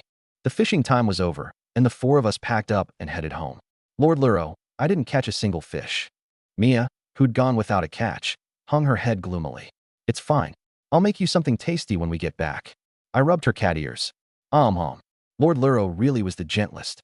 Mia perked up her tail and followed me like a cat, rubbing against me from time to time. The setting sun dyed the land orange-red, and wisps of smoke rose from the village. Flora and Mia held my hands, one on the left and one on the right, while Callista swaggered ahead. After returning to the manor, I tossed the black armored dragonfish at the stable door. Fat Tiger, come out and eat. A woo! Fat Tiger ran out and howled happily. Guarding a home for humans was pretty nice. You didn't even need to go hunting to have food. For days later, St. Son Cathedral in Son City. A white jade statue of the life goddess stood in the square, and many believers were praying and confessing their sins. I brought Mia and Flora here to take part in the goddess's trial and advance to become a formal priest. Callista didn't come. She had been sealed by the Holy Church for 100 years and held a grudge against the church. Dressed in a white priest's robe and leaning on my magic staff, I came to the cathedral entrance. 2 rows of holy knights stood guard along the long stone steps. In the White Dovetown Church, it was just Grain and me. In Son City Cathedral, there were not only a large number of clergy, but also holy knights. There was really no comparison. The knights saw that I was wearing a priest's robe and carrying the church emblem, so they didn't stop me. After entering the cathedral and walking through the arched cloister, I saw the ceiling painted with tree patterns. The life goddess is also called the god of plants and trees, and it's said her true form is a divine tree. So the church is full of tree-themed oil paintings and sculptures, and the emblem on my chest is also a sprout and branch motif. I wasn't the only one here for the trial today. More than a dozen trainee priests stood in the solemn front hall, young and old. Good morning, Bishop Roderick. The wrinkled Roderick adjusted his monocle and looked at me. Before, When I had improperly used public funds for reimbursement, I had made a deep impression on him. But because I bravely exorcised demons for the believers, he didn't pursue it and even gave me a chance to advance. Do you know the rules of the goddess trial? It seems like it's just a test of life force intensity. I had asked Grain about it before. The goddess trial has 3 stages in total. What you're talking about is the final stage. There are 2 stages before that. Roderick introduced. The first stage tests your loyalty to the Holy Church, and the second stage tests the strength of your healing magic. How do they test loyalty? You first take a truth potion, then we ask you questions. After taking the truth potion, a person can only tell the truth for a certain period afterward. If you're not loyal to the church, you'll be eliminated in the first stage. Roderick left the magic circle in boredom and walked to the door. I got up, stretched my muscles, and went over to remind him. Please, Archbishop, keep my ability a secret. What's there to keep secret? Roderick said in surprise. If he had such an awesome ability, he could brag about it for a whole year. I'm afraid certain tomboys and women with a male bent will find out about my ability and get ideas about my body. Roderick, straight face. After the trial ended, the 2 of us walked out of the basement one after the other. As we walked, I observed Roderick ahead of me and could clearly sense the powerful magic radiating from him at this moment, something I had never been able to feel before. There was a time when I also dreamed of becoming a respected great mage. But ideals are one thing and reality another. After a professional test by the Magic Association, I turned out to have extremely poor magical talent, extremely poor affinity for magic, and extremely poor magic perception.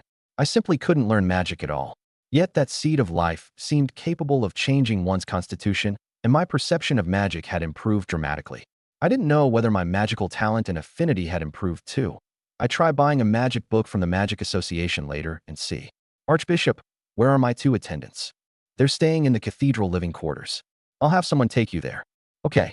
Mia and Flora were sitting on a bench outside the living quarters chatting. Little kitty, little flower fairy, I'm back. I waved and called out with a smile from more than 10 meters away. Lord Lello. Lord Lello, I'm so glad you're okay. It had been 9 days since I'd last seen them, and both of them had been worried about me. Now that they saw I was safe, they finally relaxed and ran over. Meow meow. Mia raised her cat tail and slammed into my arms, squinting as she affectionately rubbed her cheek against mine. Since Mia had taken the front, Flora could only run behind me, wrap her arms around my waist, and rest her head on my shoulder. I was squeezed in the middle like a sandwich. After holding each other for a while, the 3 of us left the cathedral and came to the square. Lord Lello, there's a very kind feeling about you now, and it makes me feel really comfortable. Flora linked her arm with mine, her pink eyes full of fondness. Maybe it's because the goddess of life granted me the seed of life. Since they were on my side, there was no need to hide it. Mia had once used corn and wheat to bait fish. Seed of life? Can it be used to fish? Kitty, why are you always thinking about fishing? I rubbed her cat ears. Just how much does this cat like fishing? Meow? Meow? Mia smiled. What exactly is the seed of life? Flora asked in confusion.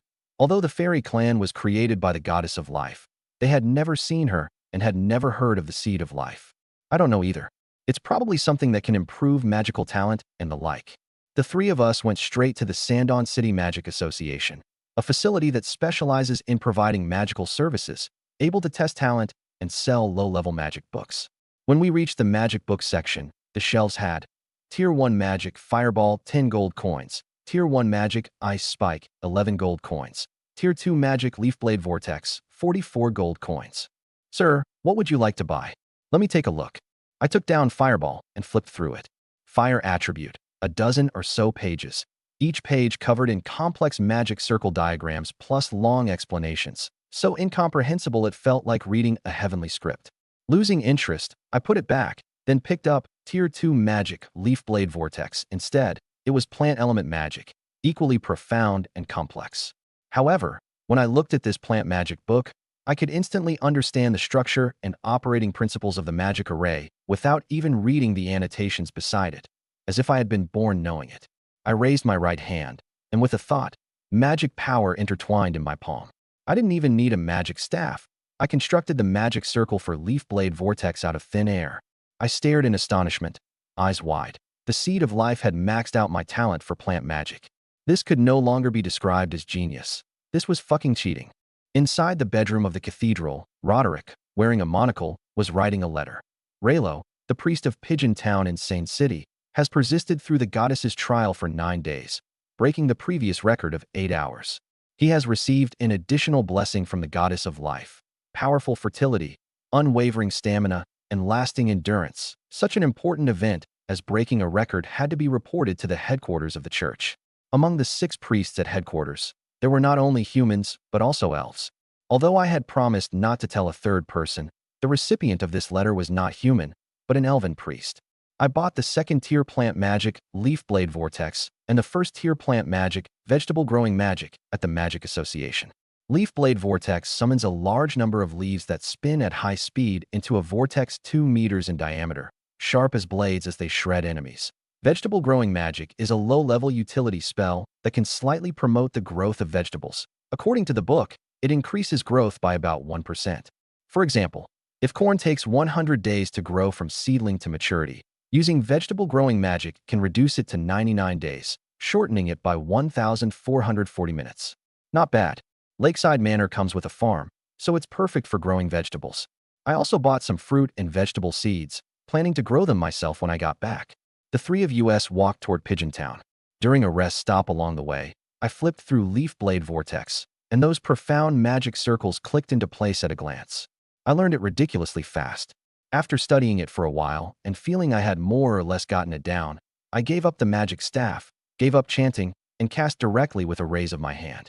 Magic power poured into my palm, forming a complex and exquisite circular magic array. Leaf Blade Vortex. Ahead in the forest, countless green leaves appeared out of nowhere and spun rapidly into a green vortex. Its edge quickly expanded outward, its radius abruptly swelling dozens of times, reaching over 100 meters in diameter, with an affected range of nearly a kilometer. The wind roared, the soil churned, and the surrounding trees were uprooted and sucked in, with trunks dozens of meters long almost instantly reduced to rubble. The 3 of us had already retreated several hundred meters away to avoid being drawn in. The fierce wind blew through Mia and Flora's long hair, and both of them were full of shock. What kind of magic was this, with such terrifying power? I was also completely baffled as I scratched my head. Didn't the spellbook say it would form a vortex 2 meters in diameter? How the hell did it end up over 100 meters? This was truly a case of the buyer's show versus the seller's show turned upside down. Lord Raylo, your magic is amazing, Flora said happily, linking her arm through mine. It should be because of the seed of life. With this cheat, an ordinary second-tier plant spell in my hands had instantly become restricted content level. When mages cast spells, they usually need to chant. Skipping the chant greatly reduces the power, and I had just cast without even using a magic staff or chanting. If I used a magic staff along with the full incantation, the power would be even more terrifying. Flora was very happy. If even the goddess of life acknowledged Lord Raylo, then getting to warm his bed really was lucky. Ha, this power is amazing. I lowered my head and looked at my hands, my pupils shrinking to needle points, just like some evil final boss in an anime whose strength had suddenly skyrocketed. Seeing my sinister smile, Mia frowned. Her elders had said humans were very wicked, and once they gained power, their ambition would also swell. Lord Raylo seemed to have been blinded by power. What if he turned into a great demon king and wanted to conquer the whole world? Then her eyes grew firm. She was Lord Raylo's woman, and even if he became the enemy of the whole world, she would stand by his side without a second thought. Ha, the fruit grown from this power will definitely be especially sweet. I covered half my face and laughed wildly up at the sky. Mia, who had been imagining a world war, couldn't hold it in anymore. Lord Raylo really was no ordinary person. After lasting for more than 10 minutes, Leaf Blade Vortex disappeared, leaving the area within several hundred meters in ruins, and a conical pit more than 10 meters deep in the ground. I returned to the Lakeside Manor in the afternoon. Pushing open the iron gate, Fat Tiger poked its round tiger head out of the stable. When it saw me coming back, it narrowed its eyes and ran over gleefully, sticking up its tiger tail like a cat and rubbing against me. Ah, Fat Tiger, let me pet your dog head. No, wait, tiger head. I patted it. Its tiger fur was soft and warm. After a while, Fat Tiger gently bit my arm and dragged me toward the stable. What are you dragging me to the stable for? In front of the stable, Fat Tiger's wife was lying on the hay. Her belly had already gone flat, and 4 little tiger cubs with golden fluff were crouching in front of her belly, kneading as they nursed. Your wife gave birth. No wonder Fat Tiger was so happy. Fat Tiger circled around me. Hiss, something's not right. I suddenly realized it wasn't that simple. Why are your cubs golden-haired? Fat Tiger was pure white, but the four its wife had given birth to were all golden-furred tigers. There is only one truth. Not only do humans have golden-haired ones, tigers do too. I patted Fat Tiger's tiger head sympathetically and said, to get by in tiger life, you've got to have a little green on your head, green tiger. Fat Tiger lifted its head and howled as if trying to explain something, but I didn't understand tiger language at all. Boom. After dinner, lightning flashed and thunder roared as heavy rain poured from the sky. Callista had run off somewhere, and she didn't come back at night. In the bedroom, I stood in front of the floor-to-ceiling window watching the rain. The fireplace was burning, and the orange glow made the bedroom dry and warm. Knock, knock, knock. Maya and Flora pushed the door open and came in, walking to my sides, one on the left and one on the right. Maya was wearing a black lace nightgown. Looking at the torrential rain outside, she hugged my arm and said, human homes are so nice. They don't leak at all. Does the place where your cat people live leak? Maya frowned and nodded. The cat people's houses are all crude wooden huts, with gaps between the planks. In winter, the wind leaks through, and my mother and I would shiver from the cold. The roof is covered with thatch, so when it rains, it's pouring outside and drizzling inside, and our fur gets soaked through. Cats don't like water, so getting their fur wet is a very uncomfortable thing for cat people. Maya leaned against my shoulder. My manor didn't leak and had a warm fireplace, so it was 1,000 times more comfortable than a shabby thatched hut, and it really felt like home here. So you can live in a house when it rains. Flora murmured. I looked at her. You flower spirits don't live in houses? We don't really have the concept of houses. We live outdoors whether it's sunny or raining. Amazing, my flower spirits. I increasingly felt that the flower spirits were basically livestock created by the goddess of life, able to survive on dew and sunshine, with no need for shelter, no food or lodging included. Even capitalists would cry if they saw this. Maya had mentioned her mother just now, and after being together for so long, I still didn't know much about her family situation. Maya, besides you, who else is in your family? Maya looked out the window, her eyes darkening. My father passed away when I was very young. It was my mother who raised me. I've been captured for so long. Mother must be very worried. I hadn't expected Maya to come from a single-parent family, and I felt a bit sorry for her. There are still lots of empty rooms in the manor. When we have time, let's go to the cat people's village in the eternal night forest and bring your mother here to live with us. Really, Lord Raylo? Maya looked at me in surprise. The village conditions were harsh, so of course it would be best to bring her mother here. Of course it's true. You're my wife, so your mother is my mother-in-law. I can't let my mother-in-law suffer.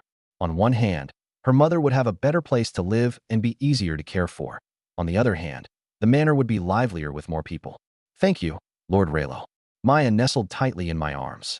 After a night of wind and rain, the sky was a clear, pristine blue, and the courtyard was covered with fallen leaves. Maya was still, as always, lazing in bed. Flora and I went downstairs, and when she saw the dirty yard, she took the broom on her own initiative and started sweeping the courtyard. I had bought seeds yesterday and was planning to grow some fruits and vegetables. When I got to the farm, the abandoned fields that had been left untended for years were overrun with weeds, and if I wanted to plant vegetables, I'd have to till the soil first. But without an ox for plowing, what could I do? I thought about it and went back to the manor, then walked to the stable. Fat Tiger was lying on the hay while 4 golden cubs jumped all over him. I tapped the railing. Fat Tiger, time to get to work. Fat Tiger lifted his head and came running out, fawning over me with a sycophantic grin. I patted his head. I don't have any oxen. You pull the plow for me until the field next to the farm. He was a ferocious second-tier ice sword tiger, and this human planned to use him like an ox to plow the land? Fat Tiger, a woo. Translation, this tiger refuses. I didn't understand tiger speak, but I nodded in satisfaction. Good. Then get ready to plow. Fat Tiger. The tool shed was fully stocked with farm implements. I took out an iron plow and hemp rope, then strapped the iron plow around Fat Tiger's neck. The iron plow of the kingdom of Verret couldn't compare to the curved ridge plow of ancient China, but Fat Tiger was a second-tier monster. With overwhelming brute force, the plowing effect was amazing, far stronger than an ordinary draft ox. Fat Tiger dragged the iron plow and charged across the farmland, and in just 1 hour he had turned over a huge stretch of earth. The pitch-black soil was as fertile as grease, rich with humus, enough to make plants grow taller and stronger. If I was going to meet Flora's parents, this would definitely be the ideal gift. Covered in mud, I took out melon seeds and scattered them into the soil, then took out my magic staff, Because the seed of life made my affinity with magic far beyond that of ordinary people, manna gathered at the tip of the staff and emitted a green glow. I chanted the vegetable planting spell, and a magic circle 2 meters in diameter appeared on the ground. Grow vegetables for me. The melon seeds rooted, sprouted, and shot up wildly at once. The vines spread in all directions, growing leaves as big as pot lids. Damn, that's strong. Normally melon vines were only as thick as a finger. These were as thick as a wrist. The vines quickly covered a large patch of farmland, bloomed white flowers, and after the flowers fell away, tiny melons formed. Those thumb-sized melons visibly swelled, growing all the way to the size of basketballs before stopping, changing from green to white, and then to pale yellow. As expected of the blessing of the god of plants, its effect on accelerating plant growth put even Gene Keela to shame. Evil melon, let me taste whether you're sweet. I bent down and elbowed the one at my feet. Crack. The melon split open. I tasted a bit. It was sweet and refreshing, a little sweeter than an ordinary melon, but not cloyingly so. Just right. Hee, not bad. I scattered grape seeds and used the vegetable growing magic again. Grapevines rose from the ground and grew into a lush green mass 7 or 8 meters tall, but once they reached a certain point, they stopped, neither blossoming nor bearing grapes. Huh, that's strange. Just now the melons could bear fruit, so why couldn't the grapes? I scattered strawberry seeds as well, and just like the melons, they rooted, sprouted, blossomed, and formed giant strawberries the size of goose eggs. I picked one to taste. It was very sweet, and the rich strawberry aroma filled my mouth. I stroked my chin and thought, why could strawberries and melons bear fruit, but grapes couldn't? I then tossed in 2 apple seeds and cast the spell. The apple saplings quickly grew into 2 lush trees, but still no apples formed. Strawberries and melons are both annual herbs, while grapes and apples are perennial plants. From this, it could be seen that the vegetable growing magic could make annual herbs reach the fruiting stage, while perennial shrubs and trees could only grow to adulthood. Next time I bought seeds, I should try to buy annual herbs. If I wanted fresh fruit while traveling, I could just toss the seeds into the soil and grow them on the spot. Fat Tiger stood beside the iron plow, staring blankly at me as I planted fruit, his tiger face full of confusion. Humans must have done something terrible to melons to make them grow this fast. Poor melons.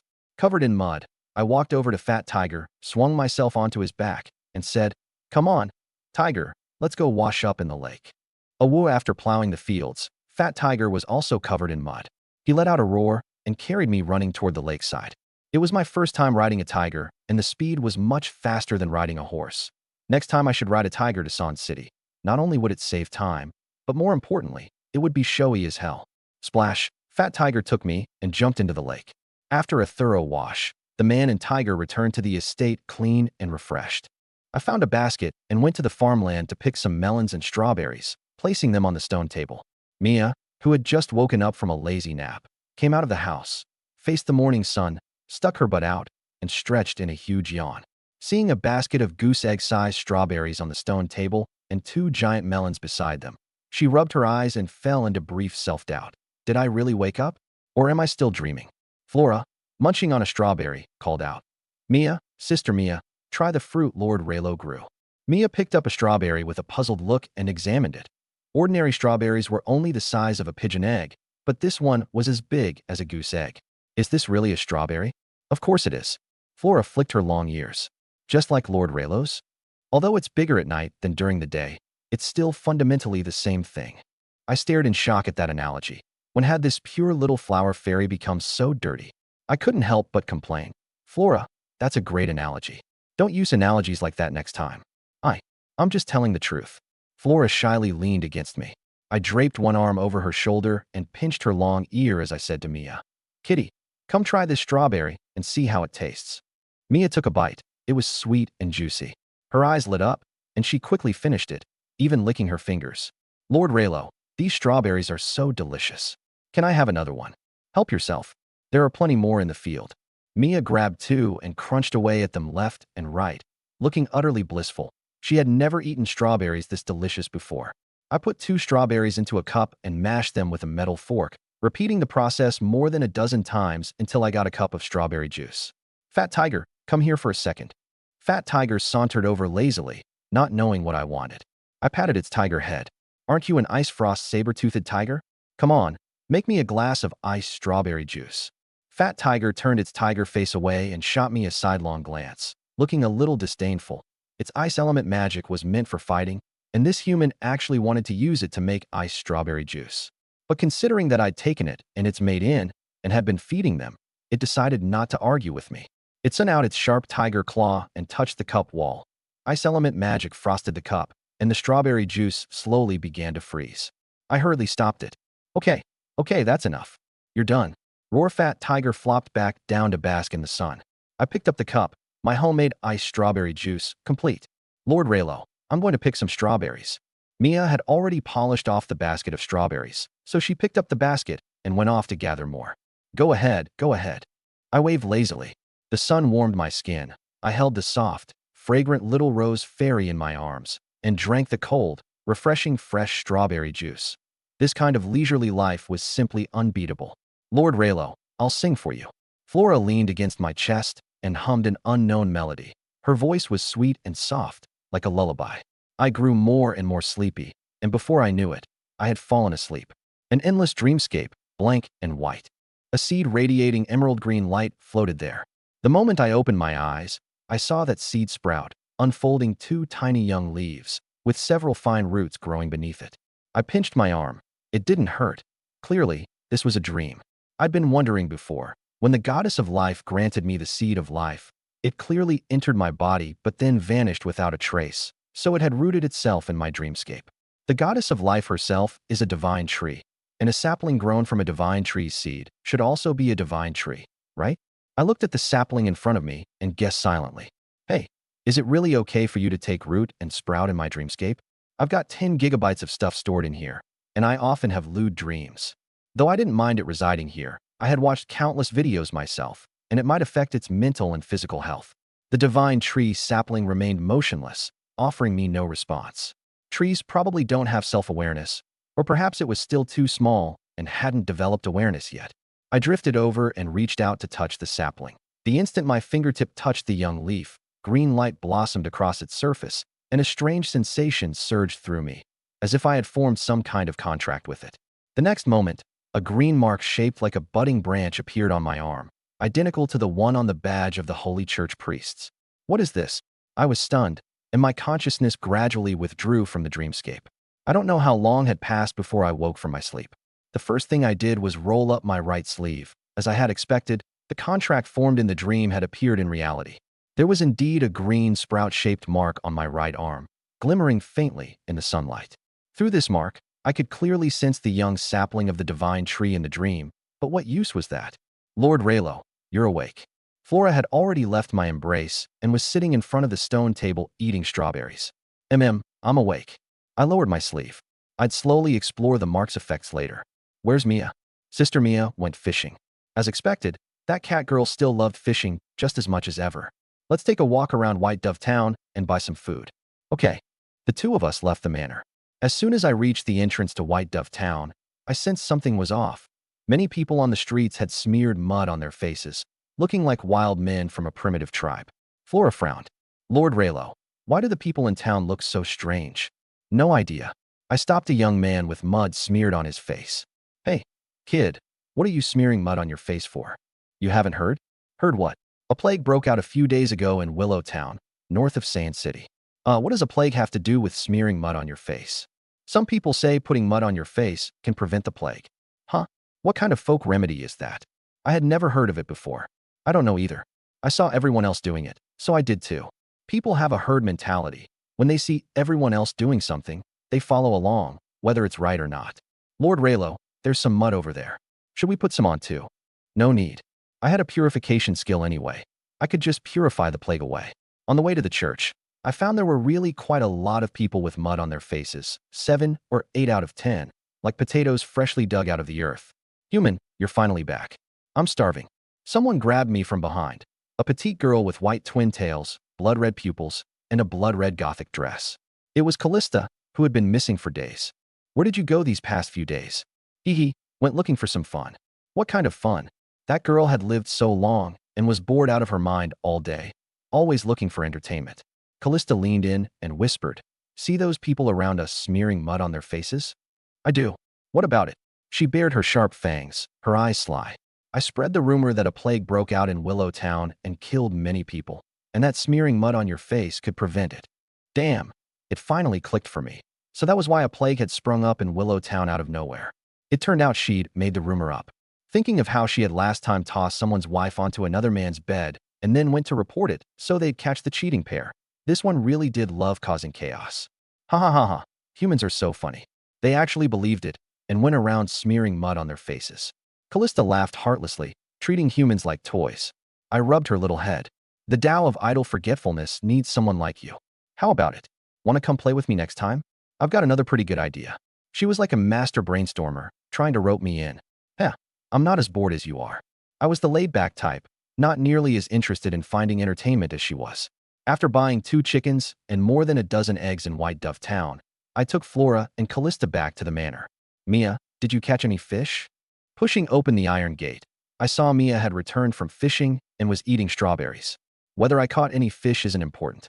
What matters is enjoying the process. Our catfolk have a sage who said that sometimes the process is more meaningful than the result. As she said that, she viciously bit into a strawberry. I stroked her tail. So did you catch any fish or not? Mia's face darkened. No, cat girl, I hereby declare you the Air Force King. Last time she went fishing, she didn't catch a single fish either. Meow, damn it.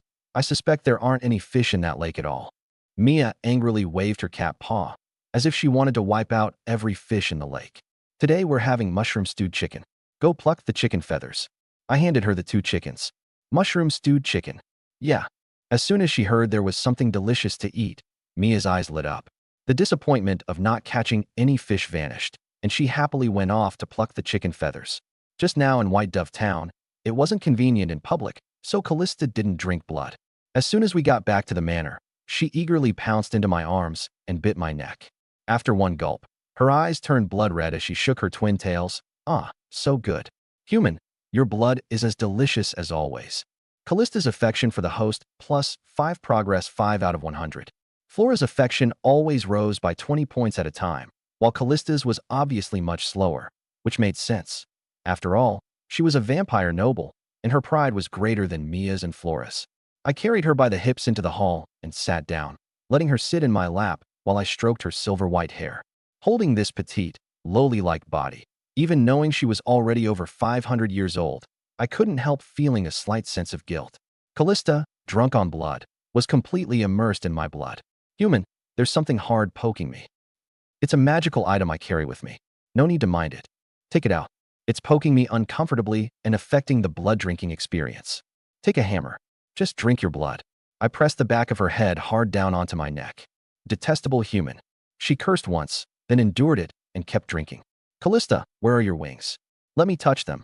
I had touched flower fairy wings before, thin as cicada wings. I wondered what vampire wings felt like. She usually didn't let people randomly touch her wings, but since I had given her delicious fresh blood and put her in a good mood, it was fine for me to touch them. She didn't say anything while biting my neck, and behind her back a pair of bat-like membrane wings unfurled out of nowhere. I gently stroked them. The edges were foldable hard bones, while the thin flesh membrane in the middle was smooth and elastic.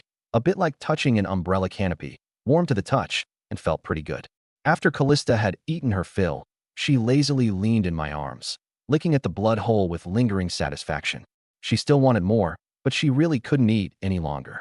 Over the next few days, I went to the nearby woods every day to study the contract mark with the sapling of the divine tree. After several days, I found that the mark's function was somewhat similar to Hashirama's wood style, allowing one to summon large amounts of tree roots for combat. Unfortunately, it could only summon tree roots, with none of the moves like Thousand-Armed True Buddha, True Several Thousand Hands, or the Gate of Divine Might. When I woke up in the morning from the big bed, Mia and Flora were still asleep on my left and right. I kissed both of them on the forehead before getting up, ate something simple, took my magic staff, and headed to the church in White Dove Town. Just as I reached the entrance, a middle-aged woman with a face full of freckles rushed over and knelt before me. Father Lello, I'm Oriana from the grocery store east of White Dove Town. Please, save my daughter Riagana. What's wrong with your daughter? She's been possessed by a demon. Please exorcise it. Oriana pleaded while wiping away non-existent tears. Quest: complete the exorcism at the grocery store. Reward: 1 skill point. All right. Exorcism is a priest's daily work, so I went with her. Thank you, thank you. Oriana led the way to the grocery store on the east side. The shop door was closed. She opened it and went inside. It was a total mess. Where's your daughter? I don't know. I clearly locked her in the room when I left. So how did she disappear? A drop of unidentified liquid dripped onto my face. I looked up at the ceiling, and around 17 or 18-year-old girl was crawling on it, her eyes pitch black, mouth full of fangs, horns on her forehead, glaring at me with bared teeth. Damn, so she climbed onto the ceiling.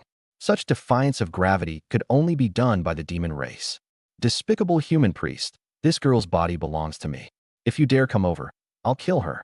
It was just a weak lower-tier demon and knew exactly how much it was worth, using the girl's life to threaten me. Priests often ran into this kind of coercion during exorcisms. Some priests became restrained and dared not go all out, and in the end were killed in counterattack. But I didn't have that problem. I flipped the bird at the girl on the ceiling, used taunt to force it to attack me, and didn't give it a chance to hurt the girl. Voila! Enraged by the taunt, the demon instantly went red-hot and completely berserk, unleashing a Magian roar with an obscene amount of mother-related profanity as it swooped down at me. Bang! Bang! Bang! Bang!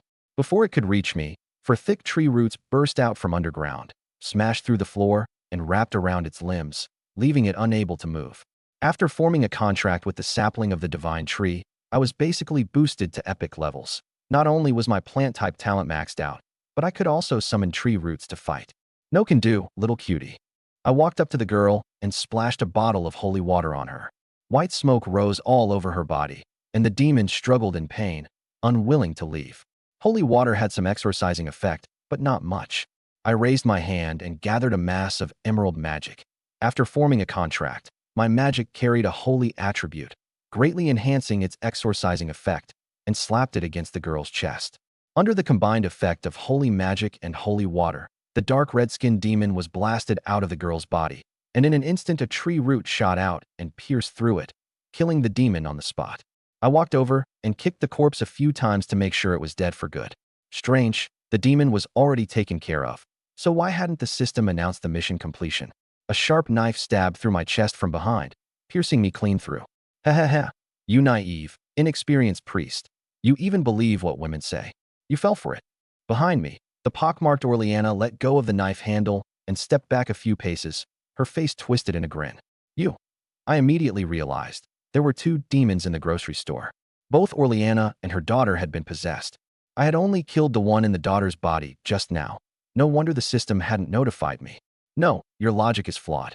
I came to exorcise the demon because it's my duty as a priest. What does that have to do with believing women or not? Women are all liars. Women are more terrifying than demons. The moment you heard that woman's first words, you should have been on guard. It was only because you took her words at face value and came here to exorcise the demon that you ended up like this. The demon in Oriana's body roared hysterically, as if venting its rage. I frowned and said weakly, Sir, do you have some kind of prejudice against women? A succubus woman took everything from me. It was a night without stars or moon when I met that succubus in the woods south of Sand City. Seeing me bleeding heavily, the demon thought I was about to die, and before my death, it wanted to tell me how it had been tricked out of both money and body by a beautiful woman, so I'd be more careful next life. Even if you're a demon with a story, I don't want to hear your melodramatic love tale. I cut it off mid-cast. Don't want to hear it? Then die. The demon flew into a rage and controlled Oriana to rush at me. I shifted my thoughts, and those 4 tree roots wrapped around her to restrain her. Feeling the tremendous power of the tree roots, the demon said, Your body has been pierced through. You should be dying soon. How can you still launch an attack like this? I glanced at the short knife in my chest, then said with a trace of disdain, You really think a little knife like that can kill me? With that, I walked up to the wall and rammed the blade against it. The short knife behind me dropped out. Heal. The wound in my chest instantly healed. This fast. The demon was shocked. What kind of monster instantly heals such a serious injury? Didn't expect that, did you? I'm just that overpowered. I grinned, pulled out 2 bottles of holy water, and force-fed them into Oriana's mouth. With the holy water entering its body, the demon screamed repeatedly, its face ferocious beyond measure, and had no choice but to leave the body. Go to hell. I controlled the 4 tree roots to pierce through it. Black blood flowed out, and the demon quickly lost all signs of life. With its last bit of strength, it said in broken gasps, Remember, never trust any woman. The prettier the woman, the better she is at lying. And then it stopped breathing. I was speechless. Just how badly had that succubus tricked this demon to leave behind such a deep grudge? Mission completed. Reward. 1 skill point. Please choose a skill to upgrade. Upgrade Purify. Out of the 6 skills, I thought Purify was the most badass, already approaching a conceptual level ability. Curse Magic, Rotting Disease, Truth Potion, anything with a negative effect on the self could all be purified. Purify upgraded to level 2. But the skill description hadn't changed. System, the purification skill is at level 2 now. Why hasn't the description changed? The purification power of the single-use purification skill has been enhanced. That's it. I raised an eyebrow, not knowing exactly how much stronger it had become. Still, since the system said it had been enhanced, then it definitely had been enhanced. The system was still trustworthy. I dragged 2 demon corpses back to the church. When the people on the street saw them, they all cast approving looks my way. Priest Raylo had rid the people of a scourge. He was worthy of respect. Back at the church, I knocked on Grain's bedroom door. Father Grain, are you in there? After waiting a while with no response, I was about to leave when the door opened and Grain stepped out. Today, he looked nothing like his usual self. His hair was disheveled, his expression despondent, and he was holding a wine bottle, drunk and dazed, like a man who had lost all hope. Father Grain, what happened to you? I had never seen him this down and out before. Grain leaned against the wall to support himself, looking like a salted fish that had lost its dreams. Last night, someone broke into my bedroom and stole something. Judging by his expression, that thing must have been very important. Father Grain likes to harmlessly process monster corpses. Today I took down 2 demons, so I specially brought them back for you. I pointed at the corpses. Grain glanced at them and shook his head. No need now. That thing was stolen, so I can't harmlessly process monster corpses anymore. So what did you lose? I'm always running around outside, so I can keep an eye out for it. I probed. Grain looked up at me, remembering how I used to ask him to sign off on reimbursements and embezzle public funds all the time. Things no truly devout priest could do. I'll tell you, but don't tell anyone else. I promise I won't tell a third person. It was a deep blue bead, about the size of a fist, and there was a winged snake inside it. If you can help me get it back, I'll reward you handsomely. Okay. I knew he was a spy for the Serpent God Church, and that bead might be an important treasure of the Serpent God Church. Also, that thief was no ordinary person. I set up 3 layers of anti-theft magic around the bead, and he actually managed to ignore all of them and steal it away. That impressive? Grain's magic was at least somewhat legit. Being able to bypass his anti-theft measures and steal the bead meant the other party was extraordinarily capable. Priest Raylo, I have sinned. 1 minute limit. State your sin. I'm in love with my younger sister, and my younger sister likes me too. We truly love each other. Is your younger sister called Kasagano Sora? No, how far have you gone? We're living together. Just don't end up having a child. May the goddess of life bless you so your father doesn't break your legs. Next. Thank you, Priest Raylo. The young man with the middle part hairstyle turned and left. Father Grain had shut himself off from the world, so I could only listen to the believer's confessions on his behalf. The Kingdom of Veet didn't have the same strict moral codes as ancient China, and I often heard all kinds of melodramatic stories, falling in love with one's younger sister, one's sister-in-law, or one's wife's little nephew. All standard fare.